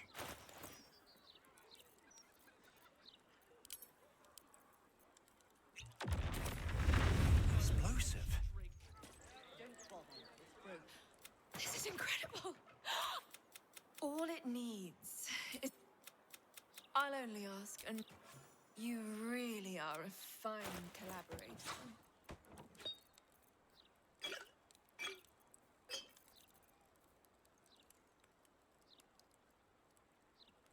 Fucking charge boots are pretty cool. Kind of past the point where I'd use them, but I'll grab them. I like having them.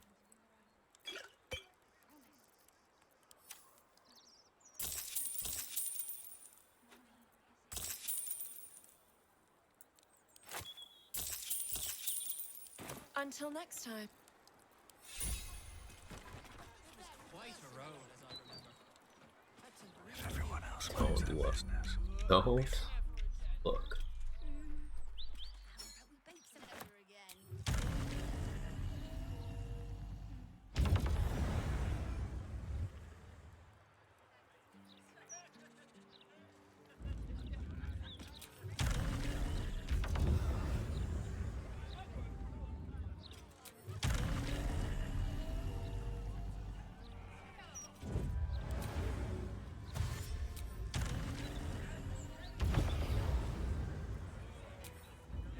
We need to find a way forward.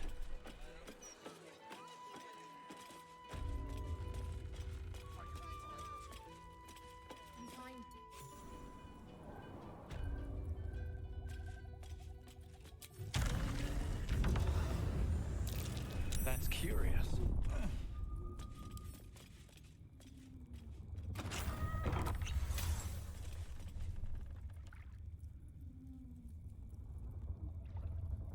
No doubt about it. This is where the hag must be.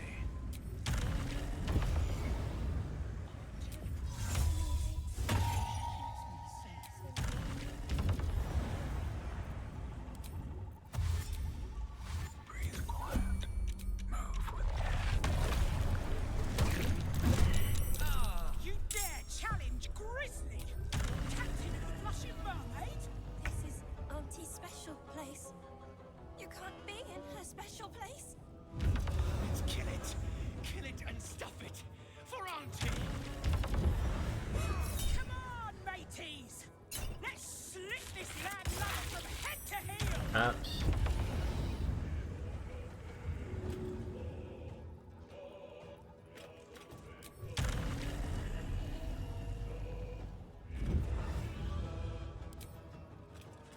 This.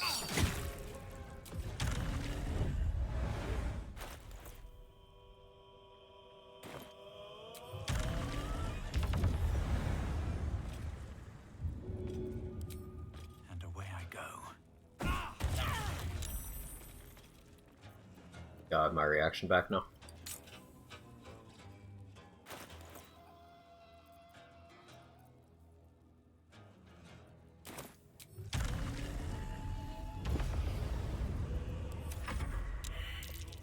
I'll shank the bastards, Auntie. I swear. I have another numerical value of high companion approval. I think Danny's probably right. She would know.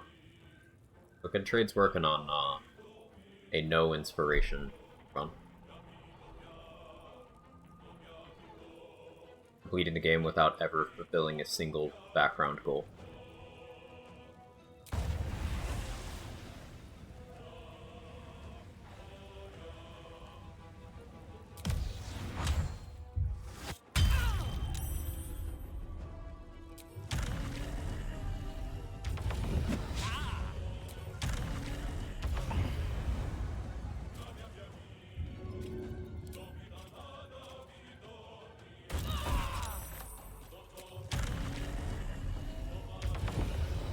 Great, we got the sneak attack off of it. And got my reaction back. Oh, time. Needed to be far enough away. That's good info.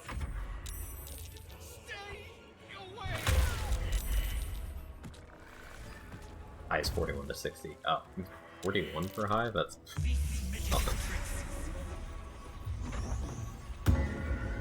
I don't want to play Ancient Paladin branding's my things for this. Fun. I think my next run's going to be another Control and Bed run.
such a fun combo. I should have been doing that more of the run.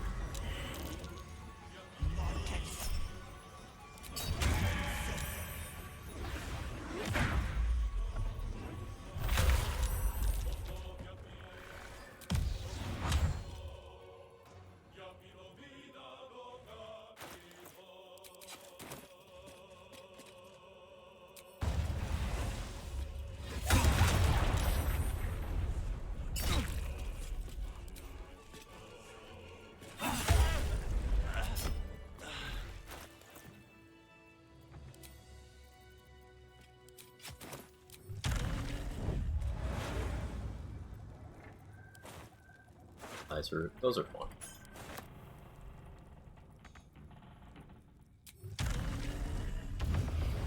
In an audio mode for a while, I've been attacking from stealth, mostly my stuff. I'm mostly doing melee right now. I haven't had much content where the attacking from stealth thing, like, relevant. I did a bit of it for the ads in House of Hope. But like, mostly just doing the melee things. Out of sight, out of mind.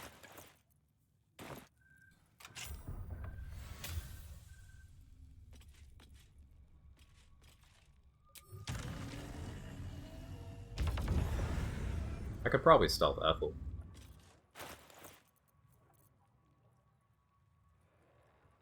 Stealthful?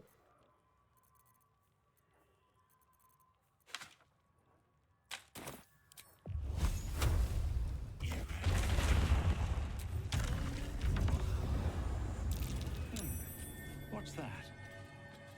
Never wanted the easy path.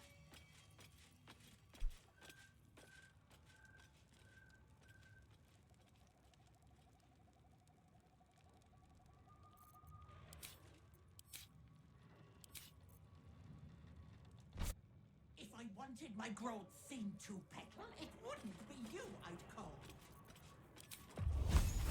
Wall of Fire does not break hiding. Just sneak around setting up walls of fire for mushrooms. Let's forget, is a rakish sneak attack supposed to be set to ask inside or outside of combat? Outside I prefer it to not ask, inside I prefer it to ask.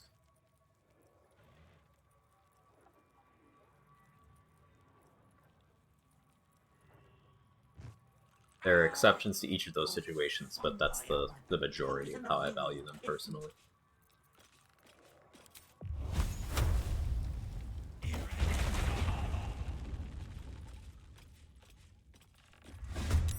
Time to kill the hag. Mildly annoyed that she saw. Thought about drinking into this pot, but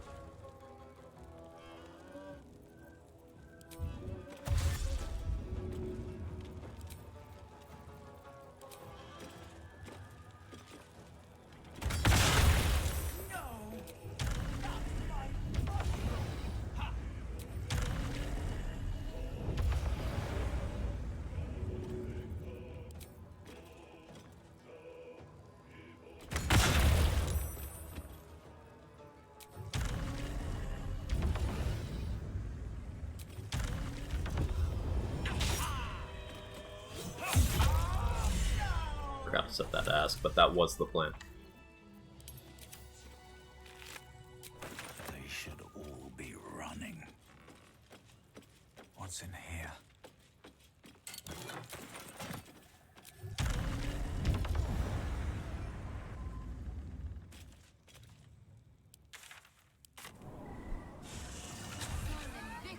Want to watch the B movie? I would rather not.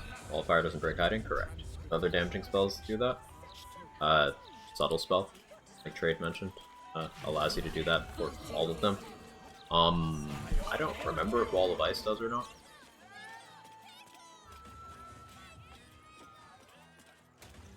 Moonbeam doesn't, as long as you don't hit anybody. Or at least the recast Moonbeam.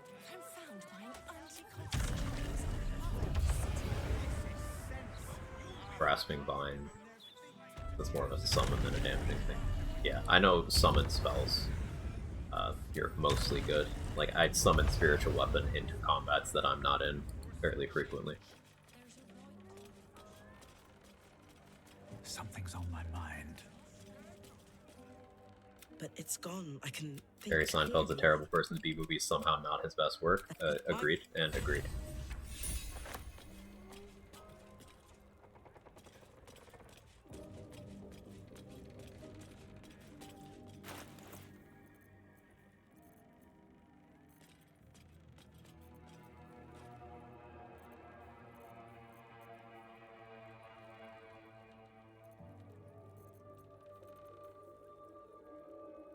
What's her face from Tea House? Yeah.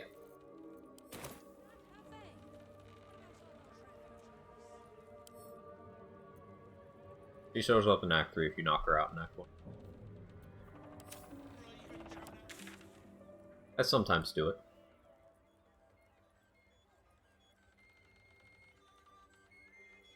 I think we've killed all bosses except for Watcher Titan, but that's just brain, right?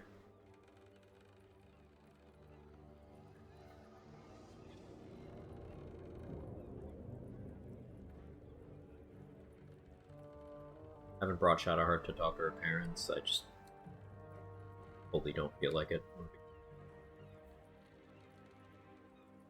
Gonna bother long resting here? Don't think I am.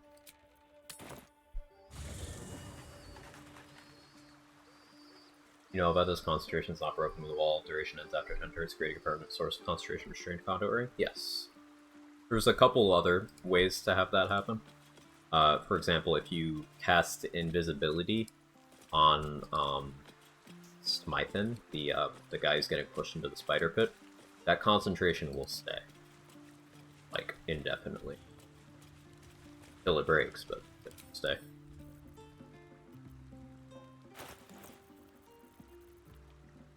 There's one more that I'm forgetting right now. But yeah, it's a thing.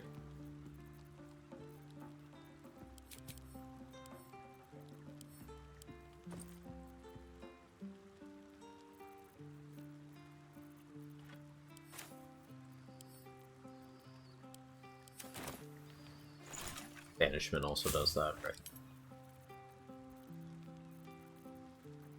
Shows you how often I cast Banishment. I wouldn't have known that offhand.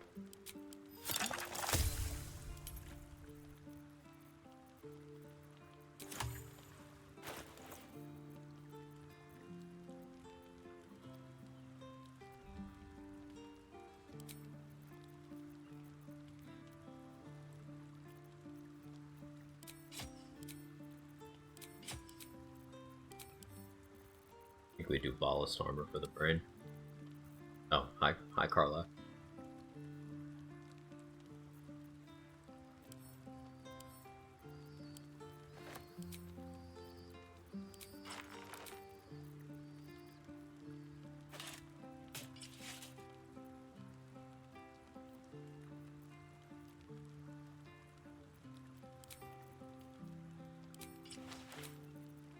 For that, for the carry wafer.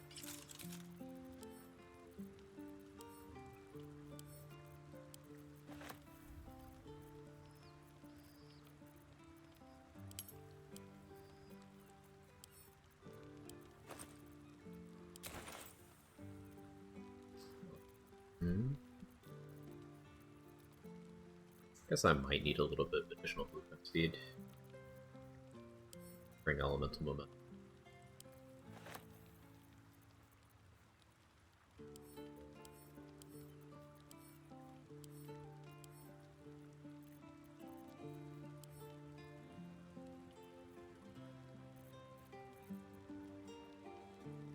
I'll lose my Char buffs, Sag.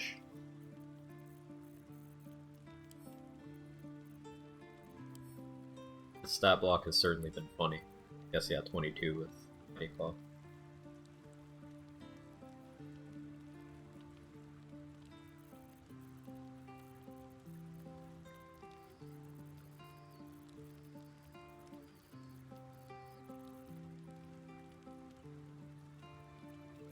Special in mind, really? See what the plan is by this gear. Guess I could do Shadowblade Ring. More. Yeah.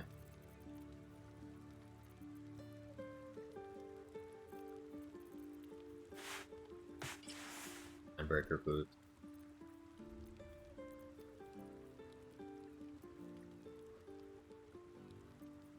I don't have any Terrazul, do I care?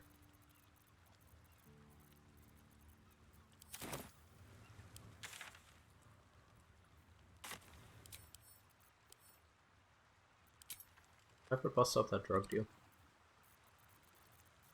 I feel like I did.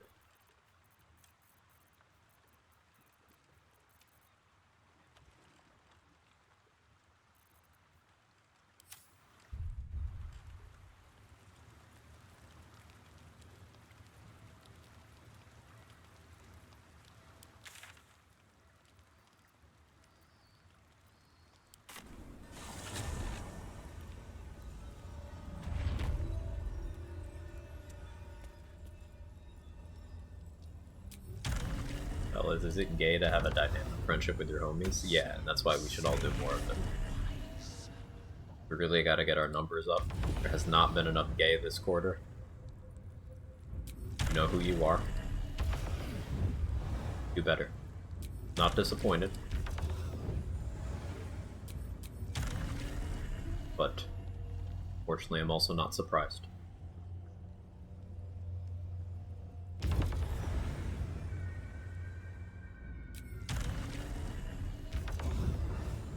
On a boss, thank you.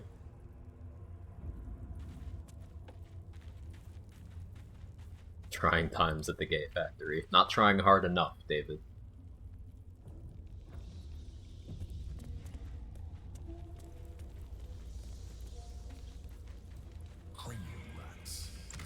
They swarm when an elder brain is near. You must be close to the times.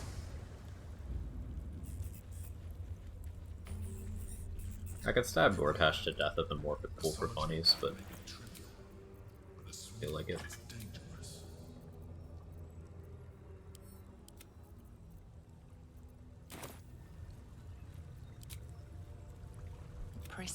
Went to the gay factory, everyone there knew you? Of course.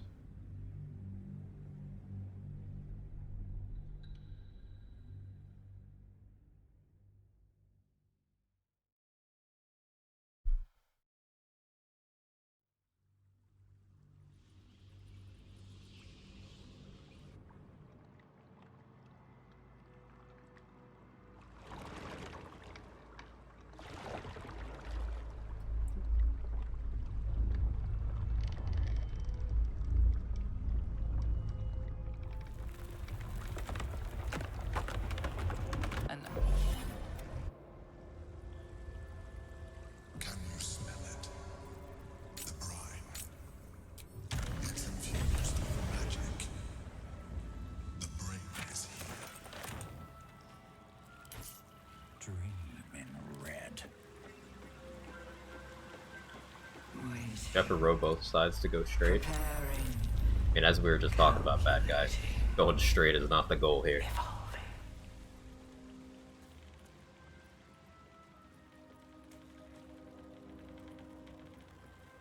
Dominated.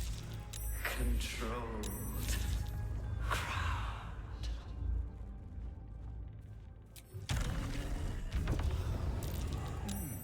I smell a trap. Going both sides is more like sitting cross-legged in like regular chairs. A knife. Bisexual sitting. Quickly, we need to talk. Can't slow down. I could kill Gortash here and it would be funny.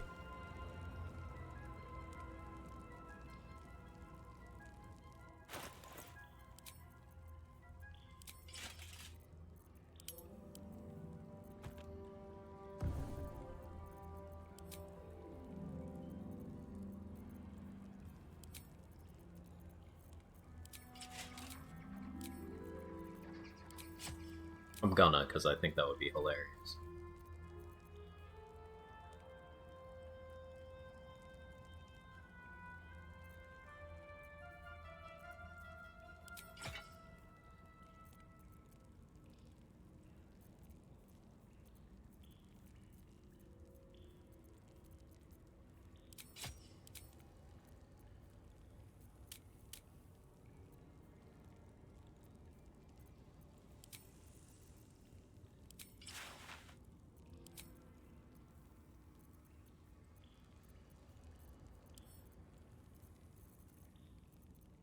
Guess this is a Cloud Giant situation.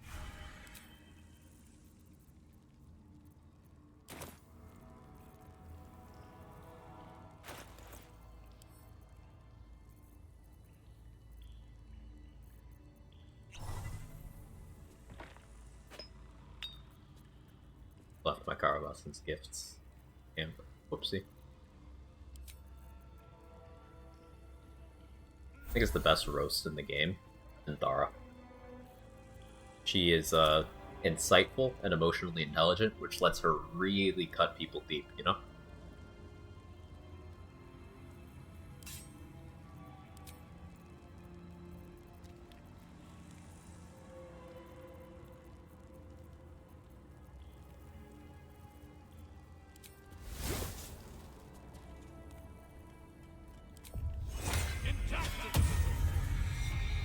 Softer than a whisper. This city is mine!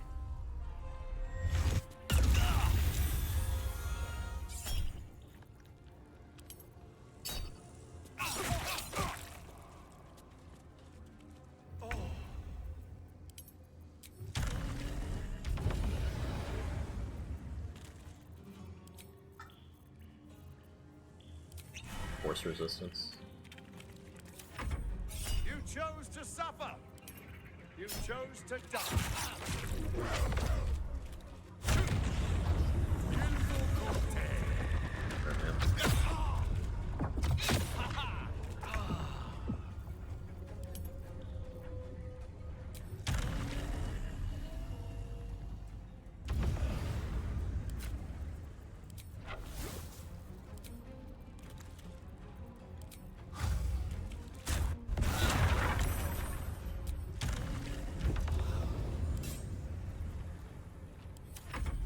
From your ashes, all this fate would be reborn!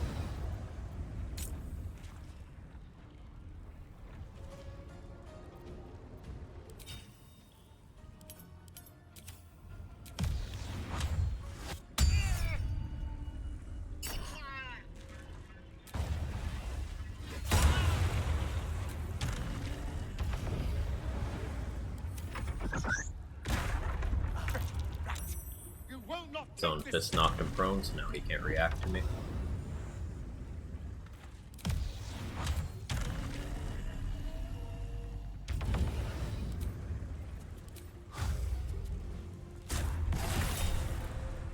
Paralyzed again.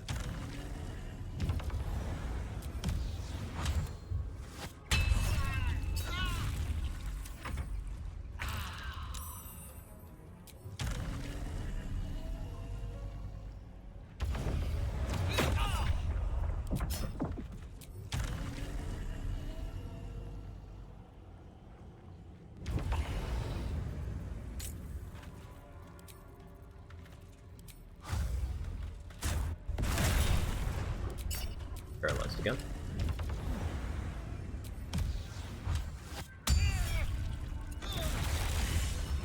Okay.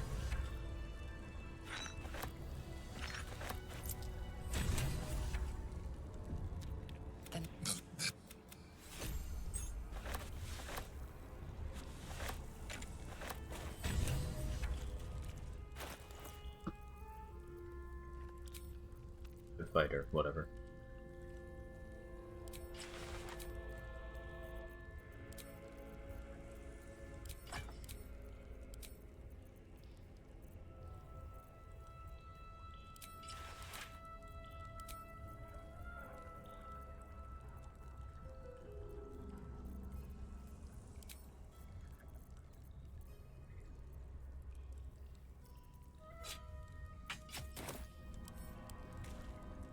Best be on my way.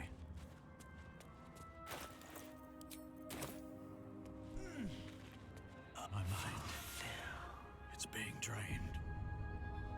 Must be close. Stop fisting yourself, stop this.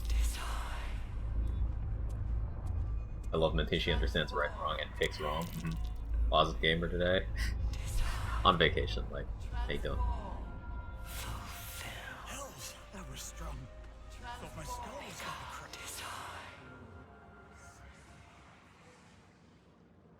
spectrum of easiest score resolution, hardest is so cool. For those who have never seen fighting him at the Morphic pool, there you go. It's pretty great. He has no environmental help and no allies, so it's pretty easy to just troll him to death. As usual, he's ultimately just a humanoid with bad constitution saves. In an instant.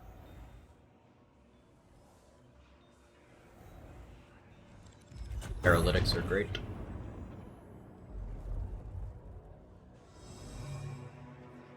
I go clean myself, so I'm gonna spam these in case I'm not back. It's Bjorn, Danny Poggers. Alright. For some reason, my brain was like a cat. But you do what you gotta do. You think you know Also, you can just take him 30 feet forward and let the brain delete him. That's it. You think you can atone you. It's messing with your mind. Don't listen to it. Use the stones. Don't listen to it. Focus on the crown.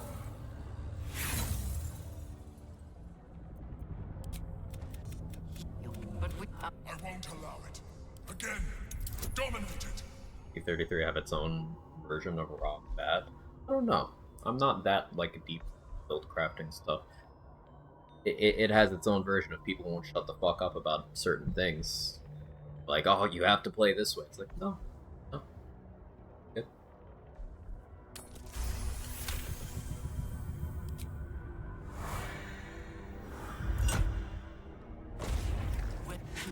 When I now. Alright. Consider this. It was almost 9/11. We were this close to peak humor. But how about...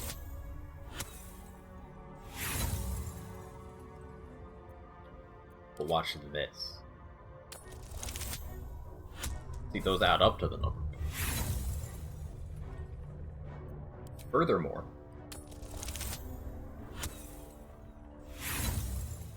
oh, Ghost 6-7. We'll fight with the Emperor if we get a 6-7. How about that?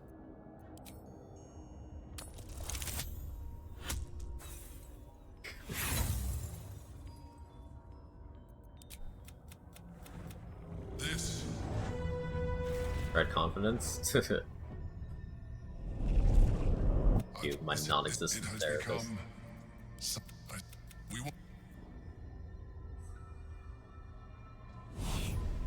Like how it still teleports Gordhash's corpse here. I guess just like, I don't know, in case you didn't take the Netherstones, or maybe they just didn't really expect you to kill him right there.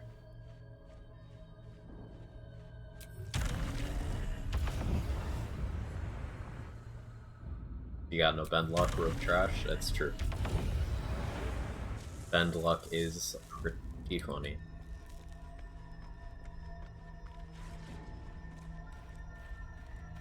I'll take that.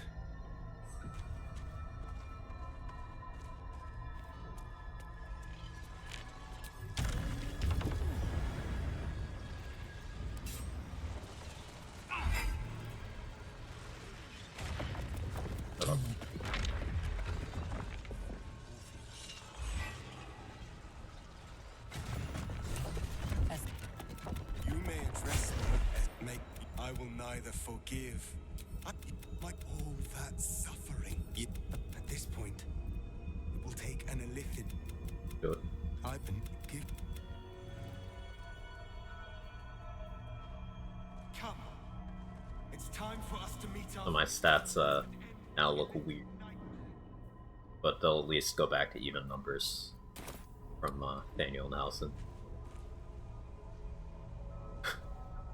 So, I just noticed something. What would happen?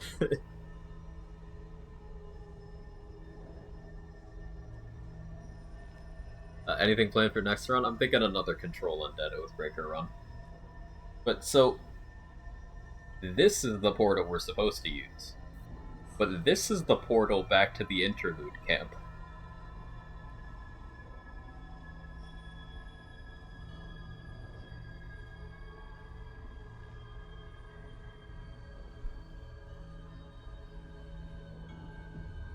I'm backing up my save. If not now, then when, right?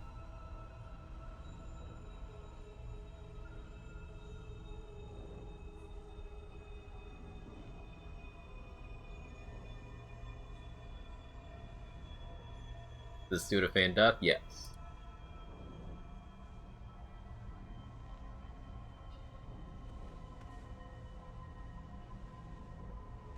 That just doesn't work. Well, I tried. I tried.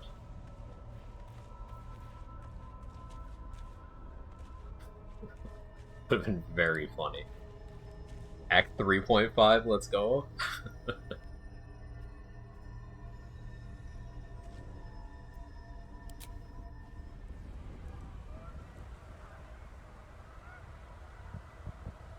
Hey, RBF Queen, thanks for streak.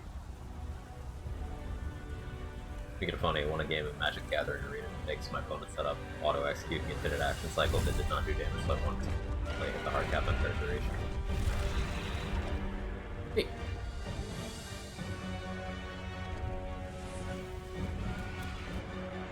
I do wonder if there's some way we can make that portal functional.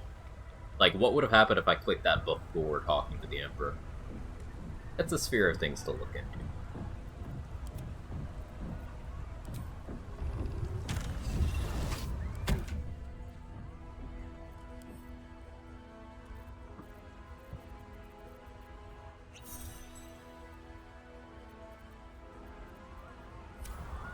Was that blood? No. Never mind. Moving in.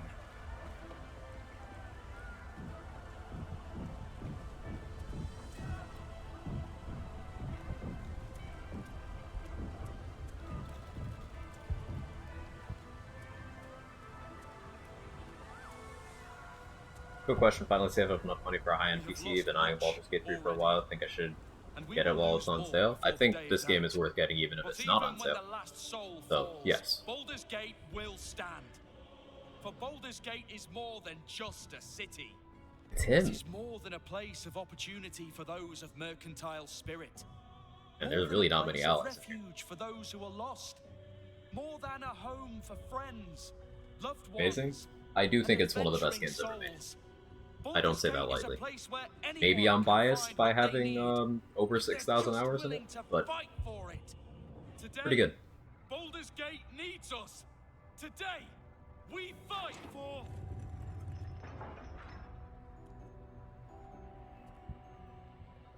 You're late, friend. This is the one you spoke of. Aye, and forever will I sing the praise of the one who This saved me from a 6,000? I said century of 6,000. horrors. Here, I'll tell you This what Steam hero says and I no have. other can save this city from destruction. Of this I am certain. The Fist examines your illithid ally with suspicion. He was not expecting Steam this says idea of Baldur's Gate to be 6,332. accompanied by a mind flare. Appearances may change, but they do not mask the one within. This one I know. Observe with whom it traveleth. Friends.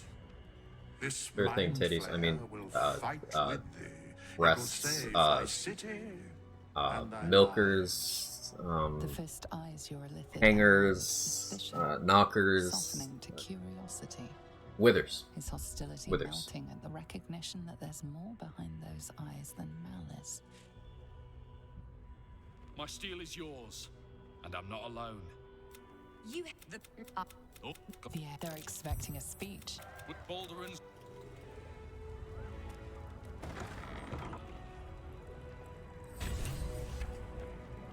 Bodies? Whoa, sure a bit of a big un, aren't you? Pleased to make your acquaintance, my scaly liege. Bye. Oi! Don't be rude. I may be small, but I can carry more than Dragon my Ball weight dialogue. in goodly goods. So buy something or move on.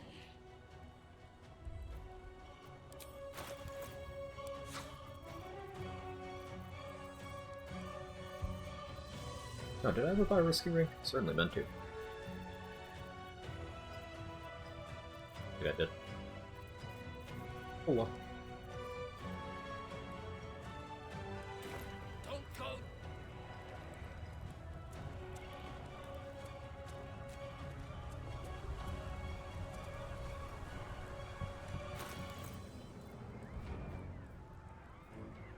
These are evened out. Alson and Daniel. That's odd, but...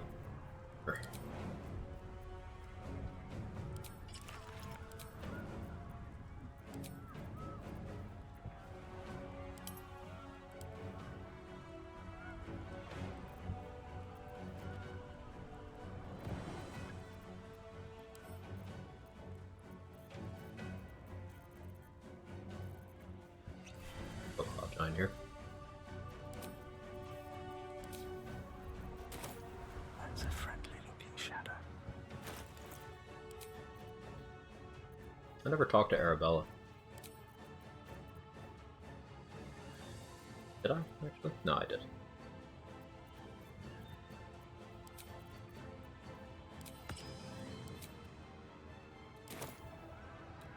Can I kill him for the loot? Yes. Like, what do I need loot for? Number playthrough this for me, I lost count. I pretty much have been doing 1 to 2, depending on if I have a co-op run going, runs a week for 2 years, over 2 years now. So, I don't know. Last time I counted, it was 80 something, but you know, that was several months ago.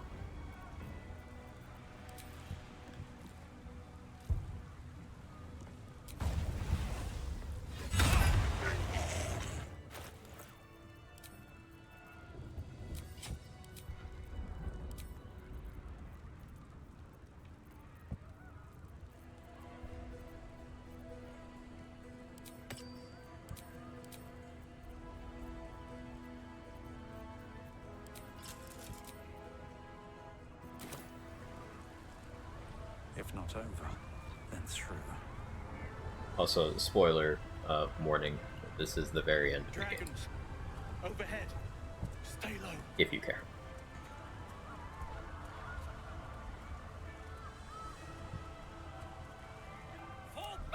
Leave him be. A silly seltzer and a Sammy and lock it in. Very nice.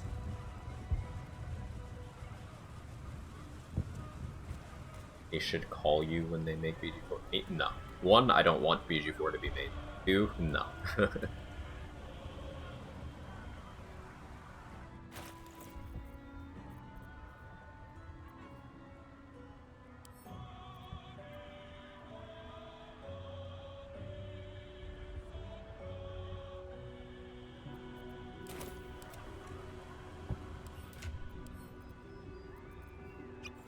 Never a dull moment. Another step forward.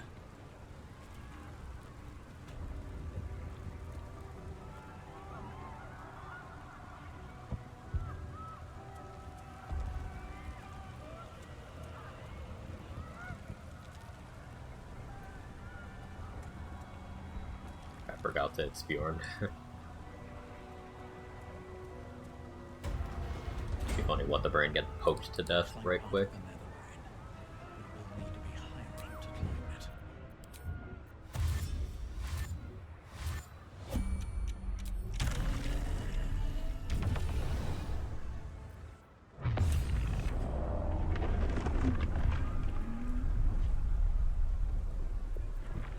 Not alive. Need to get to the brain. Now. Forgot the long strider. At the top.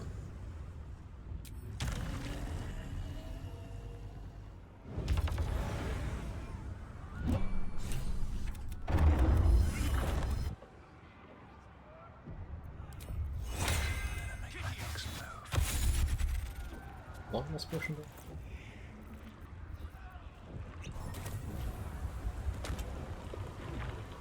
Long Strider and Orpheus would be like fine. Need it, but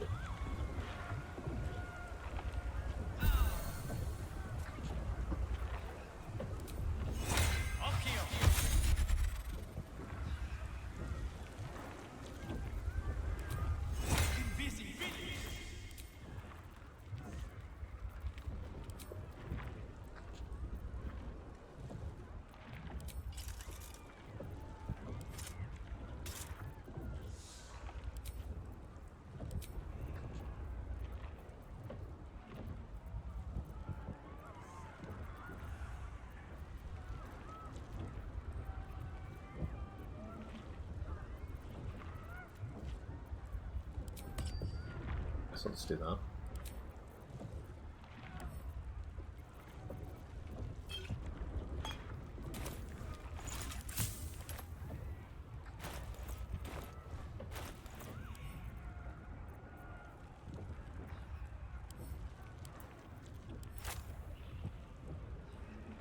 Accidentally muted.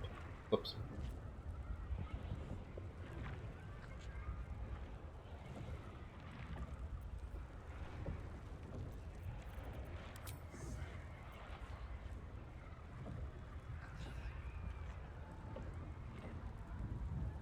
It's FPS when you have a 20 object and 11 level rogue.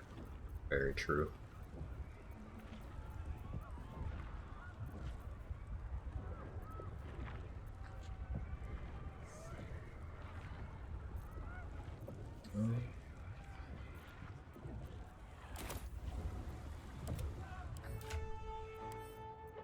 Elven Elegance on.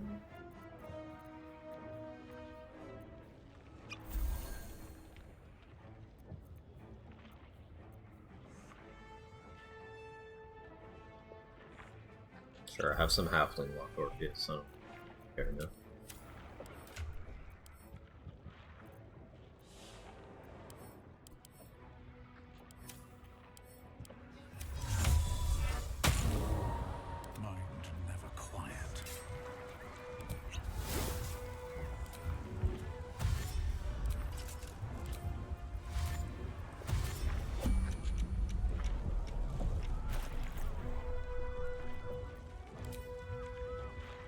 I could throw a Reflecto Guard at us, but...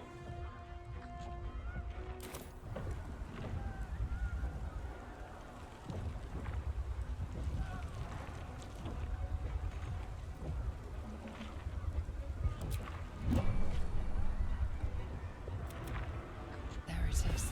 The place where the nether stones can I am... Crown, up ahead. Time to cast the spell again and break its will.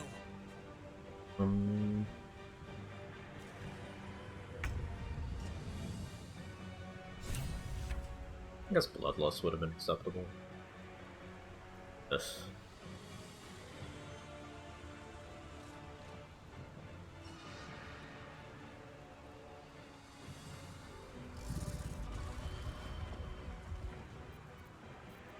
Stupid. Oh, dude.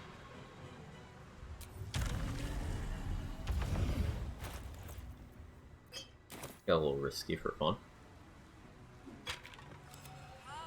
Just gonna risk Orpheus's invisibility for no reason.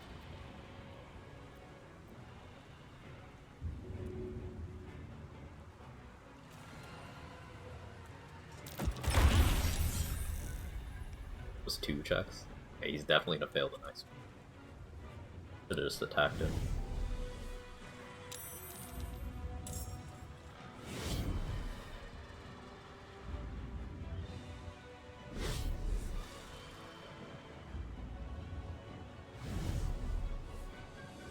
They're dying for me. All of them. He sneak attack the dragon. Wouldn't do much compared to HP the dragon has. I should say.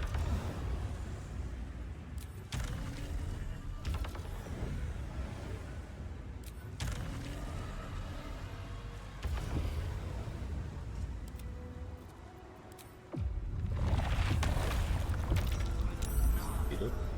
Oh, just roll a 20. It's easy, I guess.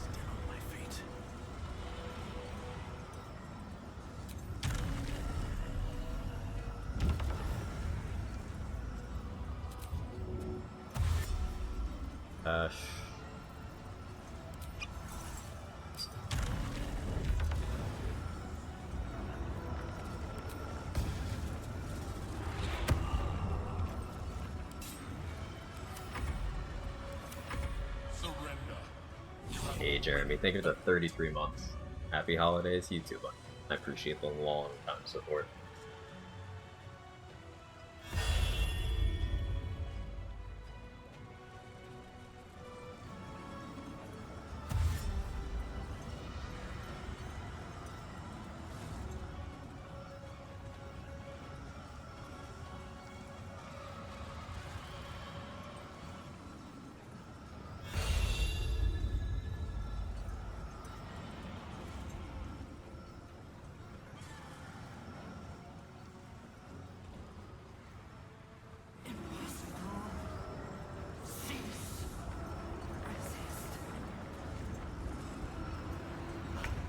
This is it.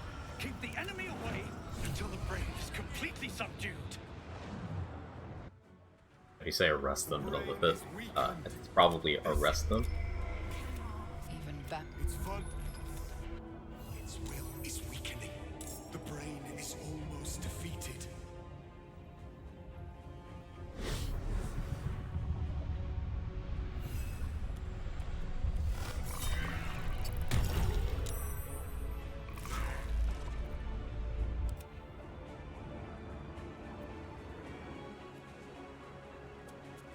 This is it. Its will is weakening.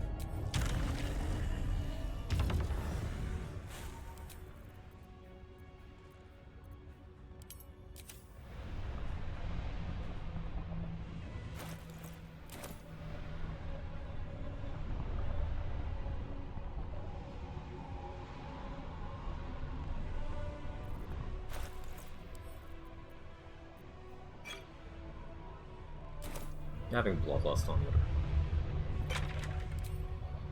Money target arrow. Where do I go from here? Might take 2 turns just because of how much I'm phoning this in. Try me.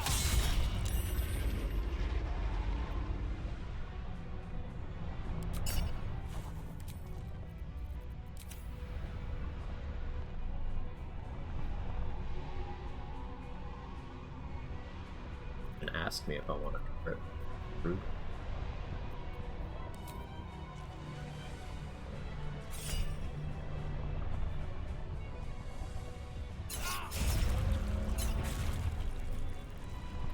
Why didn't ask me on that first one? That was weird. This will take 2 turns though.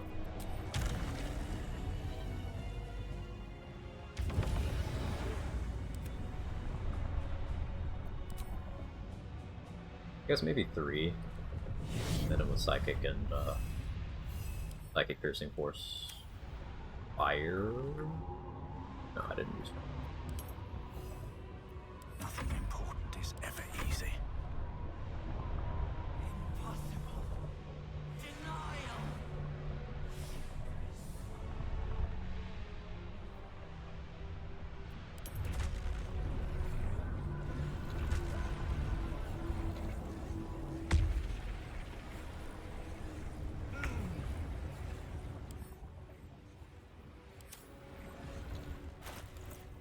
Chain lightning.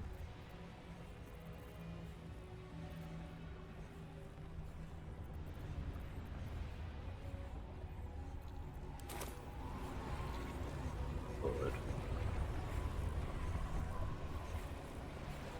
Switch to bludgeoning. Not balm though.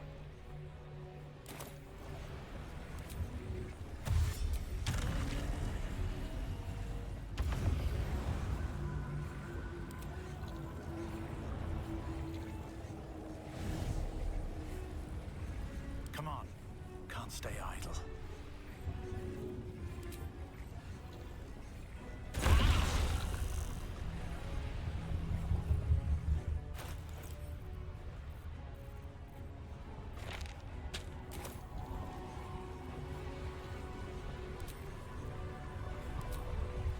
Still breathing, despite everything.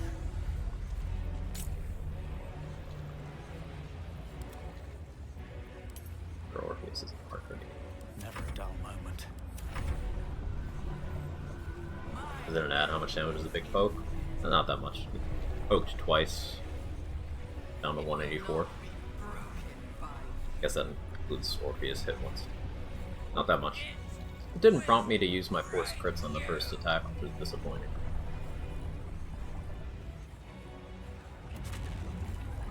Learned that if you use it with the power of the dialogue 7 times, get a new dialogue option called True Soul, and if you use that brain more often. Yeah, but that True Soul tag doesn't do anything.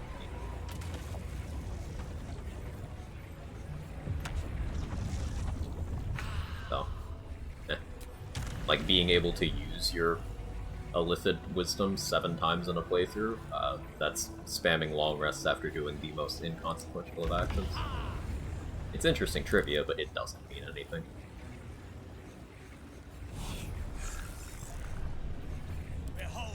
dance of death.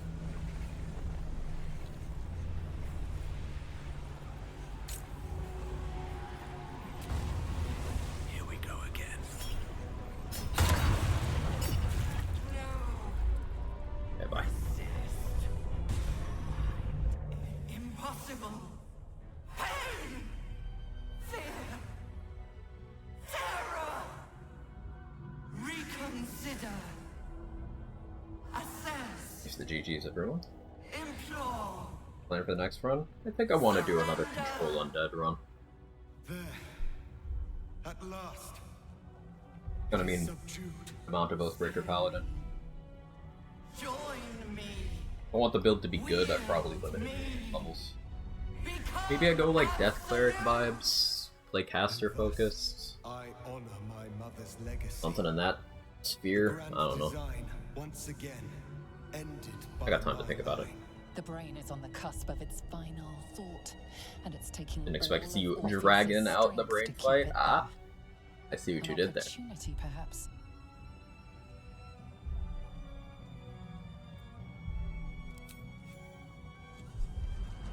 My master. I must obey. But yeah, basically I messed up the first turn, or the game didn't. I didn't go overboard prep, and then the game didn't prompt me to use my own forced crit on my first attack, so it took an extra cycle. Hopes, nightmares, and the screams of legions upon legions of unborn lipids. And of course I could have sped it up with Fierce Perilous Stakes from Morpheus, but sometimes I just don't feel like using them. All feeling. Your tadpole burns in your brain.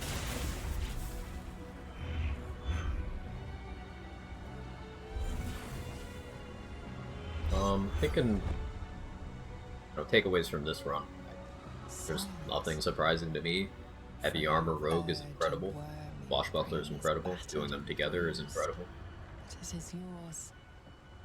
Damage reduction is top dog of defensive strategies, with the exception of positioning. Positioning is the real top dog, but outside of that.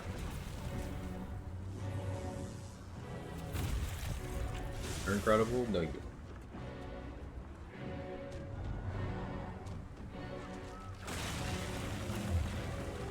Yeah, so what would I do for the Control Undead run?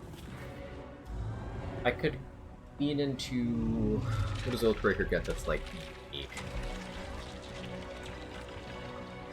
Charisma scaling inflict.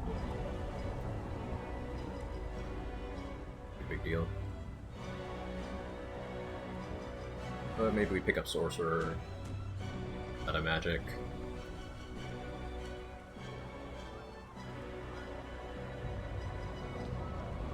And maybe Death Cleric with an Oathbreaker and a Sorcerer Depth. One. Put the Edgelord classes together, like necrotic damage with someone.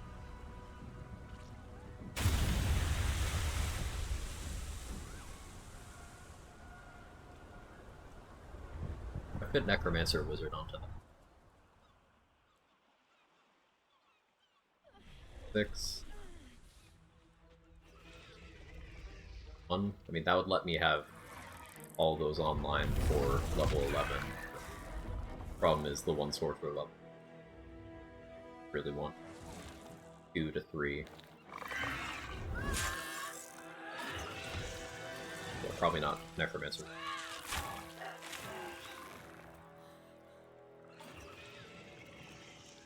So maybe I still do anyway, but not for the level 6 passive. Maybe I do it for the level 2 passive.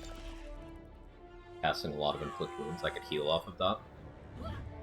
And use that heal to maintain, like, promise and such, perhaps. I don't hate that idea. What else would I get out of wizard levels? Thriving.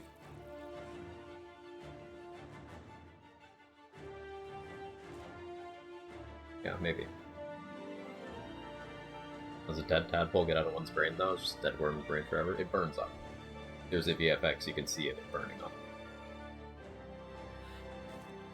Like when the narrator's literally saying, as she did a minute ago, your tadpole burns in your skull. Like, no, it's actually burning. Am I gonna start a new run today? I don't know. Everything you did.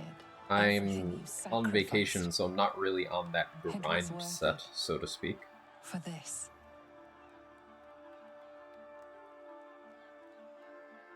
Huh.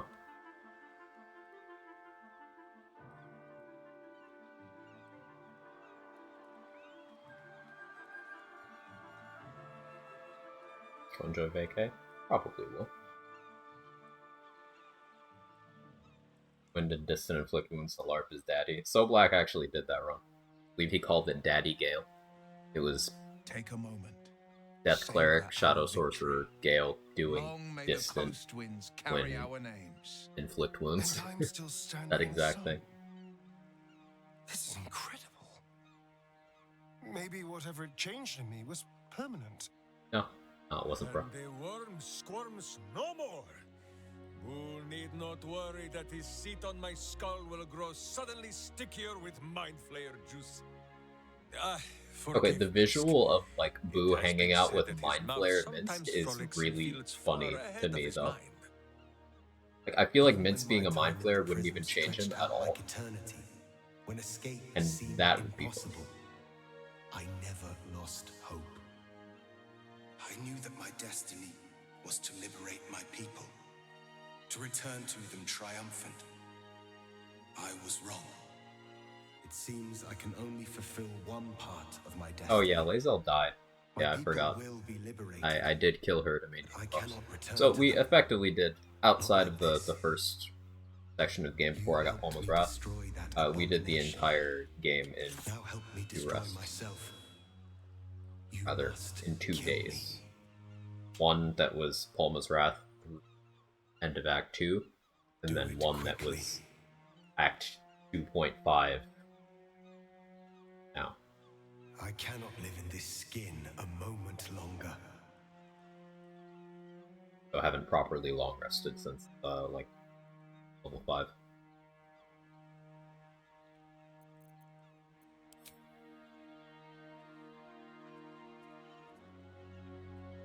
Still thinking about build for the upcoming run. I want to try to use some Control Undead summons that I've not really used much. I've done a, like, I called it a Death Knight run. Control Undead focused. I did one of those on the channel quite a while ago. I didn't use the Cloaker, which is the one that comes from. We shall remember him, Boo. Trying to think what else could be in. Maybe an eagle could be something. Maybe.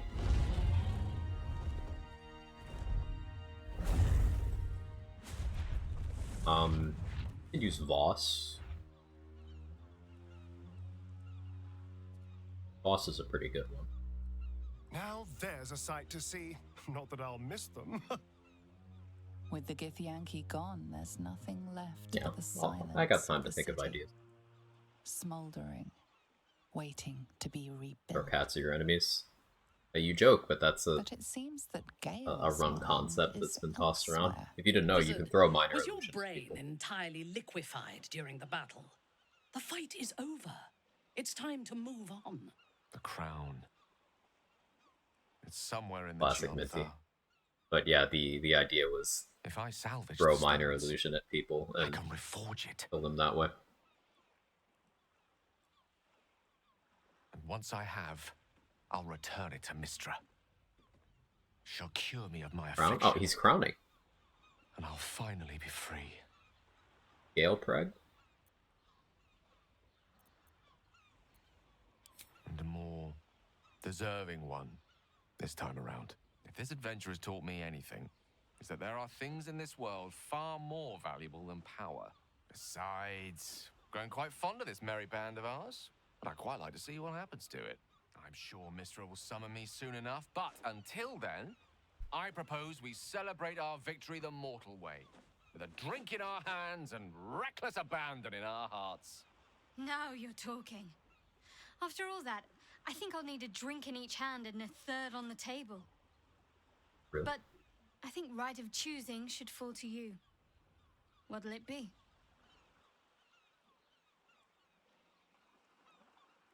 Got water deep in those guts. Welcome back. Last time I was there, I was poisoned near to death. Still, a little more restful than this place. BG2 I reference. honestly don't mind what we do once we get to the... Ow! Oh yeah, BG2 doesn't take place anywhere near Baldur's Gate. Oh god! The reference to going to and here being poisoned, that's the It was nice when BG2 it stuff. lasted. Ah! I'm sorry. I have to go. Astarion is cursed to flee the sun, as I am cursed to walk in it. Do not belittle him with pity. He is a survivor, and will thrive upon what bounty the darkness provides. There I is won't life make any in of you him feel old. yet. But you, in your head too. We did it, soldier. The city's going to be all right. And so are you.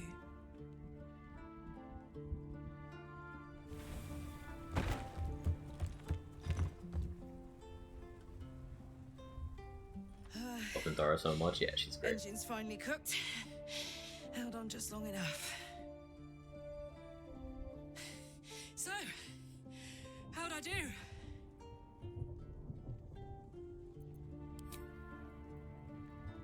So are you. My friend. My companion. I adore you. I didn't complete Will's storyline. Careful! Hot! I always forget that that's a factor here. I never gave up. I did my best. 0.5 seconds of running in the background and the scene starts, cracks me up every time. It is. It's the one thing I can't beat, isn't it? I wanted to live. Yeah, I want you to live too. Goodbye, son. Vintara, you chill if I go to Avernus with Karlach? See? Yeah. Go.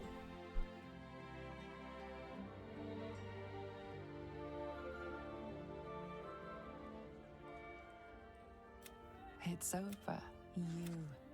Thanks to you. You have you.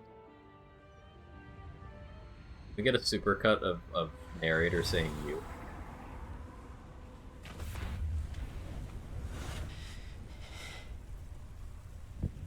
Well, soldier. Here we are. It worked. My engines calmed down. I missed the smile bug. I shouldn't have let you come here. This isn't going to be easy, you know. Zara's going to come at us with everything she's got. Gods. Like clockwork. They'll be on us soon. But there's just enough time.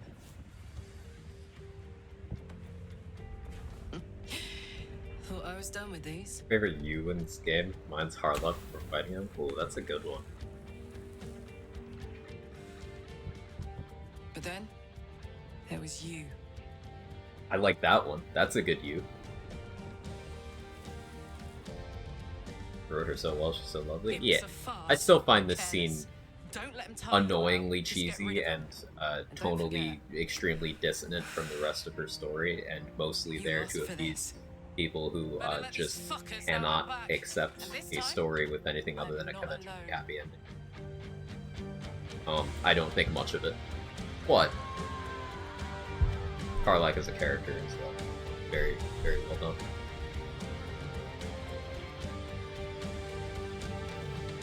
Remember, this was not in the game the first time. They added that one in.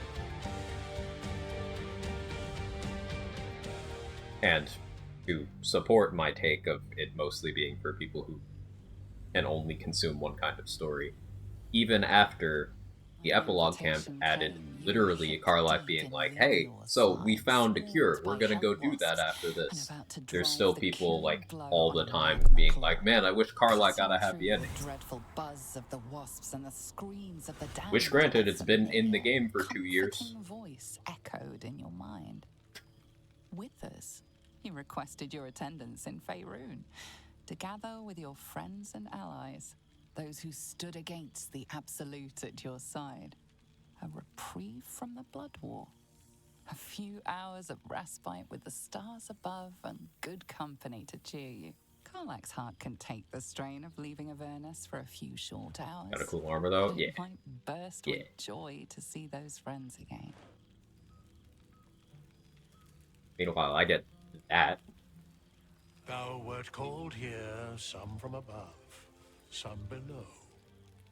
For with thine bond, together thou hast kept the wheel of fate spinning when it Like, it's just the feather thing. What is that? Far apart The metal feathers. in the months after the collapse of the Absolute.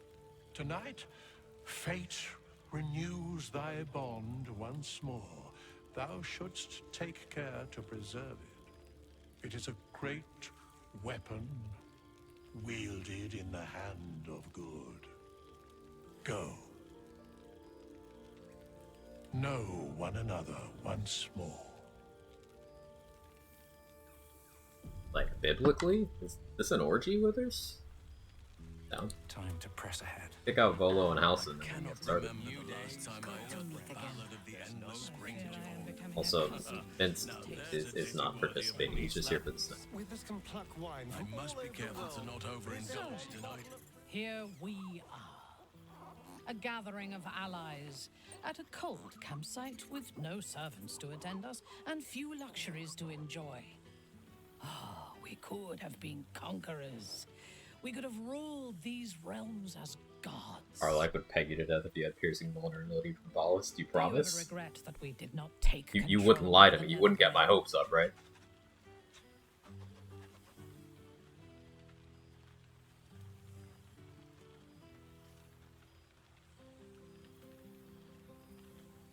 True. But what better revenge The could death, there you said. be than enslaving the abomination that was the author of my torment? I shall not dwell on the past, though. The future is unwritten. There you go. There's the Rich system. with possibilities.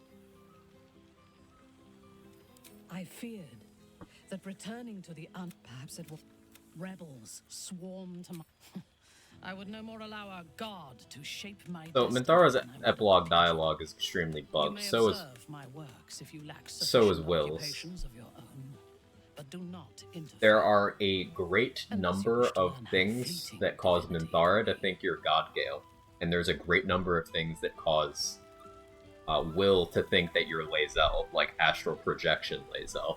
There's also some that make Minthara think he romanced, even if he didn't. I don't know why it's specifically those two that are just extraordinarily buggy here. But I've seen that happen across quite a few runs. So Minthara forgot that we're romancing, and she just thinks I'm Godgale, when Gale is right here and human. No, not even close.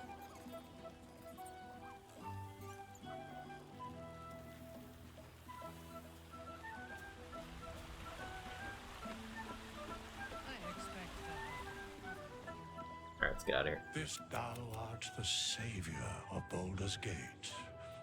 Until such time, I am pleased to hear it. Worst ways to go in Death by Suicide? Oh, without a doubt. One's intention is enjoy the revelry. What indeed? I had $1 for every time someone mistook me for a god. The balance of the world restored. I'm listening. The balance of these lives, Story there. mortal and otherwise, brought to account.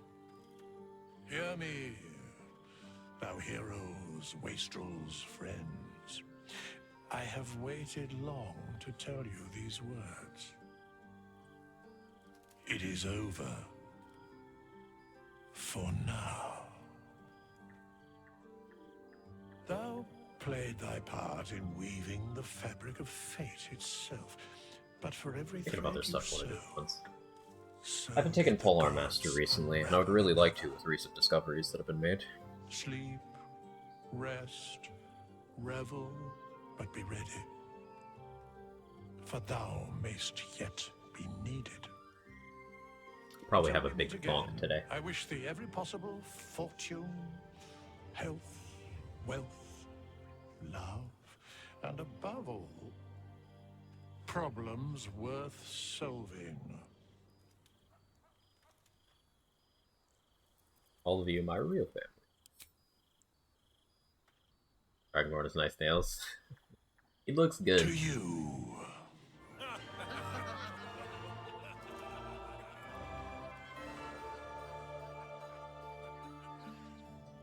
Falcon for 2 for once not an Empress.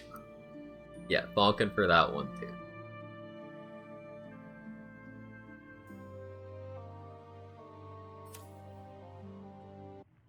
Thou didst truly thou saw. Alright, we don't need Withers Grippers, those are too powerful. The wind that fell, vermin. Right. Jeez. That'll be it for stream today. Let me see if anyone's live. Thank you everyone for hanging out. Next stream, I'm planning on it being tomorrow. Not gonna guarantee it, because, you know, vacay and whatnot. But, at some point soon, schedules lining up and whatnot, finishing the current co-op with Danny, we have like half of one session left, and we'll start a new one at some point. And then I got a new solo that I start again at some point. Loose scheduling and stuff. Yeah, Mac is on. We can go raid Mac. Thank you very much, everyone.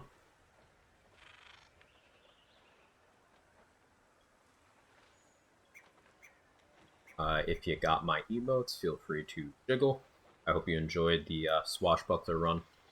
The power showcase of how absurdly strong Rogue is. Tell your friends, spread the word. Rogue good, actually. And I'll see you for whatever I next play. Relevant to you. Happy holidays. Be safe. Some good food. Wash your ass and say something nice to someone. I'll see you next time. Bye-bye.